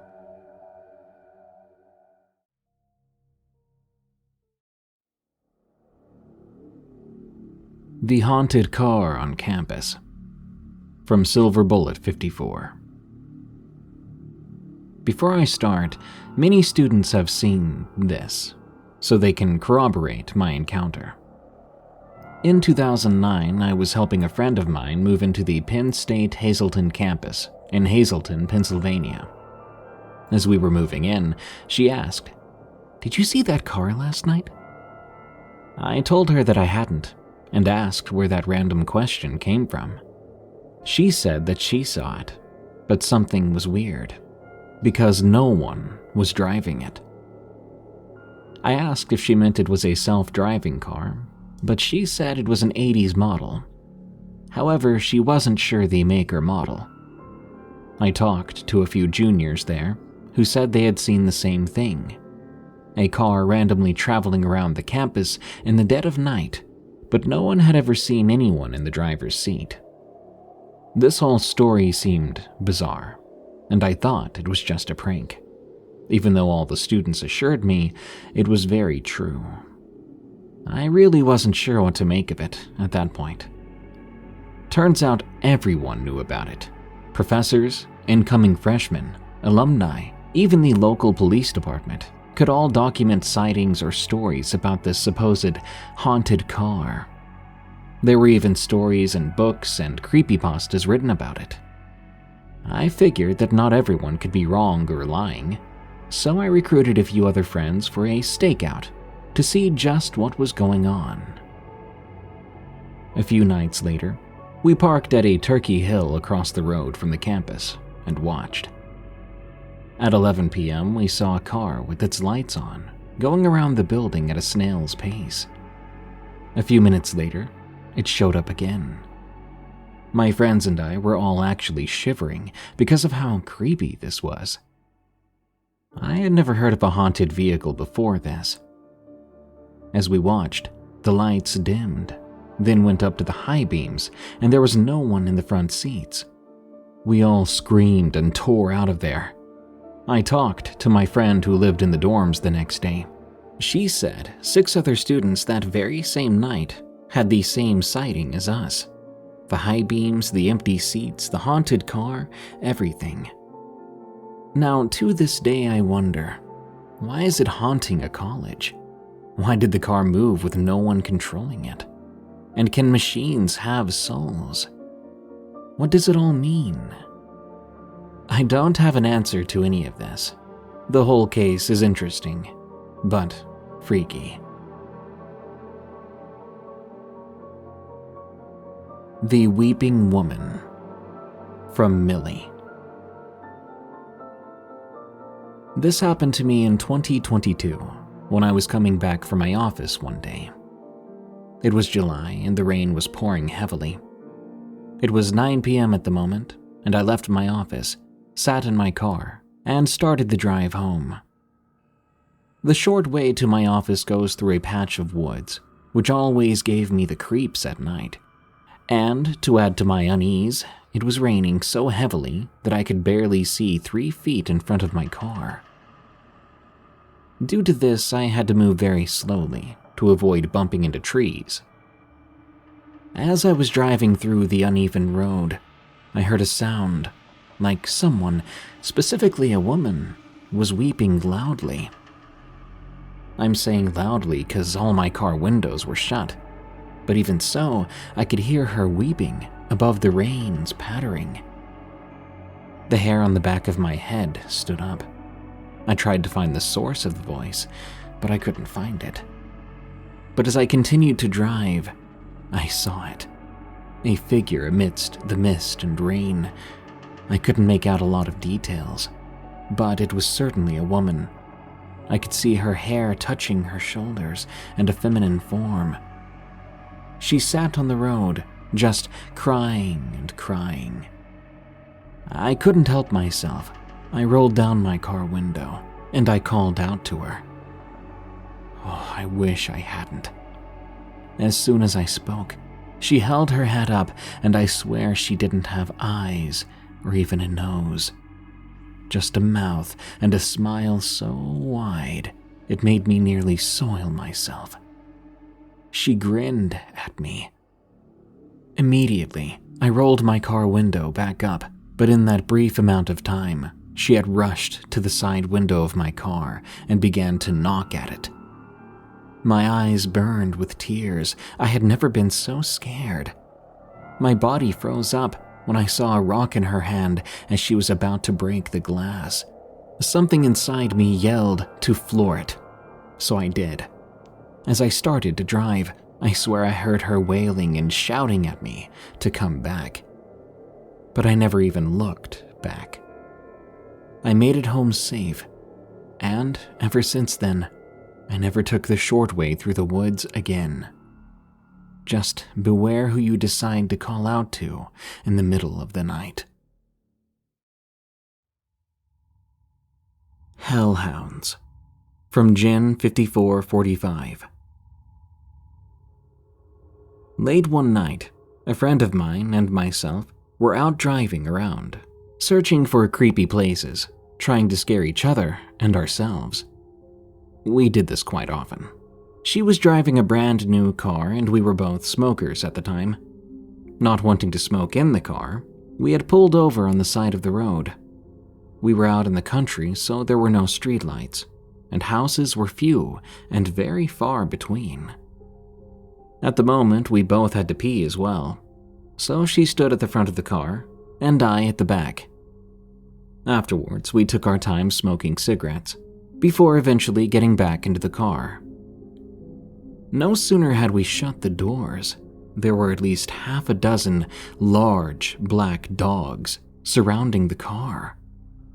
They were barking at us and snarling, looking in through the windows, and when the lights from inside hit their eyes, they shone red. These dogs were big enough to not have to stand on hind legs to peer inside the car. We were terrified. My friend tried to start the car, but the engine was not rolling over. And what's crazy was that this was a brand new car. There was no reason whatsoever why it shouldn't have started. We were extremely scared, now panicking. She tried several times more to start the car, and the whole while the dogs barked and growled and circled us. At one point, we both frantically looked down at the ignition, as if we were both checking to make sure everything looked right, and by the time we both looked back up, peering out the windows, the dogs were gone. We looked all around us, searching for them, but they were just gone. And the very next time she tried to start the car, it started like it was nothing, running with absolutely no problems. You better believe we got the heck out of there as fast as we could. It's not the only creepy thing we've ever come across, but definitely the experience that stands out as being the most horrifying. We'd gone out looking for something that night, and boy did we find it. Be careful what you go looking for, because it may find you. Never drive tired, from Jack A. It was a dark and moonless night, and the only sound that could be heard at the time was the hum of my semi-truck engine.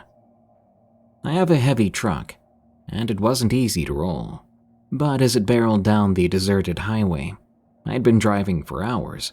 I was starting to feel the fatigue set in. Suddenly, out of nowhere, a figure appeared in the middle of the road. I slammed on my brakes, but it was too late. The truck collided with the figure, sending it flying into the darkness. Shaken, but unhurt, I got out of the truck to inspect the damage and to check on this figure. But as I approached the spot where the figure had landed, I realized it was no ordinary person. Its limbs were twisted and contorted in unnatural ways, and its eyes glowed with an eerie yellow light. Before I could react, it let out a blood-curdling howl, and I knew I was in trouble. I raced and jumped back into the truck, slamming the door shut. But whatever that thing was, it wasn't injured enough, and was insanely fast. It leapt onto the hood of the truck, clawing at the windshield, trying to break through. I hit the gas, but as I said before, the vehicle was heavy, so it was slow to move. I was going 50, and the thing clung on, its claws digging deep into the metal. For the next few miles, the truck roared down the highway, this thing clinging to the hood. I was terrified that it would break in, but I knew I had to keep driving. Eventually, it jumped off, and I felt relieved until I looked over, and that creature was keeping up with me. I had to be going at least 70 by then, but this thing just didn't stop. Then, with a quick glance in my rear view, I noticed the trailer was gone. I saw it in the distance with a gaping hole in it. Did that thing do that? How was that physically possible? After what seemed like forever, the thing let out a final guttural scream and ran off into the night. I never forgot that experience, and I avoided that highway for as long as I could. I was lucky to escape.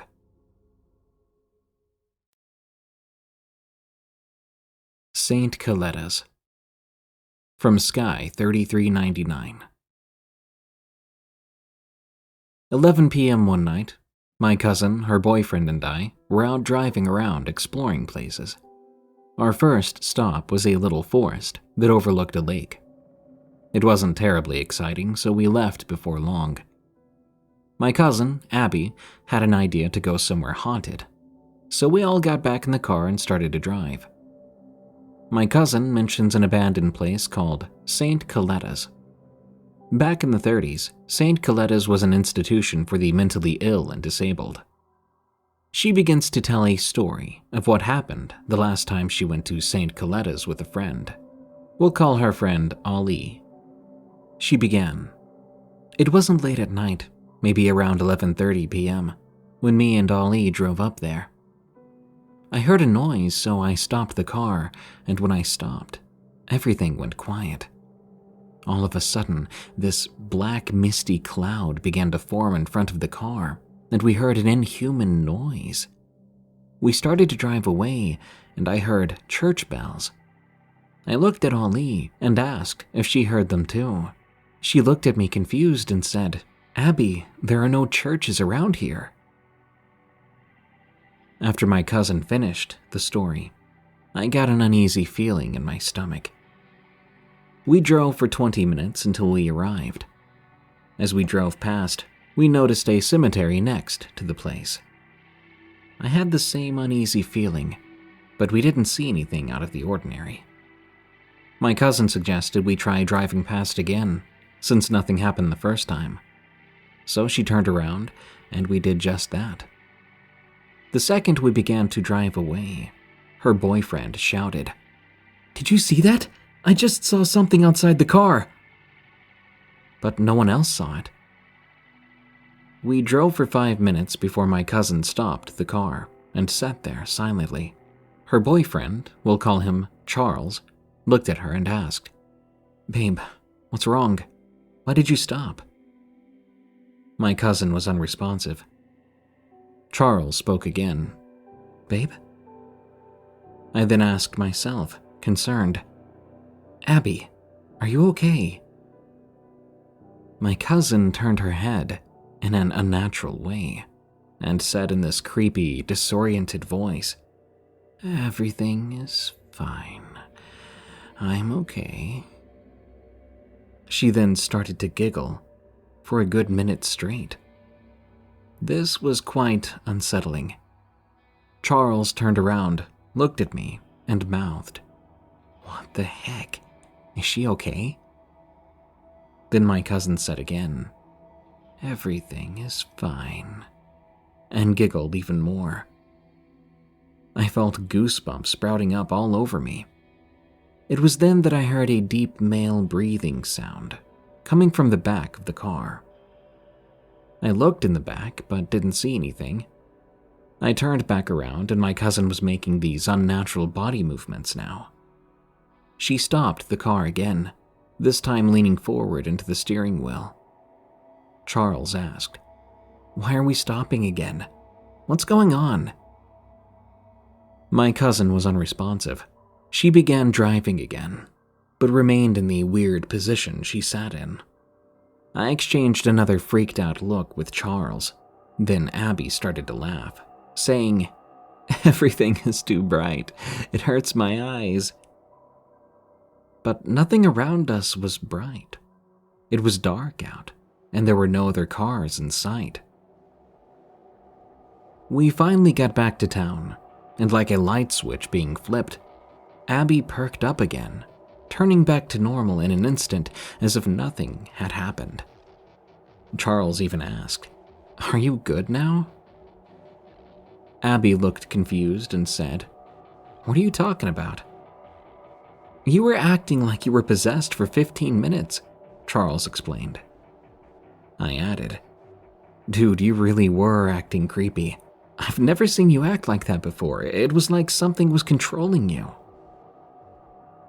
We got back to my cousin's place, and I asked her if she even remembered what happened.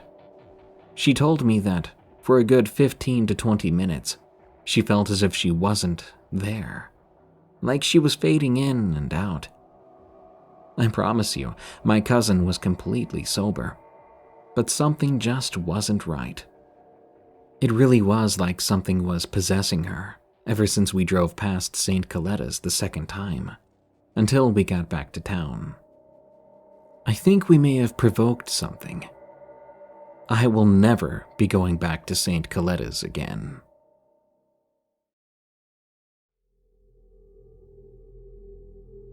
Suffolk Time Slip from Alec Mack. I had recently heard about the story of 3 boys who experienced a time slip in Suffolk, UK, and of another around the same Norfolk area. It inspired me to share mine and my family's experience. It was around 2010 to 2013. I was 8 to 10 years old. My brother and I had been playing badminton with our mom at a country club in a nearby town. We were driving back home at about 10 to 11 p.m. near the Charlesfield area. Having lived in Hertfordshire for a few years, I was familiar with the route home and recognized most of the corners on the country road. We had just taken a left turn off the main road, and I remember seeing the speed limit signs I was used to. It was late and we weren't speaking much in the car, but about 10 to 15 minutes had passed, and I suddenly made eye contact with those same exact signs I had seen a while ago. The route itself was country roads, but there weren't very many turns, and to drive in a loop would have required an extremely long and unusual detour, not one my mother was likely to make, since she drove this route many times before. For her to have ended up back at the same exact spot, she would have had to veer off the known path, which we didn't do as it was a pretty straight line to our home. I immediately pointed this out, that somehow we were back in the exact place we were at 15 minutes before. My brother and mother immediately exchanged similar looks of confusion and discomfort, knowing full well we were somehow in the exact same location again. I checked the clock on the dashboard, and sure enough, it displayed the exact time from 15 minutes prior. The remainder of the drive home was uneventful, and we kind of just slept it off. We still talk about the experience from time to time. I thought I'd share this odd time slip story from my family. Suffolk has a wide range of mysteries like the Rendlesham Forest UFO incident, so I guess it was time there was another strange tale.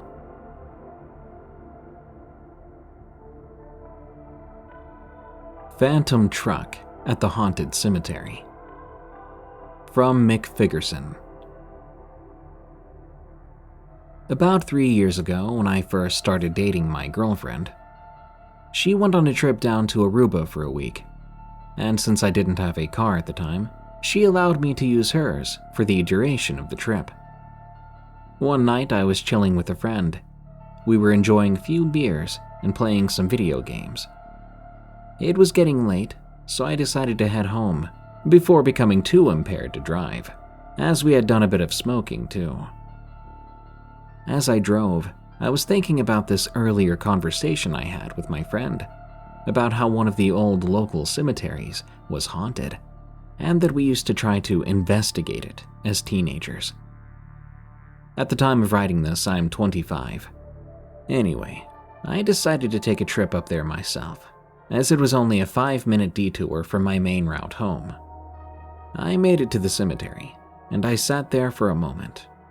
I then got out, proceeding to go through the small wooden gate that borders the grounds. As I walked around, I heard strange noises in the tree line, leaves being brushed as if something was walking through them. I brushed it off as deer, because they roam around like crazy in these parts. Another 10 to 15 minutes go by, and I decide to leave. I didn't want to chance the police driving by, seeing my girlfriend's car sitting parallel to the gate. The following night, I was hanging with the same friend again. We were doing the same thing as the night before, playing a few rounds back and forth from Fight Night and UFC. Once it got late, I left as usual. Taking the same route, I decided to go back to the cemetery, as my curiosity got the better of me. The turn to the street that the cemetery sits on is a dark, slight hill. Going through that way, the only light is your car's headlights. So I drove up the hill towards the bend, right before the fence of the cemetery begins, when, out of nowhere, a large truck with headlights brighter than most LED lights illuminates my entire car. This truck was right up on me almost instantly, and you can very easily tell a vehicle will be turning on that street because you would see lights shine on the trees at about 100 yards out. But no, this truck just appeared. I put my foot to the floor, driving my girlfriend's cobalt like a bat out of heck, and this truck stayed right on my bumper the entire time. For the short distance we drove, this truck was right on me, and I felt completely terrified. I came up to another bend when I hit that turn faster than ever. I noticed then the truck was no longer behind me. It had chased me the entire length of the cemetery before finally disappearing. There were no other lights beside my headlights then, and it was silent after the chase. I didn't return to that cemetery for quite some time. I went back recently as I'd gotten bored getting off the night shift after work. I go up there these days every now and then, during storms or during eclipses, maybe even foggy nights, to see if any of that increases my chances of sighting anything remotely close to what I experienced that night. To this day, I truly believe what chased me was a phantom truck, something that guards the grounds of the cemetery. I really don't think it was a person trying to mess with me, considering how quickly it appeared and vanished without noise and with nowhere to turn around. When I tell this story to friends, I always get a chill down my back, and I feel uneasy. I don't care if people believe me or not, but I do hope no one else has to experience it.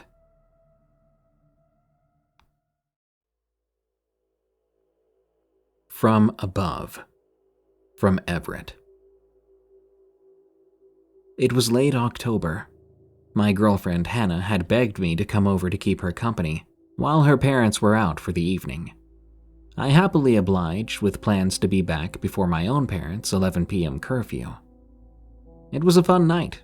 We roasted hot dogs over the fire pit behind her house, then carved silly little faces into a couple of small pumpkins as the night wound down. I tossed the slimy guts dramatically towards Hannah at some point, making her squeal. After hosing pumpkin remnants off the porch, I gave Hannah a lingering kiss goodbye around 10:30 p.m. and headed to my dusty Civic. I cranked up a country song about ghosts on the radio as I drove slowly down the winding 2-lane road out of Hannah's subdivision, high grass brushing both shoulders.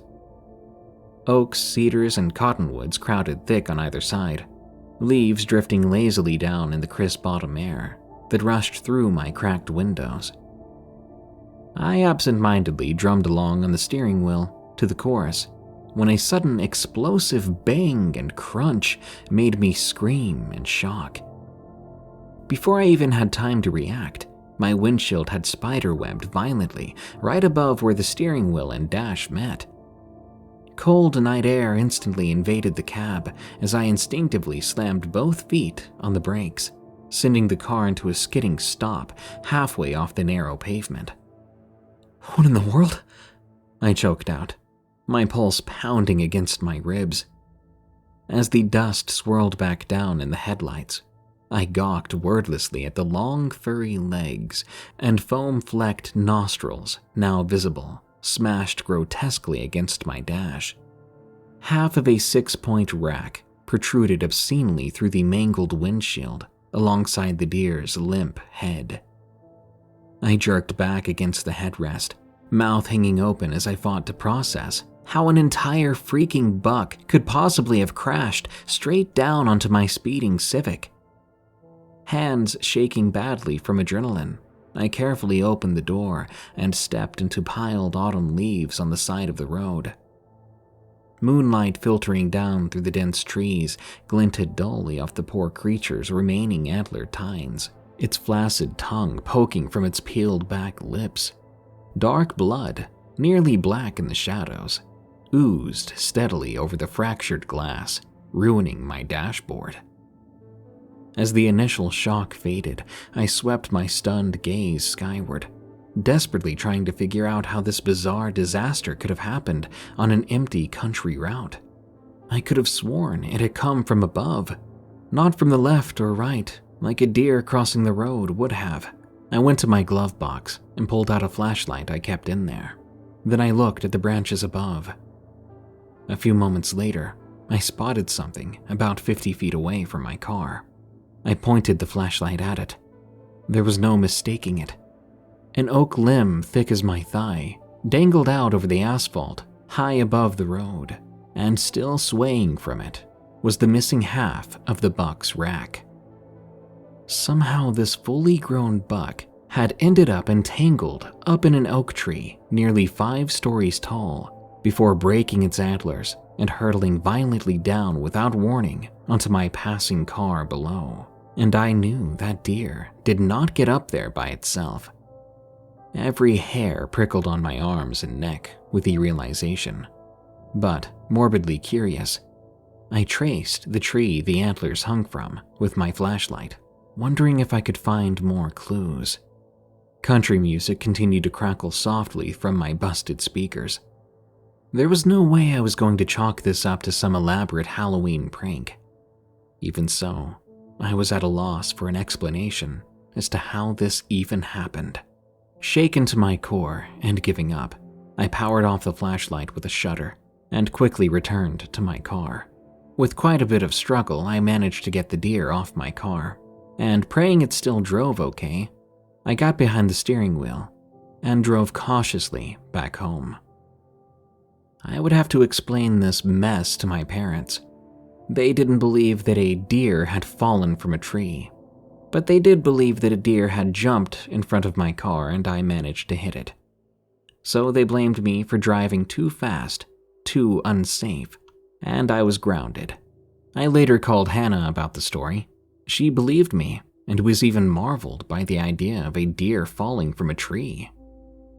Now, I've driven past that same rural route dozens of times over the past couple of years, but I've yet to glimpse anything like it again. Hannah loves having me retell the story at bonfires, and though it's all fun to her, the memory still sends chills down my spine. Because what put that buck in the tree? What is strong enough to hang a fully grown buck weighing 200 to 300 pounds from a branch 5 stories high?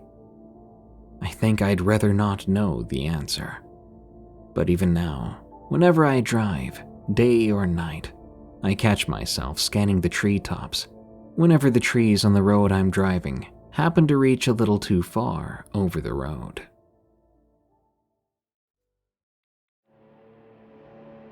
The Drive Home. From Miss Travel Tess. I've contemplated telling this story a lot lately. I'm older, and my children are now starting to drive. So it's not to be unexpected that this memory would be at the forefront of my mind now. When I was 16, I was way off track in my short life. I had dropped out of school and had no future ahead of me. I decided I needed a job. Well, my parents helped decide for me. Coming from an abusive home, it only stands to reason that my money-hungry parents would expect a 16-year-old to pay rent and utilities. So that's what I did. I got my GED and went off to find a job. The place that hired me on was a mom-and-pop store. I was working as a bagger. Yes, I had the apron and helped customers take their groceries to their cars, and I pushed carts up a long hill by the dozen every hour. Back then, that was a perfect starting place for someone who had never worked before.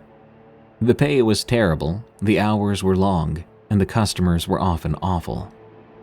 If I wasn't being stalked by customers or assaulted, it just wasn't a regular day. I was immediately put on the third shift. This was the busiest part of the day, until it wasn't, since the store would close at 10 p.m. I was usually left alone to sweep and mop the floors then. After that, I would take out all the trash and bring in all the carts, followed by cleaning the bathrooms. The women's bathroom wasn't so bad, but the men's bathroom was usually wall-to-wall feces and trash and left me feeling like I needed a bleach bath every night. This event is still fresh in my mind as the day it happened. My supervisor came by and congratulated me on 6 months of hard work and handed me an envelope. Inside it was my paycheck and another check, a bonus of $20. At the time, I was just relieved to have enough money to get by. So I tucked that envelope in my apron and went on with my day. By the end of my shift, I was exhausted, ready for the drive home. My drive home was usually 30 minutes up hills and into the mountains. At some points, there was nothing but empty highways. There were no streetlights and very few homes. We lived in the middle of nowhere, and it was desolate. At 12 a.m., it was spooky and lonesome, but nothing to fear, or so I thought. I would stop at the last and only 24-hour gas station in town, fill up on gas, and head down the road. Usually, I'd play music loudly to keep myself awake, though sometimes the FM stations would fade in and out as my truck climbed the hills. My truck was old and the headlights barely showed the road in front of me, but it got me from point A to point B. I tapped my fingers on the steering wheel as the music came back, blasting loudly as if I'd maxed out the volume. Startled, I quickly grabbed the dial and lowered the music. I shook my head. Suddenly, I saw something. In the rearview mirror in the distance, bright headlights, and they were coming up on me very fast. Not unusual to have a straggler here and there, as there were a lot of bonfire drunken parties out in the boonies. But they came up on me, and without hesitation, they bumped right into my truck. I was driving 65 miles per hour, and my truck lurched and rattled, barely staying on the road. The scream that came from my throat was of pure terror. I didn't understand. Were they drunk? What did I do? I didn't want to die, not in the middle of nowhere with this car chasing me down. It was the late 90s. Cell phones were still pretty new, but there was no service in our area. Not to mention, most of them were unaffordable for a 16-year-old bagger. So I was completely and utterly alone in the middle of nowhere. I sped up, begging my truck to go as they came up again, hitting my bumper even harder. My truck swerved all over the road, catching gravel at some point. It flew up, hitting the windshield as I returned to the road. I knew my truck could not take much more. The car swerved around me and was now driving in the left lane. Its engine roared as it passed by. It was a 1970s-style Cadillac, a green color. As it passed by, I looked. I could not see the driver or passenger through the windows. As they got ahead of me and pulled into the right lane, I could make out two figures with my dim and useless headlights. They then started braking hard, which in turn caused me to brake and swerve. This went on for what felt like an eternity before they finally sped up and disappeared over a hill. There was a brief pause, a moment where I thought maybe they were done, bored, and had taken off. As I came up over the hill, in the halo of my dim headlights was the car, now parked in the middle of the road across both lanes. I screamed again as the car doors flew open. I couldn't see anyone inside, just doors flying open. I was confused, bewildered, scared. I only had seconds to act, and instead of braking, I went off the road, barely missing a mile marker as I flew by them. I hit the brush on the side of the road hard, small branches breaking against my windshield as I drove. I soon found a break between the mile markers as I gunned the engine. I felt the truck lift off the ground for a brief moment, and I hit pavement, sparks flying as I corrected the truck and drove with the gas pedal down to the floor. Screaming and crying, I pushed that old truck as fast as it could go, and the moment I saw my turn towards home, I swerved and hit the dirt road. I sped all the way home, turning my headlights off as I knew the roads like the back of my hand. The headlights were behind me, looking for me. I rolled into my driveway and shut off the engine, rolling behind a line of trees. In the pitch black, I double-checked the locks on the doors, and I lay down in the seat. I looked at my front door, knowing how many steps it was, and wondering if I'd be fast enough to make it inside. I soon saw headlights, and I held my breath, trying to control my sobbing. I knew that I was hidden behind this line of trees, but in my mind, I just knew they were going to find me. As the car rolled by, I ducked my head down and put my hand over my mouth, resisting the urge to scream in fear. The taillights hit up the night as the car rolled by and continued on. I waited, shaking and sobbing, fearful they would come back. I lay in the seat, not moving for what seemed like forever. Eventually, I sat up slowly. I looked around and decided to run for it. I unlocked the door and took off running. I stumbled and grabbed the railing of the stairs, climbing to the door. I jammed my key into the lock and I swung the door open, jumping inside quickly and locking the door as I cried. Of course, my parents insisted I was making this all up. Then they also wanted me to go to the police, which the police couldn't do much. The only proof I had was the damage to the truck, which they said could possibly just be my fault. I went back to work because I had no choice. I was terrified, looking at all the cars around me for months. To this day, I still wonder if they were after my paycheck. How long had they been watching me? What would have happened if I had stopped instead of swerving around their car? Why didn't I see anyone inside when those doors flew open? Where were the people? I'll never know for sure.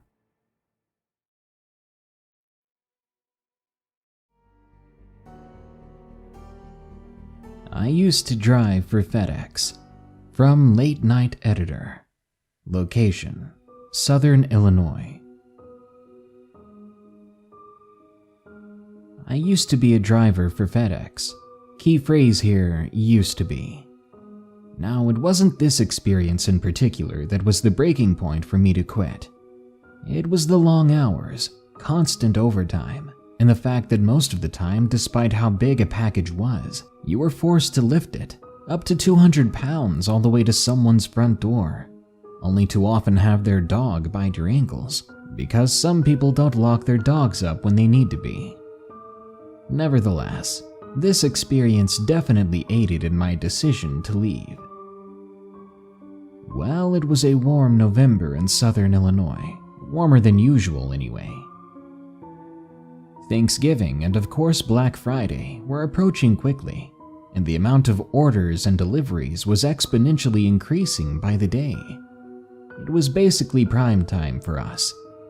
It was the worst time of year for being a delivery guy, but the best time of year if you wanted a big paycheck with overtime hours.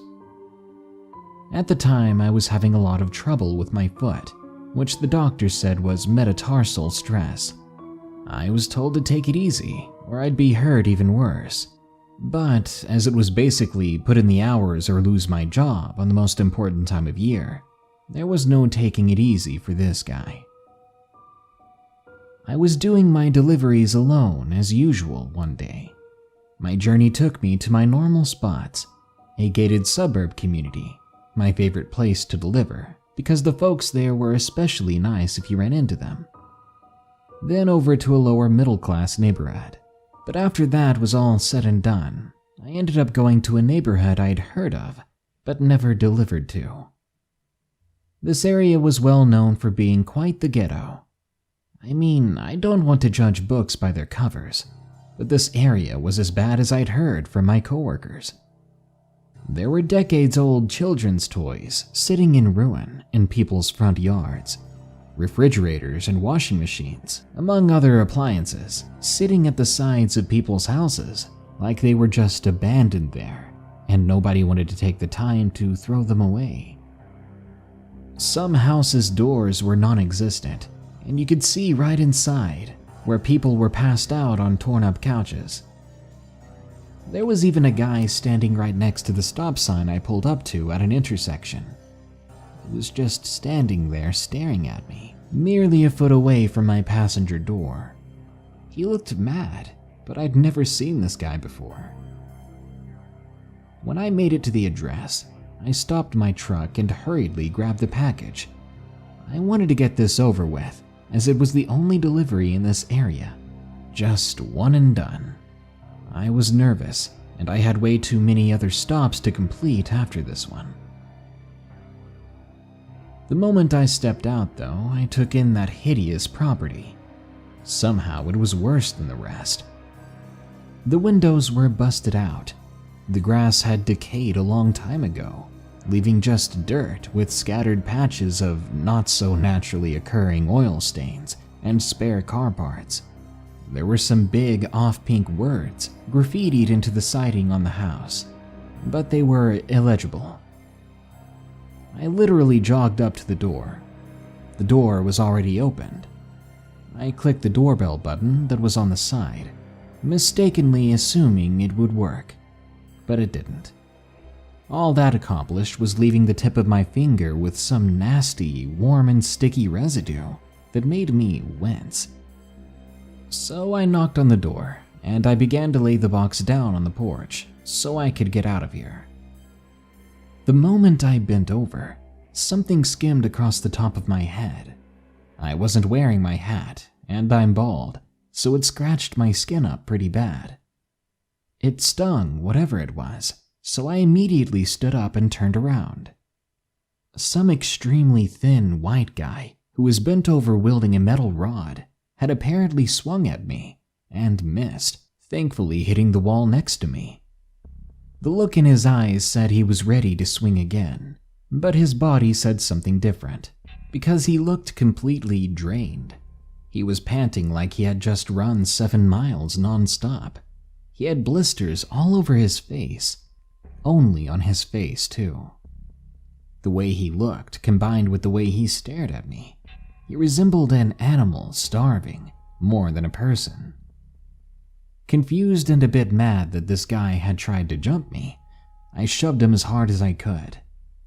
He fell onto the dirt behind him as I began to run back to the truck, but like an idiot, I ended up hurting my foot and a missing chunk of the concrete walkway, sending me almost face first to the ground. I quickly turned to make sure the guy wasn't coming back for me. As I picked myself up, I saw him and the others. The guy was standing up now, having to use the metal rod to prop himself up like a cane. But to the left, where I'd just been standing, were 2 other people. There was a woman even skinnier than the guy that tried to hit me. She was hunched over, staring with unblinking eyes as she itched her stomach and arms non-stop. I could see red stains on her torn-up white shirt, where she had apparently scratched herself too hard too many times. Next to the woman stood a very, very fat man. He had a freaking metal rake in his hands, holding it like he was about to run at me and hit me with it. Not to mention he looked mad, really mad. Without looking at the thinner guy, he said to him in a gruff and sickly voice, "How did you miss?" I finished picking myself up, and I ran back to my truck, limping now. The three freaks, though, they didn't even try to pursue me. I don't think they had the health to do anything more than ambush someone. I sped away, heading straight back to our headquarters and telling them that I was done for the day, and why. I got written up, even after telling my boss about my encounter. I was told it was no excuse. I filed a report with the police as well. They investigated that address and ended up finding the woman still there. She was passed out in a pool of someone else's vomit. She was quickly arrested, and I ID'd her as one of the perps. Later on, probably to negotiate for a better sentence, she ratted the other two guys out. Apparently, they'd been doing this all over the city. They would find abandoned houses with no upkeep. They'd hunker down and use an old smartphone that the three of them shared to order cheap Amazon packages to that address.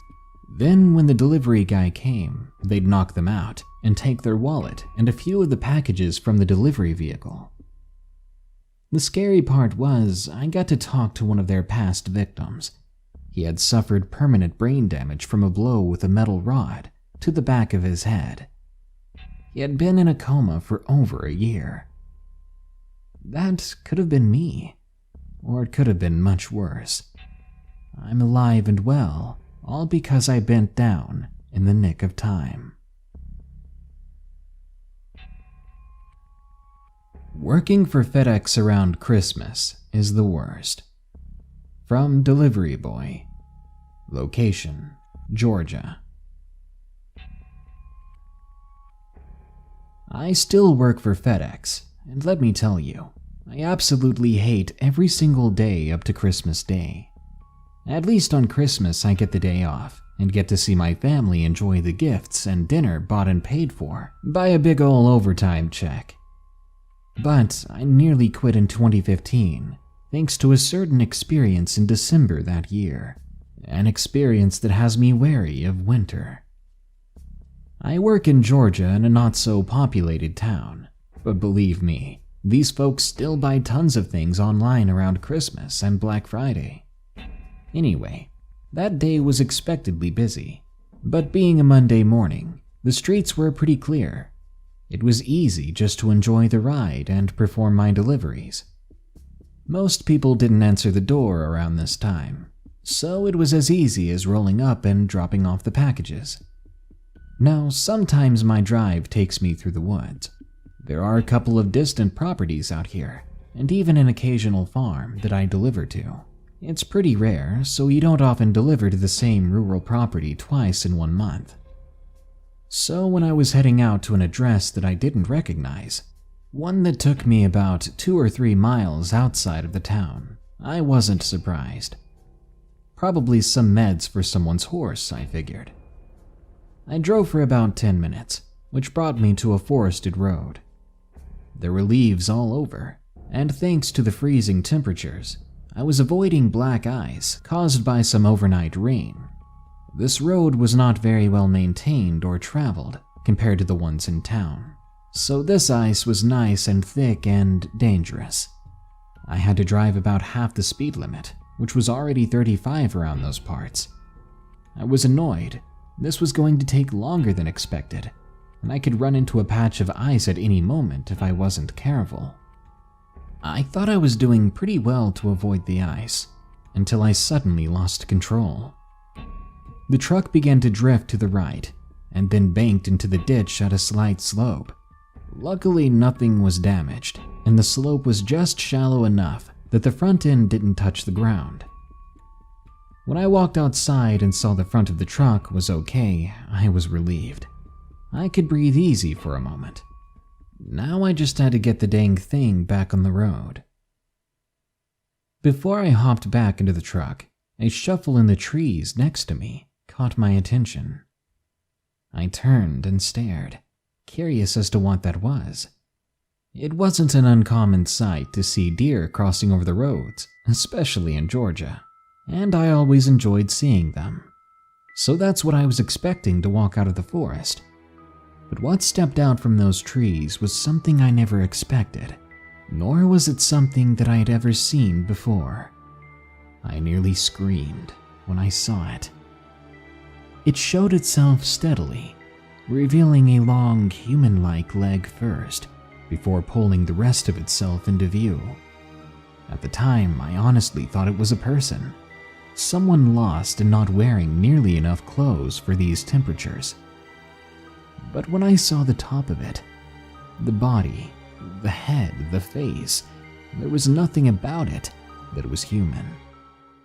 Its frame was insanely thin, more thin than the trunk of the small pine tree it had previously hid itself behind.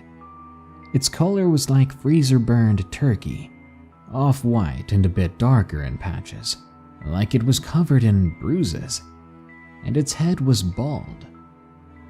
The face was the most disturbing part about it. There were 2 eyes and a mouth, that much I was sure of, all of which were the same shape and color, long ellipses that were solid black. Both eyes and the mouth, they all looked like 3 mouths in a wide-open toothless scream, with no sound coming out. I remember suddenly fumbling backward, trying to say or scream something at the creature, but only just barely managing to breathe. I practically crawled back in the truck and peeled out as I tried to back up onto the road, but that truck wasn't going anywhere. I was still staring face to face with that animal. We stared at one another for a few minutes. Every second of the way, I was praying that it didn't come closer. Luckily, some divine force must have answered my prayers, because without even moving its face or blinking at all, the creature pulled itself back into the tree line, back behind that tree. I knew it was still there, though. It was hiding from me, just out of sight, maybe even toying with me. I quickly called my boss and told him about my accident, but not about my sighting. They sent a guy from headquarters in his Ford F-350. When he arrived, I excitedly climbed inside as he began to load my remaining packages in the bed because they couldn't just sit out there. When he got back in his truck, he asked me why I hadn't helped him load the packages, but all I could do was shake my head and stare at that freaking tree. It was still there, I knew it. It never really left. I never saw the creature again, though. The year after that, December once more. It was just as cold as before, if not colder. I was getting ready to head home after finishing my deliveries before our Christmas break. I overheard a couple of my coworkers talking about something weird that happened when they were delivering along that same road. I listened closely, my curiosity piqued. He said that he saw some pale person-looking thing staring at him from the tree line as he passed by. He said it was so effed up looking. It spooked him so bad that he was too afraid to drive back that way after the delivery, so he took another route that was about 20 minutes longer. I guess it comes out in the cold, and now when Christmas time or winter time rolls around, I tend to get a bit nervous when I have to drive around trees. I just hope I don't have to look into those eyes again. The FedEx truck. From LNR 1024. Location: unknown. 2 years ago, when I was 11, I used to ride the bus home. The bus always dropped me off at the front of my neighborhood, so I would have to walk home the rest of the way, which took me only about 10 minutes by foot. I lived in a big neighborhood, but it wasn't very safe. At the time, my sister, who was in middle school, was let out of school a bit later than me, while I was in 5th grade, and our classes let out at about 2:15 p.m. It was a seemingly normal day, and I was walking home, mind sort of blank after a normal, slow school day. I soon noticed this FedEx truck was driving very slowly behind me. I didn't think much more of it, just an employee trying to deliver some packages, I thought. So I continued on walking. At least 2 minutes later, I realized he didn't even make one stop to drop any packages, though he's been passing houses all too slowly. Around then, I was beginning to get suspicious. I turned around to see what the driver of the truck looked like, or to see what he was doing. But when I turned around, I saw one of the most startling things I'd ever seen. There was a man in all black, which obviously wasn't a FedEx uniform. There was no logos or colors besides black. He was wearing a FedEx hat though, and he was looking at me, smiling creepily. I wondered how long had he been staring at me. I didn't know what to do, as he continued to drive even more slowly, matching my speed now, still looking at me. Really nervous then, I started to run. But as I ran, the man sped up, very obviously trying to keep up with me. It was apparent now that he was following me. My heart was pounding so fast. When I made it to my house, I locked all the doors. I was hoping the guy just kept going, so I looked out the window, only to see that the FedEx truck was parked in front of the house, and now it was empty. Just as I was beginning to panic, there were knocks at our door, and then I heard a familiar sound. We have a passcode on the door. It allows my parents to keep hold of the keys, and I could still get in the house pretty easily. And what I heard from inside the house was him entering random pins, trying to guess it, trying to get inside. I was in terror. He wanted to break in. He wanted to get in at me. And what he planned to do, I don't know. I never even would have guessed that I'd be in this type of situation. I was scared out of my mind, and I had no idea what to do. I called my dad instead of the police. I'm sorry, I was scared and nervous, and talking to my dad sounded safer to me than dialing 911 and talking to a stranger. When my dad picked up, the man had already begun banging at our door. I ran into the bathroom, explaining to my dad what was going on.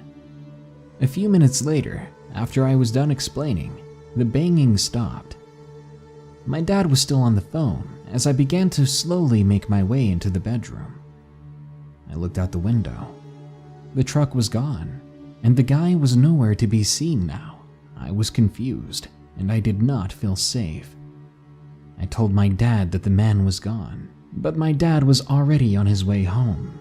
When he got there, I was so relieved to see him.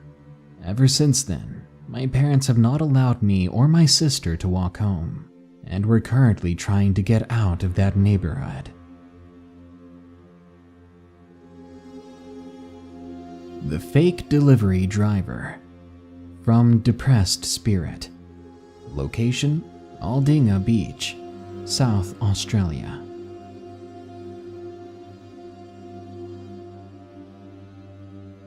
I was 13 years old, and I lived in a small town in South Australia. Stuff like this seemingly happened all the time, and one day it happened to me. I was home alone with my younger sister during the Christmas holidays. It was boiling outside. I left the front door open so we could cool down the entirety of the house.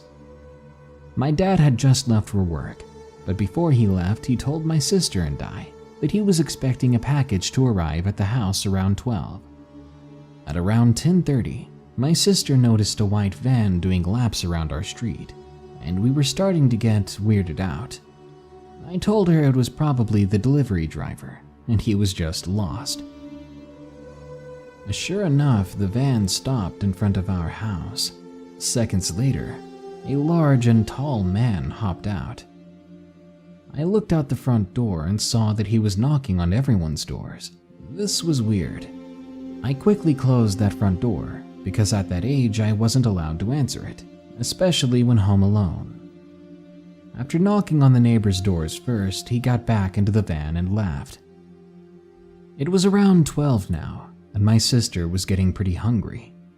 She was yelling at me about wanting some food, and she was so loud that anyone out the front would be able to hear her. Just then, there was a knock at the door, and a gruff-sounding man shouted, "I've got a package." This was also unusual, because delivery drivers would just normally put the package down on the welcome mat and then leave. They never knocked, and they definitely never called out. I prayed he hadn't heard my sister yelling before and would think no one was home. But then he began to knock again. This time it was harder than before, nearly violent. He was basically bashing the door with his fist as hard as he could. I went to the hallway cupboard to look at the cameras that showed the front door.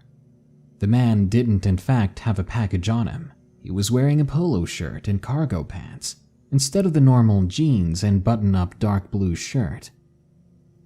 My sister came running up to me saying he was picking the lock on our side fence door. I looked out the window, and sure enough, he was trying to break the lock on the door.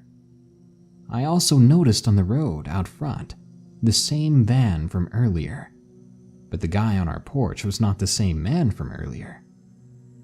He walked back to the van after failing to open either doors. I breathed a sigh of relief, thinking he had given up. But he came back, angrier than ever, with a terrifying look on his face. He walked up to the front window and said, "I know you're in there. Open up." He kept repeating similar phrases while trying to open the front door by force. My sister was crying, and I knew that if he opened the door, the only other thing between us would be the screen door, and he would tear through that in seconds. I had to call my dad. When he answered, I told him everything that was happening and asked if I should call the cops. My dad said he was on his way and to not call the cops unless the guy broke something else. Once I hung up, I looked back to the front door, but the guy was gone. He had moved now to the windows at the front of the house and was leaning all of his weight into them. He had broken the front screen door, busted the side door lock, and was about to break every window in the front room. I got my phone back out, ready to call 000, but then I heard my dad's car. The man out front must have heard him, because he began to run back to the van, quickly speeding down the road. My dad didn't leave the house again that day and was very cautious about leaving us home alone anymore after that. My dad had ordered something online, and it must have been a scam those men set up, because no one else ever arrived with the package for my dad. Luckily, that guy never came back, and my sister and I weren't harmed. I just hope that guy hasn't succeeded in actually hurting someone. Worst vacation. From Alex S. Location, Connecticut.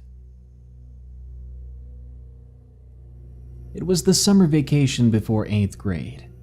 I was 13 years old, and my girlfriend was 12 at the time. Her name was Morgan. We went to Connecticut to visit her family. Morgan and I were taking a walk on the beach, talking. Her older sister Brooke was with us also. Brooke saw a tall and muscular man about 100 feet in front of us.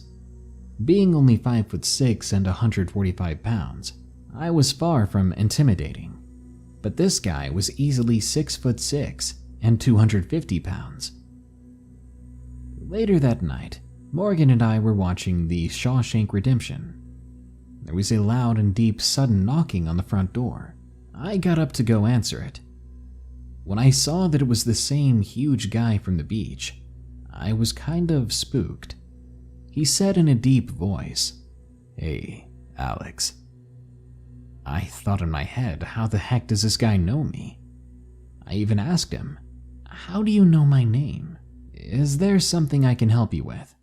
He took about an awkward 15 seconds to reply, which was extremely weird. "I work with FedEx. I have a package for you." Now, I didn't see a FedEx van, and it was about 11 at night. Brooke asked, "Who's at the door?" to Morgan. I don't know what she replied. The next thing I know, the guy is asking, "Could I come inside? Use your phone?" Then he looked through the crack in the door and stared at Brooke. He began to force himself in, and I stopped him, saying, "What the F do you think you're doing, dude?" He replied in that creepy voice again, not breaking his eye contact with Brooke, who seemed terrified. "What I'm gonna do to her is gonna leave her paralyzed." Horrified at what he just said, I took the opportunity to catch him off guard, shoving my entire weight into the door so that it would close. I locked it, and after he banged on it for about 3 minutes, he left. The three of us looked at each other like, what the hell just happened? What we didn't know was that we were going to see him again. Fast forward to Christmas break. We went to the store to get some stuff for Christmas. Morgan and I were in the movie aisle. A random guy walked up to us, and he said to Morgan, "Hey, gorgeous." A little mad that someone talked to my girl like that, I turned to him and said, "Thanks for the compliment," trying to be sarcastic. When I turned and saw who it was, I nearly jumped back. It was that huge dude from Connecticut. Luckily, around the same time, Morgan's dad walked around the corner to us. Her dad was huge too, and worked as a corrections officer, so I felt a bit safer. But the guy didn't seem to care. He shoved me to the side hard and tried to go around Morgan's dad. Also, lucky enough for us, we saw a cop nearby. I called out to him, yelling "Police!" He came over and asked what was going on. The guy ended up getting taken in, but not pressing charges for assault was a mistake. The next event happened on summer vacation. That year, Morgan had dumped me. I was at my aunt and uncle's cottage in Maine. I went to play basketball with my older brother, Gio, and his friend Daniel. The two of them ended up going back to the cottage early, leaving me alone at the basketball hoop. Well, not entirely alone. There was a guy sitting there with me. Someone I didn't recognize until he walked up to me and said, "I can't wait to get my hands on them." I think he was talking about Morgan and Brooke. I ran to catch up with Gio and Daniel, but when I turned them around to see that guy, the guy was gone, and it was just an empty basketball court. We still called the cops, because this guy was apparently stalking us. But there was not much we could do. He was gone from the scene, and we didn't know his name. That was my last encounter with him for now, and Morgan and I have gotten back together since then. But I know that man's gonna be back. He's got this insane crush on Morgan and Brooke, and if he can't find them, he comes to me, judging by his size and how absolutely crazy he is. He's dangerous, and I'm honestly a bit scared that I'll run into him again. This guy who pretended to be a FedEx worker in Connecticut. Stay away from us, because I'll do whatever it takes to protect the people I love.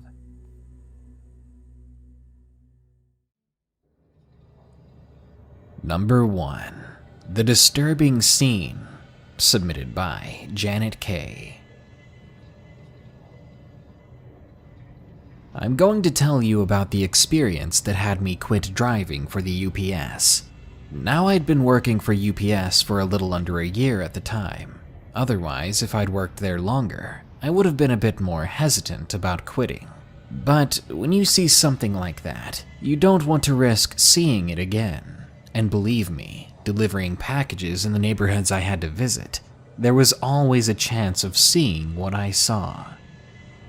If you ask any UPS driver about some of their creepiest experiences, you're going to get some of the usual and still quite creepy stories. Stories about UPS trucks being followed for miles, only for the person to finally speed past at a random stop. Sometimes it makes you want to drive back to the UPS building and just call it quits for that day. Then there are stories of weird customers. I even worked with a guy who told me about this one man in a wife beater he delivered a package to. Turns out the guy flat out admitted to stealing someone's credit card to buy the package that was being delivered. It was none of our guy's business, so he kept quiet. But before leaving, the filthy man made a passing statement, saying something like, "Tell anyone, and it wouldn't be hard to find you, UPS man." Yeah, who knew that you'd be putting your life on the line just to deliver people stolen Christmas presents? Anyway, my experience is, sadly, worse than these that I've listed. At one time in my UPS career, I delivered to a neighborhood that looked like a post-apocalyptic wasteland. It was a scary place. Random electronics in the front lawns, roadkill all over, dogs running about that looked like they'd pass from starvation if they couldn't find some human baby unattended to eat. I'm not ashamed to admit that at one point, I was so scared of that place that I left a package at one door, knocked and left right away, only to remember that that package required a signature. I got written up for that. Anyway, one day, I had a package to deliver at the far end of a cul-de-sac in this neighborhood. I didn't recognize the address entirely and realized it was a house I hadn't delivered to before. I took a deep breath and kept reminding myself it'll be over quickly. I delivered 3 out of 4 of the packages in the neighborhood before reaching the final destination, the cul-de-sac house. Each of the houses there looked like they were abandoned. At the end of the drive, that house I had to deliver to in particular was the worst looking one. In fact, one of the side walls appeared to have been burnt to a crisp, and you could see right inside from my angle. Surely, no one actually lived there, right? So I parked the truck, got out, and went to the back. I grabbed the package, then quickly power walked to the door, still having trouble keeping myself from thinking that someone was sneaking up behind me, or that some mangy dog was about to jump me for some spare leg meat. I hurried to the door, then paused when I saw that the door was already open. If I knocked, the door would open further, and if I left the package here without knocking, I'd be in the wrong. I went ahead and knocked. As the door widened a bit, to be expected, I prepared myself to slide the package inside. Then I could simply shut the door, if it would close at all. But as I began to lower the package, I saw it. Eyes staring back at me. They were wide open, coming from the most disturbing expression I've ever seen someone make. There was a man lying on the floor, lifeless, and I don't think he was breathing. His neck was twisted in an unnatural way facing the door. There was a pool of red still flowing underneath him. When I saw his throat, the deep separation in his skin, I vomited, and I broke into a run right back to the truck. You know, when you watch crime movies and shows and see people discovering bodies like this, you never really think about what they're thinking. But in that moment, I had only 2 thoughts. That I've stumbled upon a crime scene, and whoever took their life, how close are they still? I remember driving at twice the speed limit, fumbling with my phone to call the police, and choking on bile that kept rising in my throat.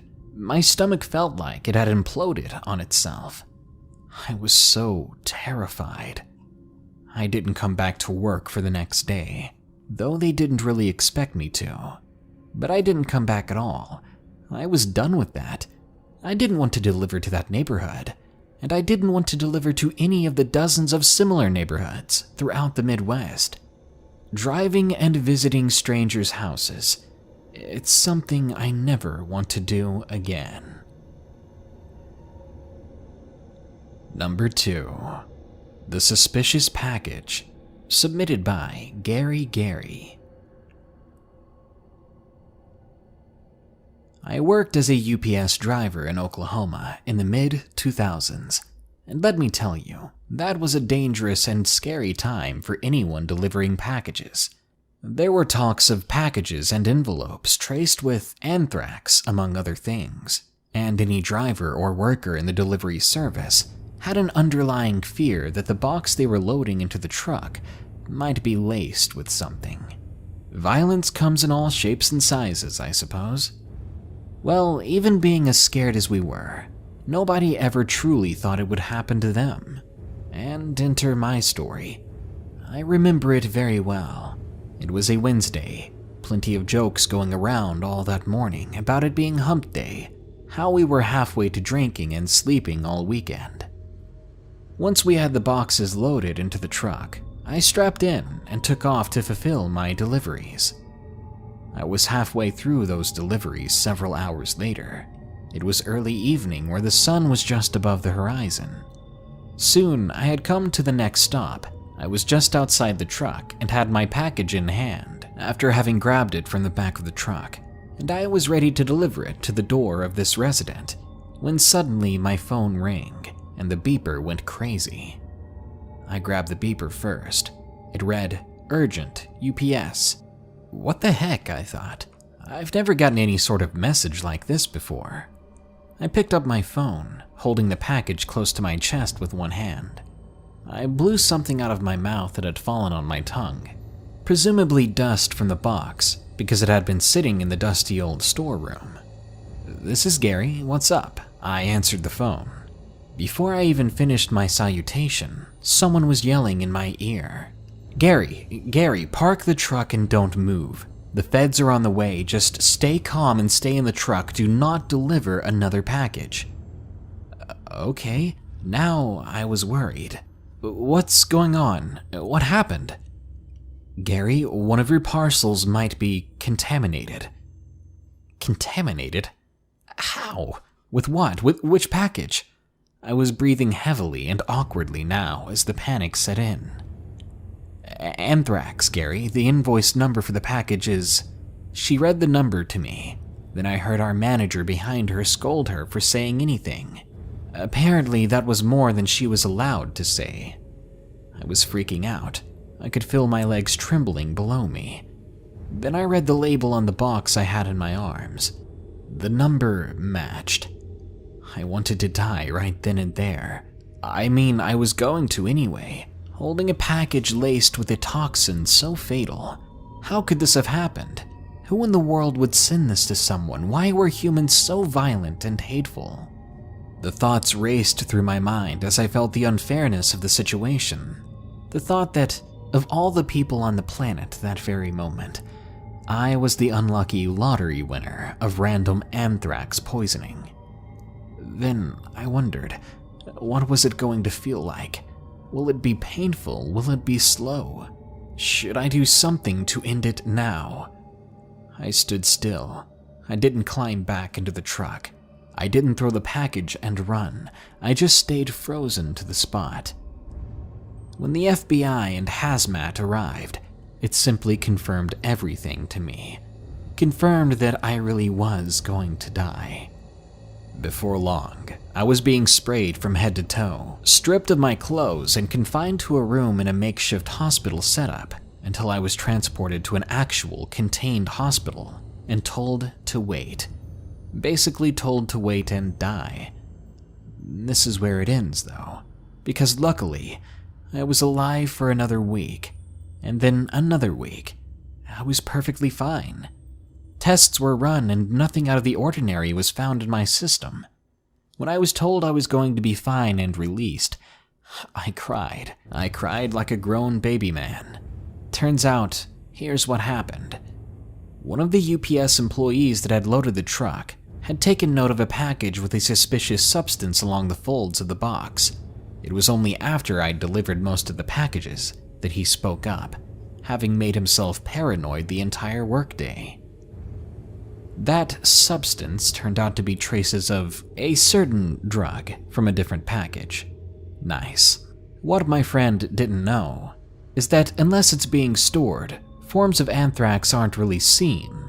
They're often sprayed as aerosols, so you wouldn't know it was there until people started falling left and right. At least, that's what I think I know. This story may have just been a freak out, but it put me in a spot where I felt real fear that the worst actually did happen. Number 3. Followed. Submitted by Day C.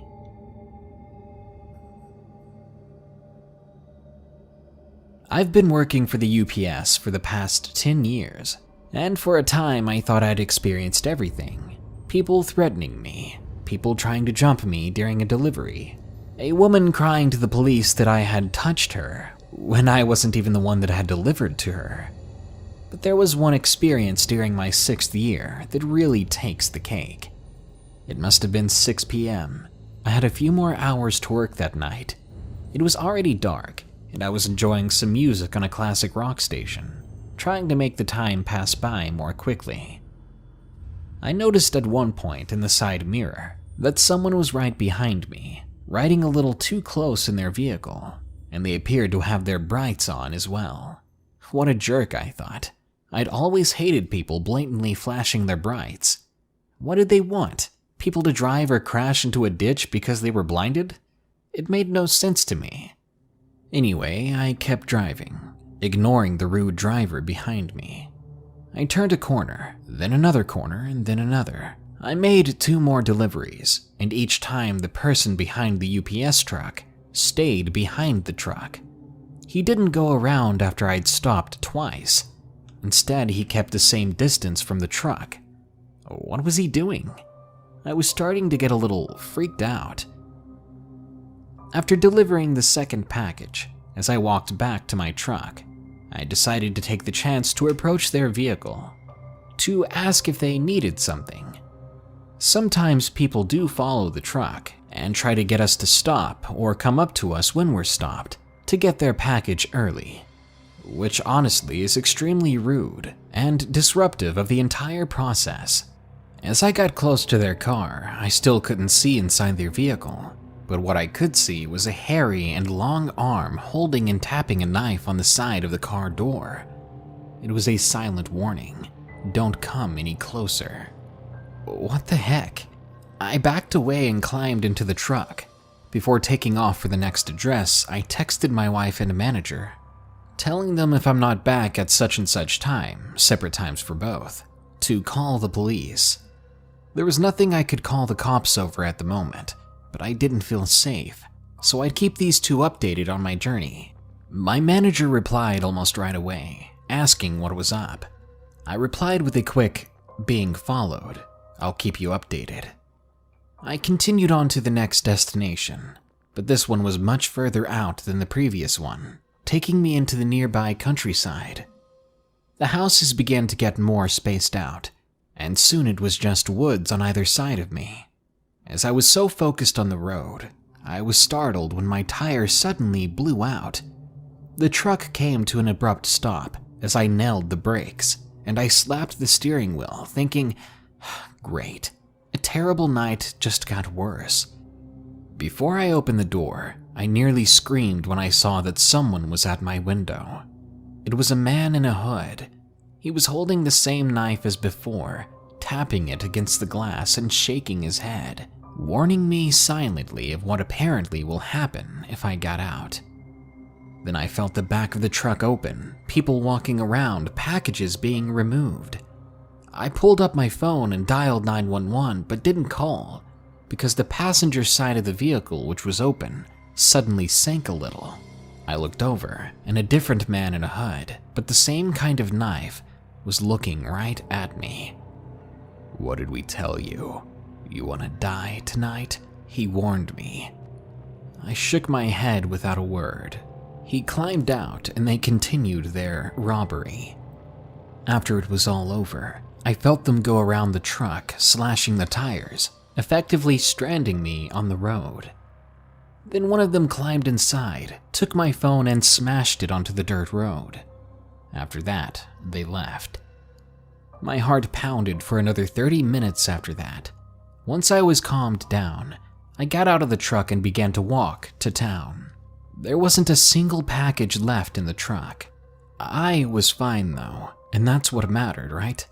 Apparently these guys had ordered a package to their address in the woods, and had planned a package heist basically, waiting for me to drive over their nail trap on the dirt road where no one would see what they were doing.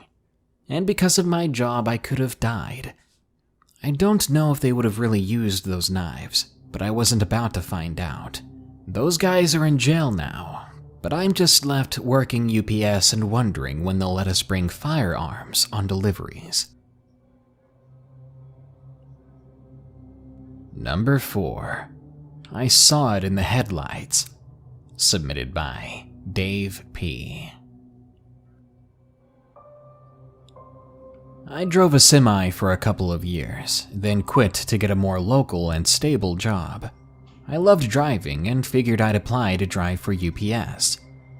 I was hired on, and I was paid a surprising amount more than my semi job to deliver packages, and I got to come home to my family every night.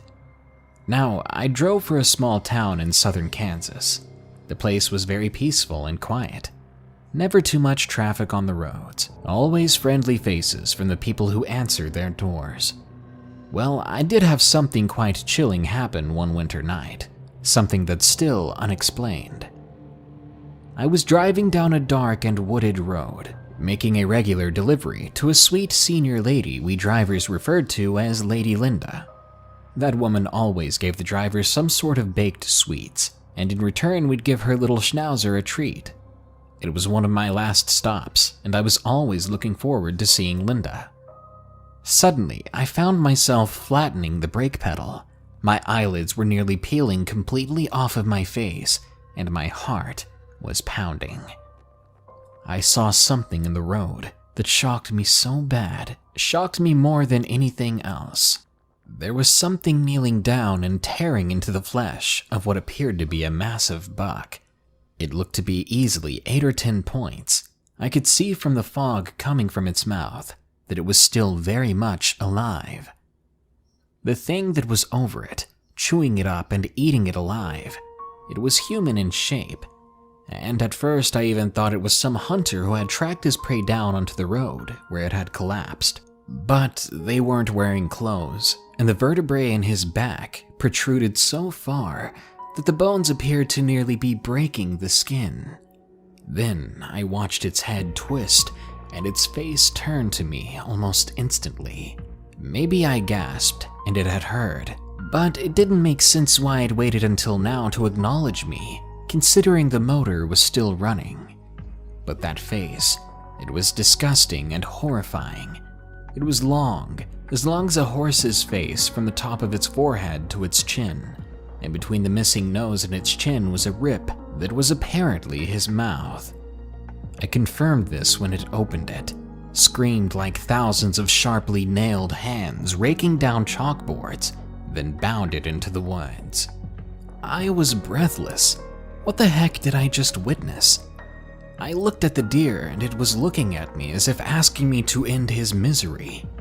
But I was so scared. I climbed into my truck and decided that I'd tell my manager that I couldn't deliver the package that night because Linda didn't answer her door. I never saw anything like that again, but nowadays I'm more wary than ever when I deliver down those old back roads. And number 5, working for UPS, submitted by Madame Lemonade.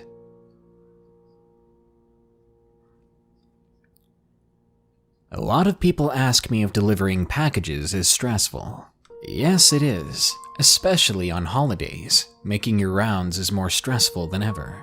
But sometimes things happen that make your job much, much more difficult and terrifying than it ever should be. This story is one such example.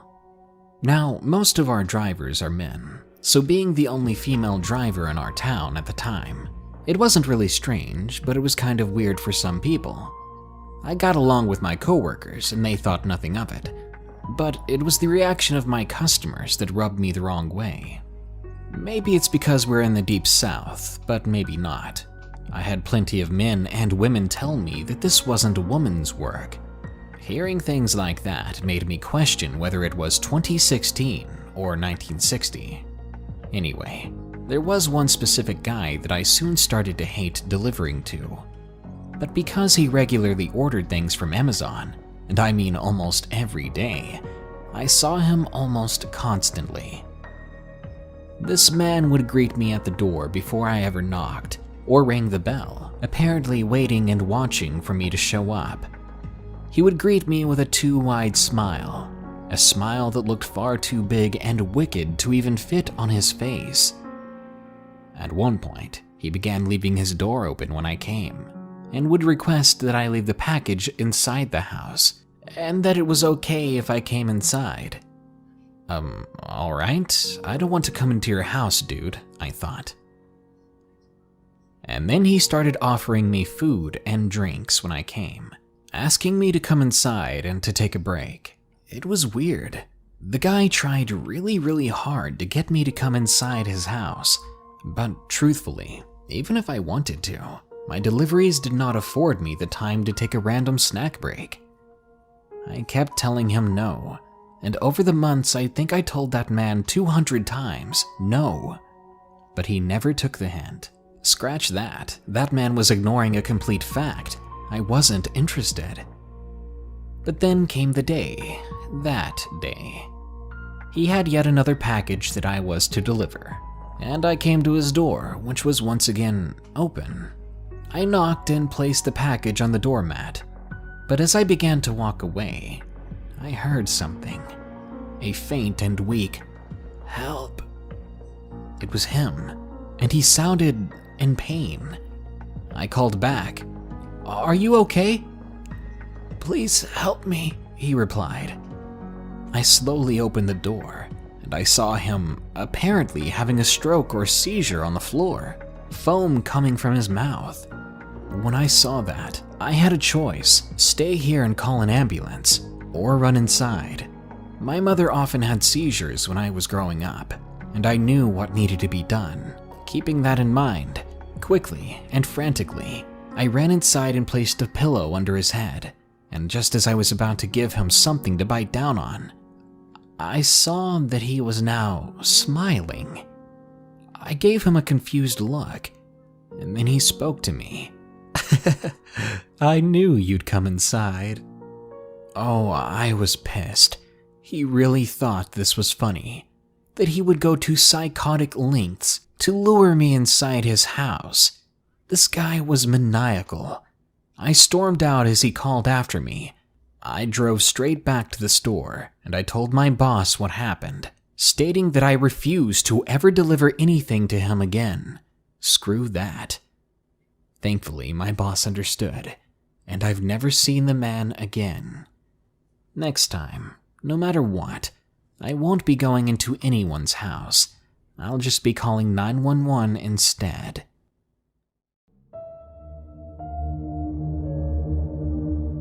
Thank you for tuning in to Unexplained Encounters. If you're not already, follow and listen to Unexplained Encounters on Spotify, Apple Podcasts, or your favorite podcast app.